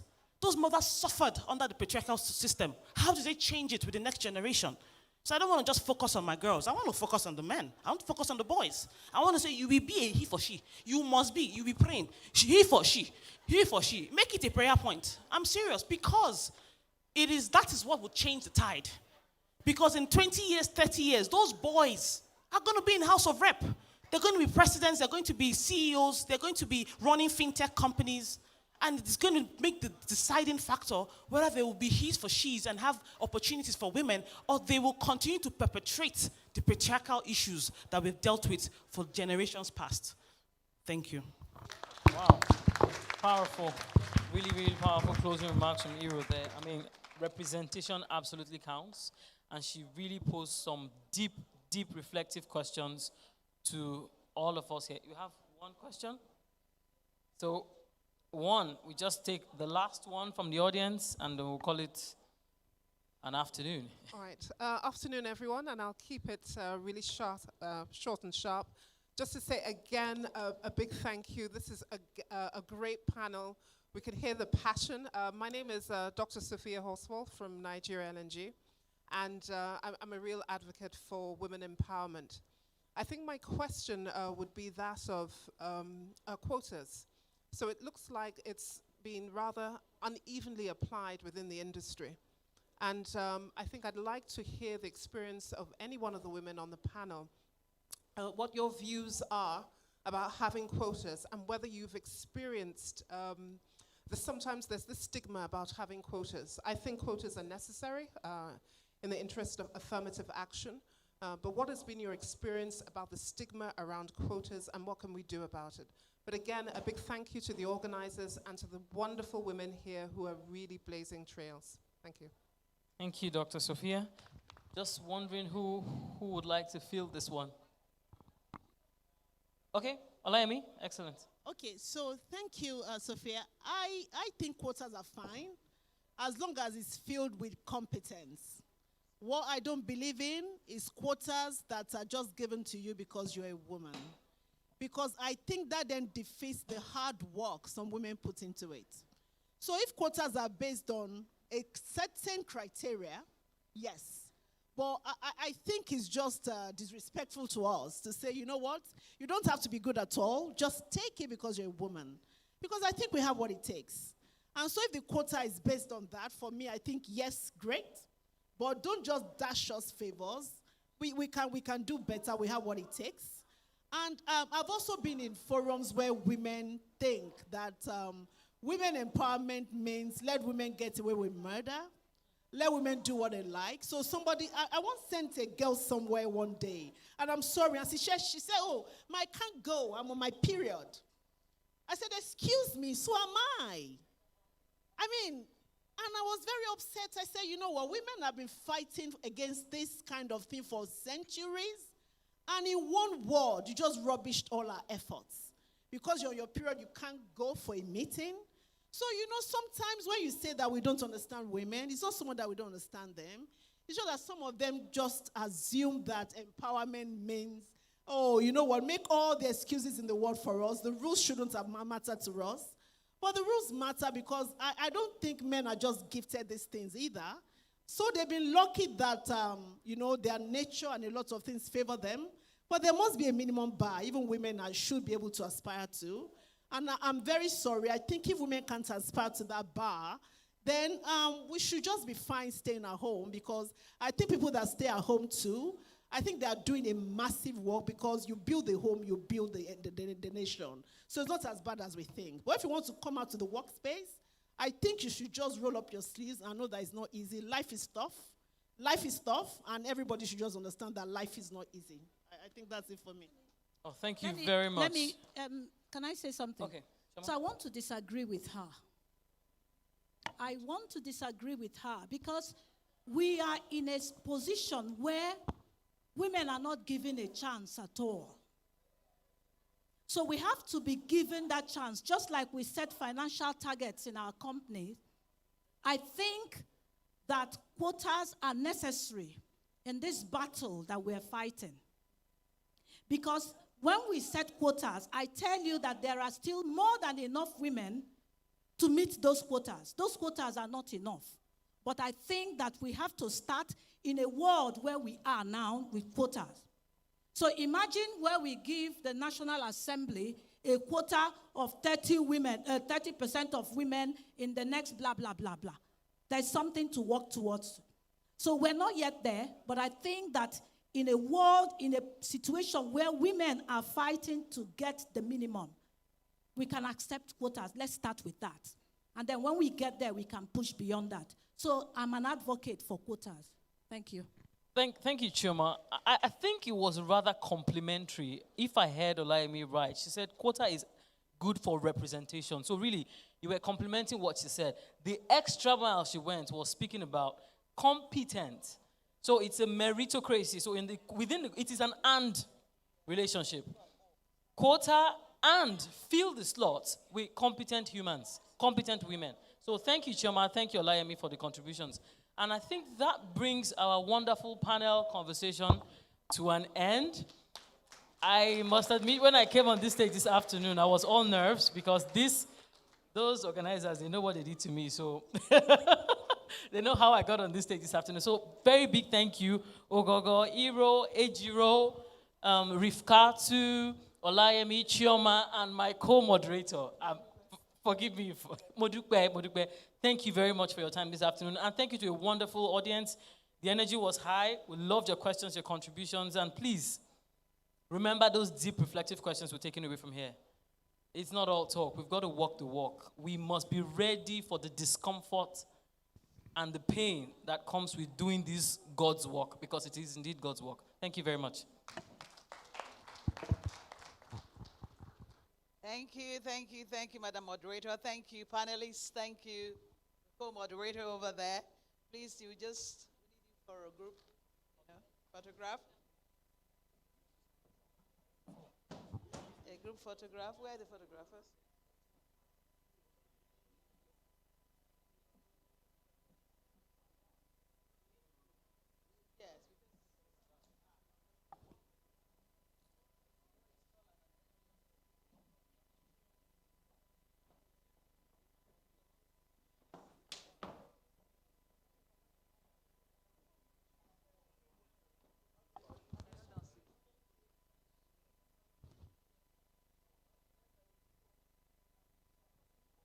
Hero, we're waiting for you.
Buddy, has it been a worthwhile day for all of us today? Are we going out of this place with some food for thought and some action points? Thank you, our very esteemed, distinguished panelists. Thank you, our very distinguished guests and ladies in the room.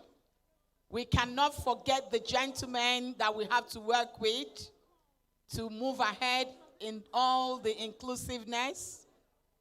We thank you for yet coming out to work with us in a day for women in oil and gas as we progress. Thank you because you've been a very worthwhile audience. Our media partners, you've been fantastic. Thank you because I know that it's going to get better. Thank you for the young, energetic ladies that have been on the panel. It's Stars Marine, you brought the fire. You brought the fire. And that's the fire that we're looking for from our youth. Madam SPE, without single-handedly calling anybody specially, you brought the ginger. We appreciate. Yemi, as usual, you will keep the bar higher for women. Thank you for being on the panel. And our lady for grassroots, we are all in a learning process. And the learning continues for all of us. So thank you for giving us food for thought to know that there's so much to do. And our PTDF director, you had been fantastic. Yes. PTI, Petroleum Training Institute. One thing I've taken away from you today is you have the future of Nigerians in your heart. And I will always say that the population of those in Nigeria who do not have access to the things that we had access to, not being the high and up till now, is so much. That your organization is looking into it is worthwhile.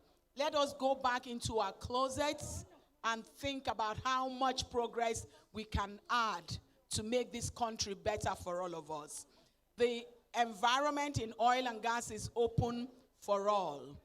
It's open for everybody to learn and scale up and be a participant. Yemi rightly pointed it out to the lawyer. Don't just look for the lawyer role. Look for the role that you bring value. And you are the most dynamic person to work in the industry. To our DPR supporter, Madam Ejiro, thank you for staying through. Yes, thank you for, yes. Yes, they are transitioning. They are transitioning. She's still wearing two hats. So we can still call it that. They're still in transition. If I'd left anyone, oh my goodness, we could not have done this without the members of our planning committee. It was a tough year for us trying to raise funds to do this. Next year, we are coming to the women. We are coming to you in Shell, you have a face. So it will not tell us that you won't push our matter to raise some funding for us. We are well, SP, you're almost in the same shoes with us, right? But give us your support. Bring the women. Hear me? You can't run away this time around. We are coming to you. Let us be able to, stars, we will come, right? We will come. I actually tried to shy away a little bit when I pushed the women and everybody said, you don't understand it. Women in oil and gas. And Tosin, our financial planner, had a tough time, right? But in it all, we tried. We put our best foot forward, and God saw us through. So there's still a God factor when you've put all that you have to put all. So we appreciate your presence today, and together we will make it better next year. Thank you. We appreciate you. And to my committee members, 3 bosas. Bosa, bosa, bosa. Thank you for the sacrifices. We appreciate you. Thank you. like to present gifts to some of our panelists. Would first of all call Brevity Anderson. Hey, I didn't forget Brevity Anderson. I will have to make a mention, particular mention of the organizers of this conference for recognizing that women are their diversity partner. Mr. Shindi, you're not here.